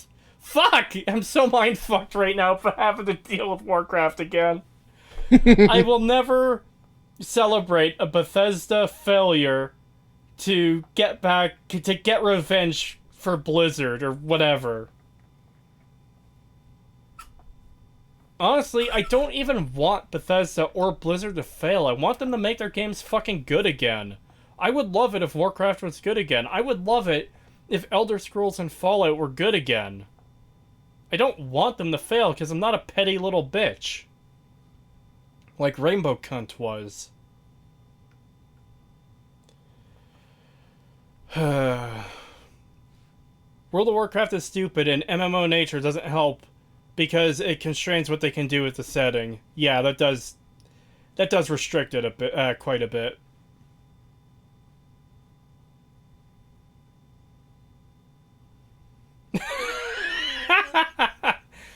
I don't know much about Blizzard lore at all, but two forces banding together to fight a greater evil, and then after it is defeated, going against each other has been done before. World War II. Okay, here's the thing.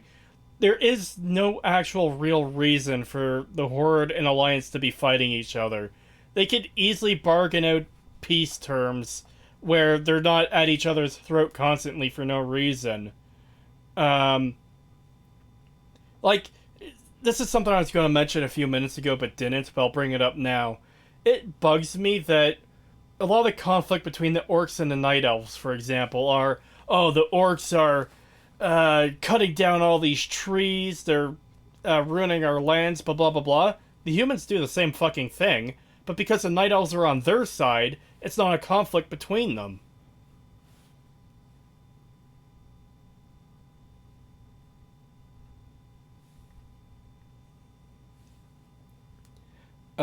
The Horde and Alliance have their own continents to themselves, more or less. Yeah. And for those areas they do share, like Lordaeron being for the undead and Teldrassil being for the Night Elves, you know, you could still bargain peace between those two species keeping their zones. And back to the primary topic of this video, I don't think this idea of orcs having no moral compass and just being evil, murderous bastards being a given would exist, were it not for the influence Tolkien has on the fantasy genre. Okay, but that's the problem of the people taking influence at that point, because the orcs weren't they weren't mindless in Tolkien's works. And you're also very clearly God, I actually want Setch here for that statement because he did get back to the main subject. Yeah. I'm back. Good. Well, To make the antagonists in any given story. And looping back to the primary topic of this video, I don't think this idea of orcs having no moral compass and just being evil, murderous bastards being a given would exist, were it not for the influence Tolkien has. So first of all, God, there's so much you could go into here. People can write orcs in any way they want, and we could see that by the fact that the orcs of Warhammer, the orcs of World of Warcraft, the orcs of Elder Scrolls are completely fucking different from what Tolkien wrote. Yep. And from what you're saying Tolkien wrote. And from what he's fucking claiming that they are in these games where he's getting them fucking wrong. Yep.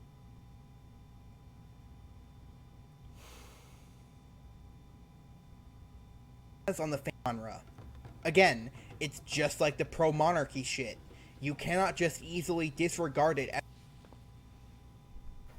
Okay, monarchy is not pure evil. Monarchy is not terrible. The problem is, monarchy has a singular point of failure.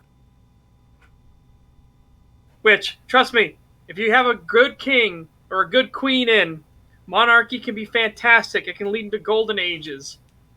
When you have a bad king or a bad queen in, you're in for a rough fucking time.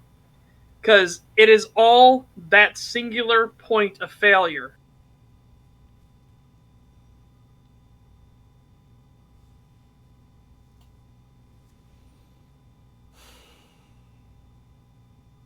a that the pro-monarchist themes of Lord of the Rings is continually reflected in other works in the genre, just as you can't do the same with No. Remember, even in Lord of the Rings, there was a lot of things talking about how the monarchy system was bad. It's a good thing that Aragorn was a good guy, but we don't know if he's going to be a good king. Again, that is what George R.R. Martin wanted to know. What is Aragorn's tax policy? He was curious how Aragorn was going to run the kingdom. What would it be like afterwards? So that's partly what Robert Baratheon was based off of. Somebody who was a good guy and a good warrior, but turned out to be a terrible fucking king.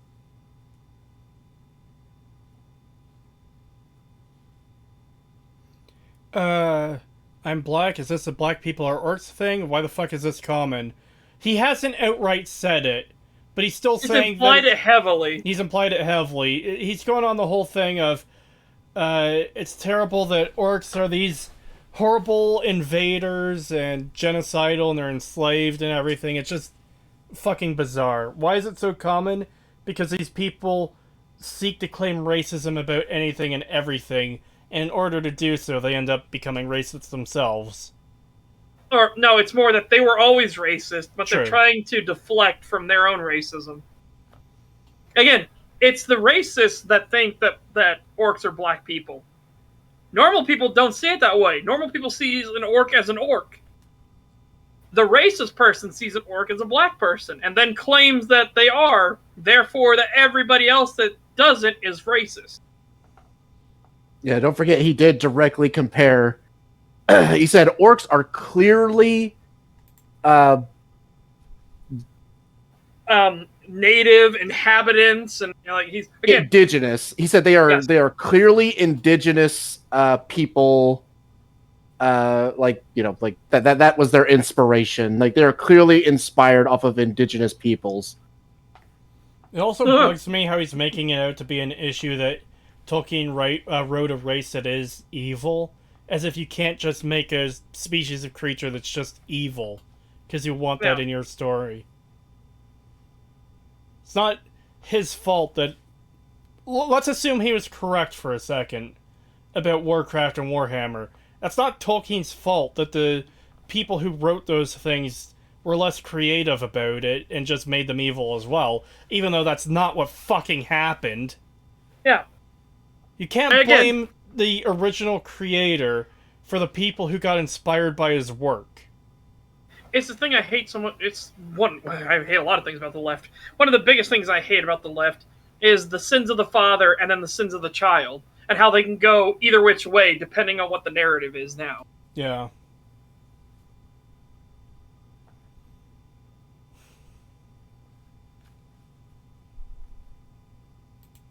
with racism and how it impacts the medieval fantasy genre today.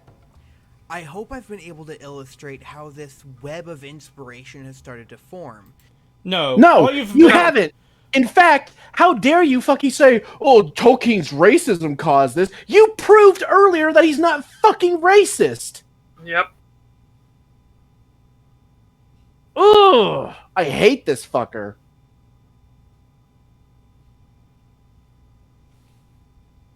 By the way, yeah, G-Forces says not all leftists are bad. Yeah. That's entirely fair. I'm specifically talking about the leftoid NPCs. Yeah, The people that watch MSNBC or CNN, and that's their entire news source. The literal people that can't think. They just stand up, clap, and, I stand with current thing without thinking. Yeah, the crazies. Remember, MSNBC is currently saying that the pedophile in chief didn't go far enough in his speech, that they said that they should start gassing and killing white people now. This is what has been said on MSNBC. They're fucking lunatic. Holy shit. Yeah, remember when they had that one guy? I forget his name already, but they had him on, and he said like something about your neighbors are Trump supporters, and you need to kill them before they kill you. Yes. Grab a hammer and go next door and kill your neighbors. Well, the current one is that we should start the war. We need a civil war right now. We need to start killing all of these Republicans and Trump supporters and everything. It's like, oh my fucking god. Yeah. They're straight up just calling for civil war at this point, and hoo boy. Yeah. Inspired later works of medieval fantasy, which then went on to inspire even more. The medieval fantasy genre would not be the same without Tolkien, and that's a wonderful thing. But no piece of art is perfect, and no story is without problematic elements. Shut the fuck up. I hate the term problematic So do I. I hate it so much. It was a fine word before they started using it to describe anything they don't fucking like and need to destroy. And remember, too, this is the fucking weirdo who cited Anita Sarkeesian as a positive example earlier in the video. Oh god, yes. A wonderful, influential, heroic woman. It's like, oh yeah. I forgot that this is the Anita Sarkeesian simp. Oh. Oh yeah, I forgot about that. Yeah.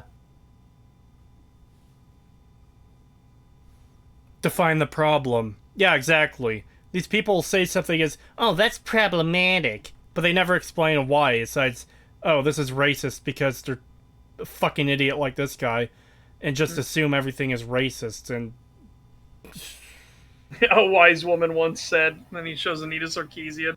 It's like, oh, fuck. Yeah, that was painful to watch. Yeah. Advocating for completely disregarding and discarding the good things that Tolkien has done. You are, though. But you are! Because you're attributing the good stuff to the bad. You're literally changing shit so that it is bad. Yeah, you're trying to remove all the good. Yeah, you literally rewrote everything Tolkien did, and even gave him quotes that he never fucking said to try to paint him as some evil. You are actually advocating on destroying the man's work. And legacy.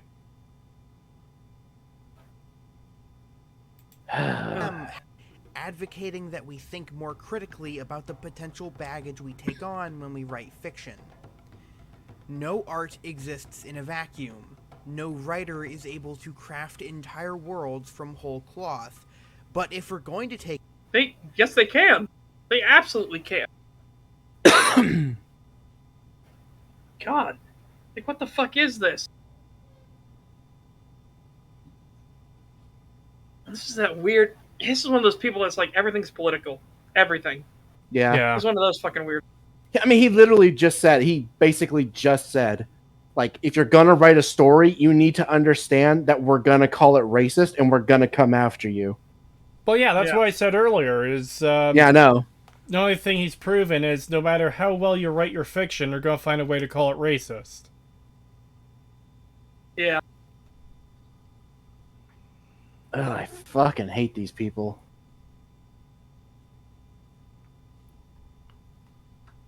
Stop the psychic damage. Stop. We're almost done. Taken from other works, we need to be willing to critically analyze those points of inspiration, or else we'll be held back by them. Hi. Oh! What the fuck? I never saw this part. Oh my god! Pro tip: Oh my there's some god, people you made who me should bite my cheek. Fuck. Back, demon, back! There's some people who should never use a webcam. You are among them, sir. Yeah, I assume the red that's a light. sir. Oh my fucking god! And of course, Yeah, it I'm has not a even for the sure. has a for the horde shirt. Holy Uh. fuck! No wonder they were so anti alliance in this. God, the red light really does not help either. No. They look like a tomato. They look so bad. Oh, You God. say tomato, and the first thing that pops into my head is that one image of that tomato dude you watch where his character is like, he has a crazy smile on his face. Dude, like I said, he made me bite my cheek. Holy fuck! Oh, it hurt.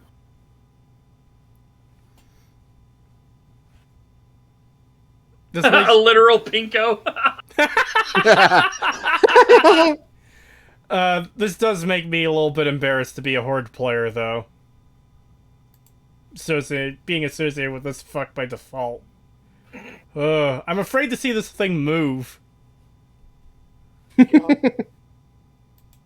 Thanks for watching the video. It took a while to make. You should have spent longer on You it. should have spent longer and figured out that your script was fucked, and maybe you should have learned to stop being so racist.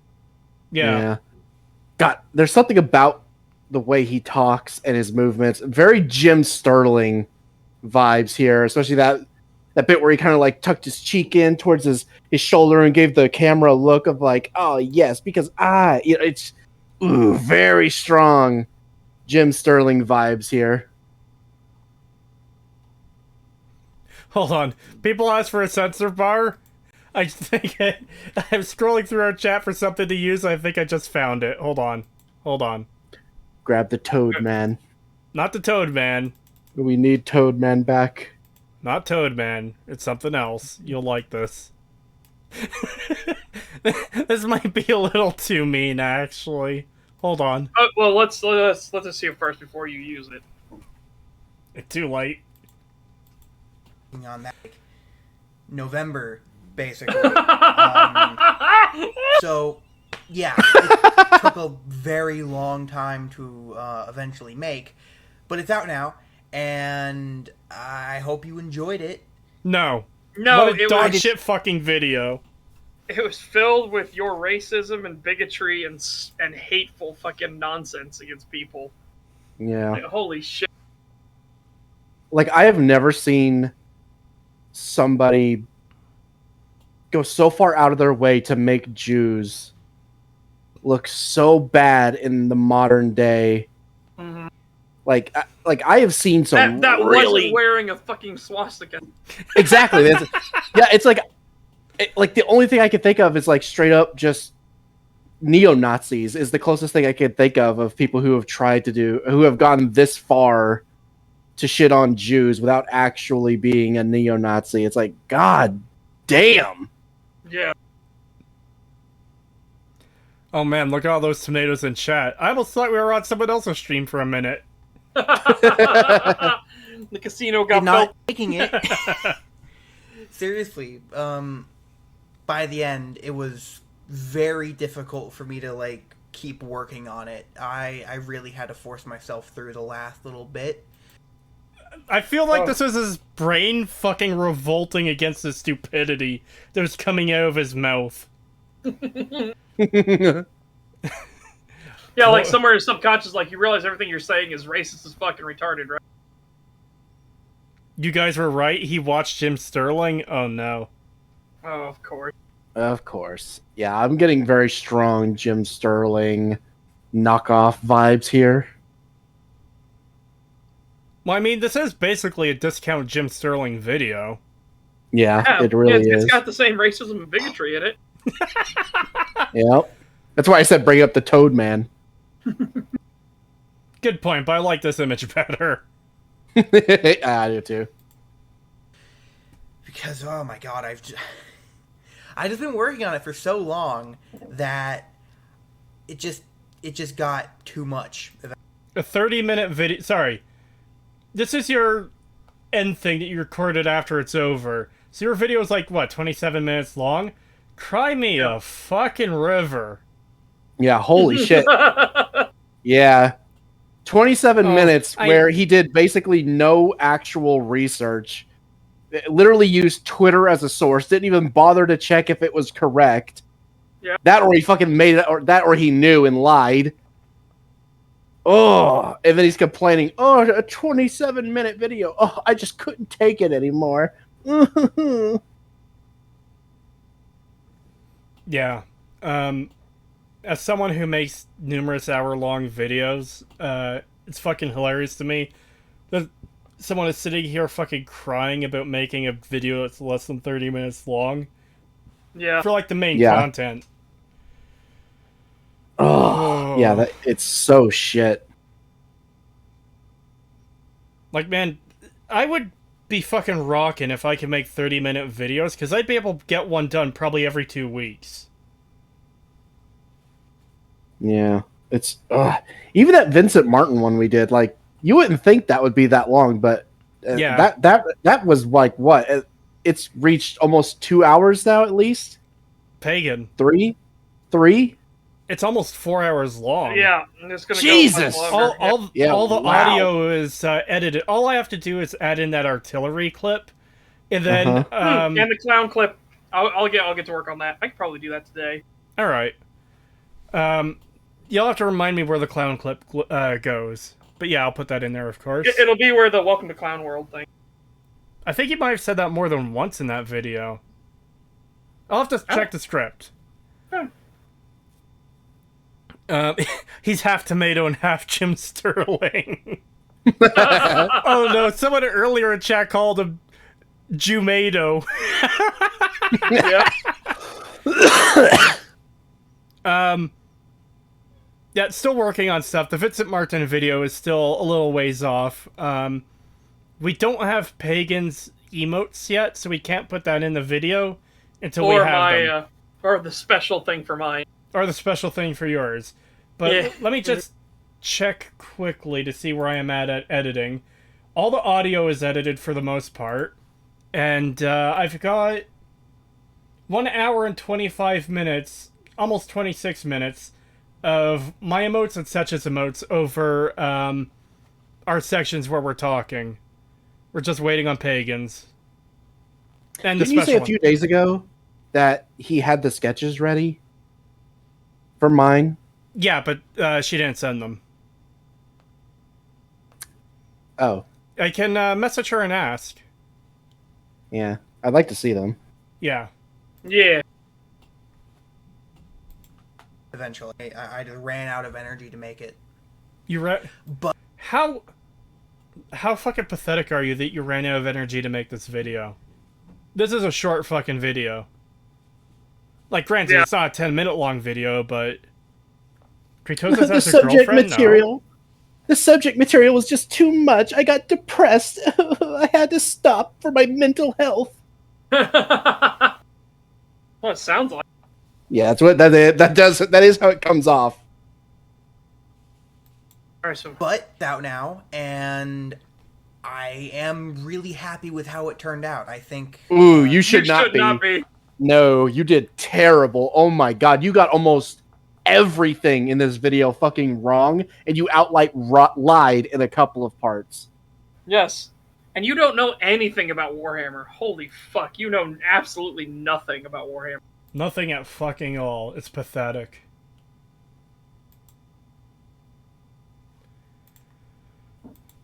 The fight is really good. No, it's not. It is not. That's great. I would love if you could act on that by downvoting it and subscribing to this channel. No, don't downvote. No, Again, guys, no, don't downvote I this know. thing that gives Yeah, engagement. don't do that. I'm making a joke. Don't actually go do that. He doesn't. We don't want him to get any kind of watch time or interaction in the comments or in the likes or anything like that. It only helps him. Yeah, don't do any of that stuff. Admiral Tony Donning says, Seth, you'd be surprised to know that he has a lot of Warhammer videos. I'm not surprised about that. Remember, we had the Halo follower channel that didn't know shit about fucking Halo. Well, he says that he hates... me. Well, he said here he doesn't like Warhammer, so it must all just be shit of him, like, criticizing it and like explaining why it's bad and all that shit. While not understanding anything about it. Yeah, exactly. If No, we not hit Installation 00. No, I'm talking about Halo Follower was the name of the channel. Halo Yeah. Follower. Yeah. The guy that said, like, we've never seen the Covenant attacking civilians before. Yeah. Oh my god, I still can't believe he fucking said that. And his entire channel is dedicated to Halo. Yeah, an entire channel dedicated to Halo, and there's like, what did we say? There was like 3 separate Halo games where it expressly shows the Covenant killing civilians. Yeah. Jesus Christ, what a fucking idiot. If we hit 1,000 subscribers by the end of this year, there will be a very special video I have planned to work on for if that happens. When that happens, you know. Yeah. Oh, please don't ever don't zoom do that. in. Do not do that ever again. Yeah, please don't ever zoom in on your face ever again. If I had known that would happen, I would have resized the image to cover it fully. Yeah. Oh. Ugh. Seth, do you have strong feelings on the depictions of the Covenant in Halo Reach? Oh boy, do I! No, Setch, don't fall for the bait again! I won't. I promise I won't. We don't have we don't have another hour to spare. Oh my god, I just realized his voice is Neil Goldman from Family Guy.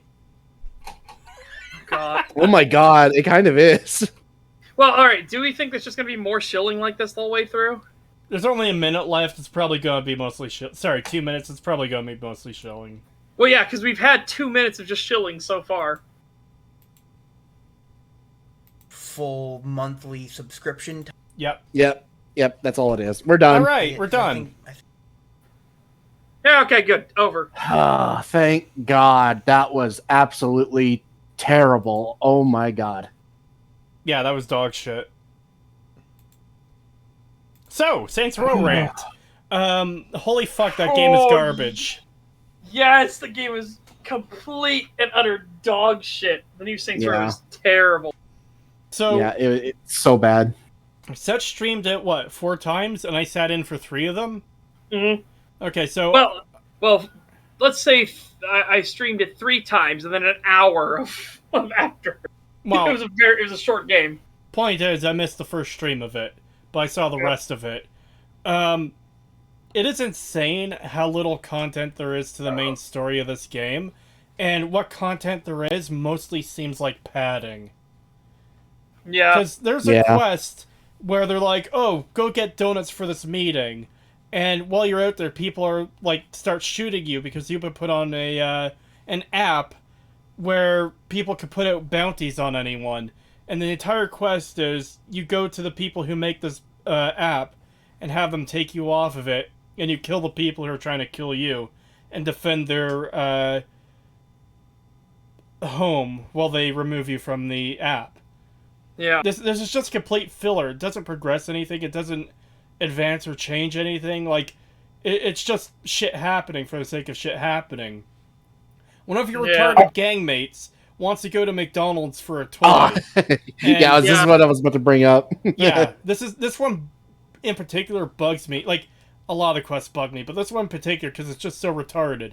This is a game series where you're in a cold-blooded gang that is killing people and taking out enemy gangs and, like, a whole bunch of shit. And there's a quest in this reboot where one of your retarded roommates, who's part of your gang, wants a McDonald's toy. You go there, and the toys have all been stolen by another gang that wants to take down, corporations, because... Sure, whatever. So the mission is, take out their car without destroying it, and then take the car from them because it has the toys in it, and now your friend has his toy. And that's it, that's the quest. And he even says at the end, oh, we should, can you help me donate the rest of these to the orphanage later? Sure, buddy, sure. Yeah. Yeah, because he gives this whole fucking sob story on the way to the McDonald's of, well, I want this toy because I was in the orphanage and I didn't get a chance to get this toy, but now's my chance and blah, blah, blah. Gives this whole fucking sob story. You get there, they've been stolen, you got to get them back, and then once you do, he gives this fucking thing of like, oh well, we're not actually like criminals, you know, we're going to give the rest of these, because your guy even says, why don't you just keep them all? And he's like, we're not criminals. We're going to give these to the orphanage. Well, I don't think he says we're not criminals. He doesn't say we're not criminals. He doesn't say it, but he implies it very heavily, because they imply it all throughout the game that, oh well, we're not murderous gangbangers. We're just trying to make a living because we have to pay off our student loans somehow and shit like that. And rent. And rent, and it's just like, oh my god, fuck off. It gets so bad, chat. This is how fucked the Saints are in the new Saints Row game. This is how completely fucked. So, a lawyer from Marshall shows up and says, due to the non-compete clause, we now own the Saints. We're like, what? No, you can't own the Saints. And Eli's like, he's right, guys. He owns us. No! And so now you have to break into the Marshall Towers and get them to sign a paper that says they don't actually own the Saints. It's like, you're a fucking criminal gang, you dumb bastards. Kill everybody. Who cares what a piece of paper says? You're criminals. Yeah, exactly. And also the fucking... The excuse they give of like, oh well, we can't just kill Marshall because it'll pass down to his son and he isn't gonna help you. And it's like, we'll just kill him too. We'll kill his whole fucking lineage. They make a point of it'll pass on to the next of kin, then the next of kin, and the next of kin. And I think your character even says, well, why don't I just kill them all? And the woman is like, or you could just put me in power and I'll take care of this for you. So you ruin the company's reputation so the stock drops and she buys it up. Your character buys it up and your character is the final vote to either fire or kill the current leader of Marshall, Atticus Marshall. Mm-hmm. And if you decide to fire him, he'll be like, oh, this isn't over. You never see him again. You never see Marshall again. Yeah, he just disappears. Any of them. The faction itself... The way the factions get taken out is so dumb. There are so many like threads hanging left. It's crazy.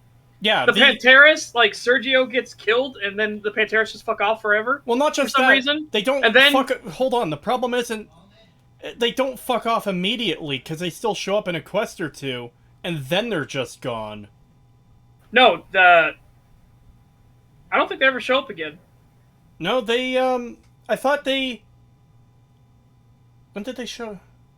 No, I don't think they show up ever again. Yeah, I don't think they do either. Yeah, because then you're fighting the idols. Yeah, it's the idols, and then you take out another leader of the idols, and then the people are like, well, there's only 2 leaders of the idols left, but the idols never show up ever again. Yeah. After the vote, they don't show up again. Yeah. Marshall doesn't show up again, ever again. And instead, you have a character, the Nuale, who is shown to be an actual competent and real criminal. I never had friends before because I thought they were liability. You proved me wrong. Says the guy who runs a fucking gang. Yeah. Keep in mind, the Nuale at the start was running a criminal organization, his own gang. So then the Nuale stabs you and says, well, I can't live your life if you're living it already. And then he just takes your friends and is trying to brainwash them into being his friends now because he's a fucking cartoon villain. Yeah, he does a complete 180. He goes from a very competent villain that is actually likable to just outright fucking cartoon levels of insane. Just at the snap of a finger, it's literally like it's like a switch. One minute he's totally normal, and the next he's stabbing you to steal your friends. The worst part is the moment he's stabbing you, your character is literally inviting him to the inner circle of the Saints. You could be one of the leaders with us. We'll be a group of friends together. You've been trying multiple times to get him in the friendship circle. Multiple quests. And he turns it down each time. Yeah.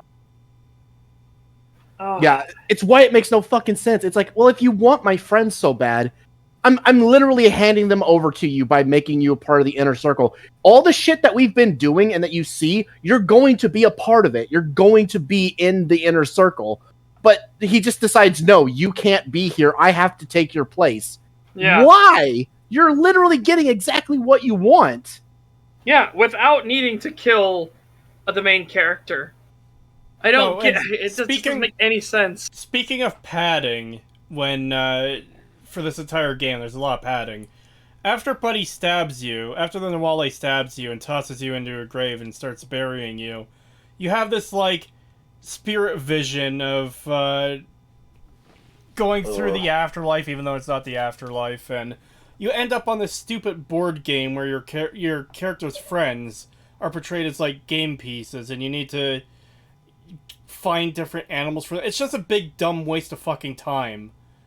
And, once your character, snaps out of it, gets out of the dream world, you find out that the Nawale didn't completely bury you, because you're climbing out of the hole, which is still mostly dug, which is weird. And this gets weirder in a second. The Nawale killed all the lesser nameless gang members of the Saints in the church to kidnap your friends. I thought he wanted to take control of the Saints. Why are they killing him? But the first assumption was, oh, everyone's dead. Maybe it was the Panteros and the Idols taking revenge. No, it was just him the entire time, so there was nothing to stop him from finishing burying you. If he had finished burying you, you'd die! Yeah. You would not be able to get out of the hole! God, Why did he It stop makes burying... no sense. None of it makes sense. Because he even says before he stabs you, or maybe it's after he stabs you, like as you're dying or whatever, he literally says, like, oh, well, I'll just take over the Saints and take your friends. And it's like, but then he kills all the Saints. And it's like, okay, so you didn't actually want the Saints. So again, I ask, why did you fucking stab me when I was literally giving you the keys to the fucking castle? Also, your character is the one who has been the nicest to him. Everyone else seems to basically ignore him. You're the one going out of your way to be friends with him and invite him in and give him, give him nice speeches and stuff and say, I'll be there for you. I've got your back. All this shit. Like, you're the one that's his friend. The others are just along for the ride. But for whatever reason, he decides he wants them and not you. It's so much more incredibly retarded after that. He kidnaps your friends and he puts them on a movie set and makes them reenact like a really shitty sitcom scene over and over again. And if they don't get their lines right, he has to do it over and over and over again. And then you go to fight him, and it's one of the worst boss fights you have ever experienced in a game, hands down. The smoke screen. We made a joke earlier about the AI breaking. I think we did. I can't remember if that was today or yesterday, actually. Point is, he'll drop a smoke bomb every so often and run off. The first time this happens, he doesn't actually run. And every time he throws it, it's completely fucked. One time he throws it at a wall on the other side of a set of stairs or an escalator, and it doesn't even cover him. Another time he tosses it on the opposite side of him, not in between you and him, so you see him run off again. And then the best part, you run up to him where he's standing in front of a set of doors, and you're trying to shoot him, but you're not doing damage, and it's like, capture the Nawale, follow the Nawale, and he's just standing there, and then after like 30 seconds to a minute of nothing happening, he runs through the doors and closes them, and the game refuses to let you open the doors. Another character has to run up and open it for you. So now it's this bullshit chase through the building where it never lets you catch up with him because they've got a fucking story to tell. And then he gets to another door, and he closes it as he goes through. And the game refuses to let you open it again until your characters have this back and forth, and the game allows you to suddenly go through the door now. And this leads to one of the best parts of the entire game. They have... he makes it to the roof, and there's like a sundown showdown, sunset showdown, where they're doing a Wild West thing that's completely not earned, a duel that's completely not earned. They're drawing it out, and how do you think a a pistol works, a Glock works? How does it work? You pull it out and fan the hammer that doesn't fucking exist outside of the gun. Actually, it doesn't exist at all based on Setch's research. You fan the hammer because Glocks are striker fire. You fan the hammer that doesn't fucking exist to shoot the guy. And keep in mind, both characters fire at the same time, and you're within range where there's no fucking chance he'll miss, but he misses anyways. And your bullet hits him and kills him. Not instantly kills him in such a way that he has time to slowly drop down onto his knees and then fall over and die. He doesn't recoil from the shot at all. He doesn't flinch. Yeah, Also, you don't even know if you we hit need him. we need to keep this in mind. The entire building is on fire, and then your character looks like, wow, that's a great view. Why don't you all come up here on the roof and join me for a great view? Building's still on fire and is collapsing, but you're all sitting there on fucking, like, lawn chairs and stuff like that, looking at the sunset. Yeah, we made a joke it'd be hilarious if the floor just fell out from beneath them and they fell into the fire and died, and that's how the game ended. But Yeah. no, of course they didn't do that. Even though that's what should happen. It is absolutely dreadful. Yeah. Yeah, it's It is- fucking awful. It is absolutely dreadful. And Setch had a bounty out to play this game where people paid him. How much was it to play the game? It was 300 to. All right, no, I gotta get the exact thing. 300 to play the whole game or to play the whole story, and then I think it was like 1,000 to do 200 play the game on stream once, 300 to do a full playthrough of the entire story, 1,000 to do all side quests and main story. yeah. And on such a stream, I said, oh yeah, I'll put up a bounty too. If someone wants to pay me $7,000, I'll play the full main story. Yeah, we have a new bounty game up, by the way. Hunt Down the Freeman is the new bounty game. $200 to play it on stream, $300 to complete it. There is no third category because there isn't any side quests or anything like that in Hunt Down the Freeman. But oh boy, that's going to be wild. That's a game I haven't played before, and for good fucking reason. You guys And seen... for anyone that doesn't know what Hunt Down the Freeman is, it has received such wonderful accolades as Hunt Down the Refund, the 7-hour chore and opposing farce. You guys see the clip where this final boss glitches out and goes spaghetti in an A pose? Yes. Yes, Yeah, we showed that on such a stream.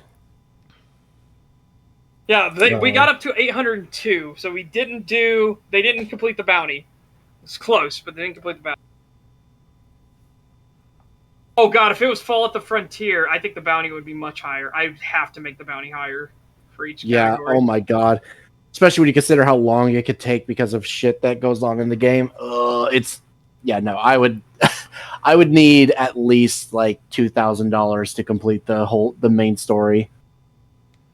Only $1,000. That's masochistic, bro. Yeah, exactly. That's why I set my bounty at 7,000. Yeah, to even play the game. Well, that would be completing the main story. Yeah, fair enough. Because I know no one's going to pay that. Yep. Now that we've got that rant out of the way, is there anything else to talk about before we end the stream? No, but we have all the super chats. All right. Yeah, I wasn't going to forget about the super chats. I was just wondering if there's any other topics to cover. Well, I mean, I did have something, but then Seth said no, so I guess we're not doing it. When did I say no for what? I'm joking. Wow. Fucking gaslighting me, you son of a bitch. Hold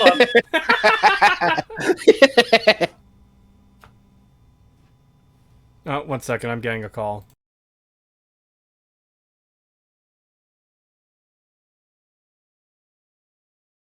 Amazing timing. Well, it wouldn't be Halo Reach, because I do need to stream more Halo Reach and do that more so we can go through the things on the video and stuff. Because I need to do Halo Reach multiple times so we can actually do the video.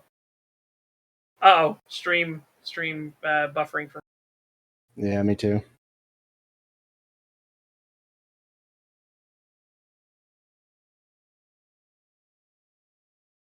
Oh, there we go, it's back. What was that? I was on the phone. Stream buffered for me, and then it's back. Well, before I get to the super chats, let's grab this membership message. Adeptus Fantasticus for 2 months. Thank you. Speaking of which, why about the Halo Reach? Or sorry, why about Halo Reach? Try to restrain yourself, Setch. I'm just gonna give you the title of the video, and that should kind of give you a kind of synopsis of where the video is gonna be going. Halo Reach, a mediocre game with a terrible story. Halo Reach is the most lore-accurate Halo game. Yeah, fuck that. Creetosis, Bioshock Infinite. Look, I want to cover Bioshock Infinite. It will happen one day, unless I fucking spontaneously die before then. I've got a lot of other stuff to take care of right now first. Well, okay, Drake complimentary. What you should do is you should join my Discord, and then you can suggest Sonic 2006 as the next bounty game, because we have Hunt Down the Freeman as our bounty game. It's pretty overwhelmingly was in Hunt Down the Freeman being the one to choose. I gave the option of thumbs up for Hunt Down the Freeman, thumbs down if you want us to choose something else, and overwhelmingly it was yes, Hunt Down the Freeman is the next bounty game. What's so bad about it, though? I've only played Bioshock Infinite once, years ago, and my memory is getting foggier and foggier about it. I'd have to play it again to remind myself of the terribleness. Let's just say, having a time travel and multiple timelines thing really does fuck the entire game over. Yeah. It is incredibly shit. Somehow, you drowning yourself stops all the racists. It's so fucked on every level. Yeah. We will cover it one day. I'll cover it one day. And the guy who drew my icon said I remember him saying in stream chat once that he would debate us about that, so we could have that stream at some point too. I'll probably play the game and start scripting the video before we have that debate, though. And that's still a ways off because I've got a lot of stuff on my plate as far as videos go. Yeah. Anyways, first super chat. $5 from Peace was never an option. Thank you. Less than 1 minute, and Creed's being unfathomably based. Ah, thank you. Yeah. £5 from Happy Nihilist. Thank you. Nuclear post-apocalypse of the day, Baron by Keegan Francis. Look him up. It's surprisingly well written. P.S. You're all furries, especially Creetosis.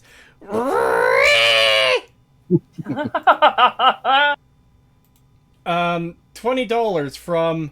Hold on. Where's the tab? Oh my god, the DLC makes it worse. No username? Oh no. Wait, there's DLC for Saints Row already?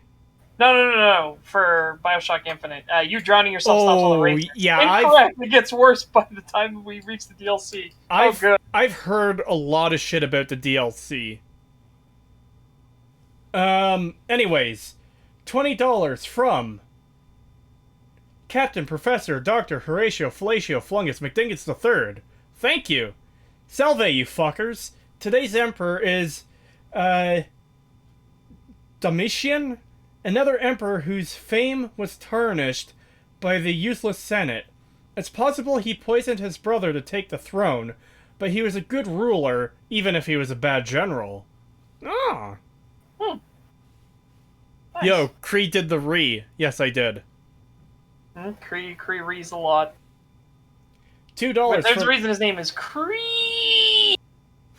$2 from Lantern's Glow. Thank you. Really makes us think who the racist is here, eh? It says think we the racist is here, but I think he meant who, so that's why I subbed that in. Yeah, fair enough. Burial at Sea continues the plot and flat out ruins the entire series. It's really fucking bad. If I have to do a video on I have already said I'm going to do a video on Bioshock Infinite. That means I have to play the DLCs. Fuck! $5 from Lantern's Glow. Thank you. Without Korn, there is no honor. Without Zintek, there is no wisdom. Zinch? Yep. There is no wisdom. Without Nurgle, no depth. Without Slanesh, no pleasure. Yep. Again, that's what makes the Chaos Gods so fascinating. They have positive aspects and negative aspects. Like, sure, Zinch is the great schemer and everything like that, but Zinch is the one that grants you intelligence. He's the one that makes you wise. He's the one that lets you fight back against your fate. Your lot in life is not set. Korn is a bloodthirsty god who loves death, slaughter, blood, and skulls and everything, but he will never betray you. His word is his bond. If he tells you that, he will spare that city, he's gonna fucking spare that city. He cannot lie. It would destroy his honor. I didn't know Seth was a Warhammer god. Well, have you seen Seth Zintak's latest video? Oh no. $5 from Light of the Twin Lamps. Thank you. Reddit thinks the plot of the new Harry Potter game is you putting down the Harry Potter equivalent of the Warsaw Ghetto Uprising that will reach and stretch.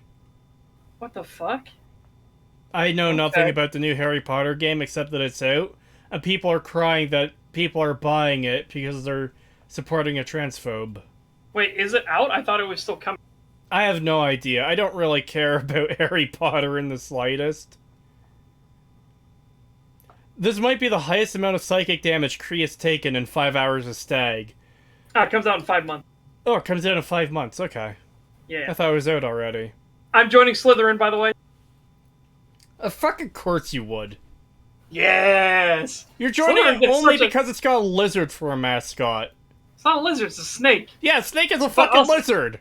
No, they aren't! Yes, they are. Not it. No, they That's- are not. Holy shit. No, they are not. They are reptilian in nature. They've got scales, they've got a tongue, they've got... They're not the same genus. I don't care! It's lizard-like! Of course you would join them! Lizard-like. They're not No, a mammal! I genuinely like Slytherin's philosophy. They get such a bad fucking rap in the movies. The books make it more clear that they are good, like the good aspects of Slytherin, and books also make it more clear the bad aspects of Gryffindor.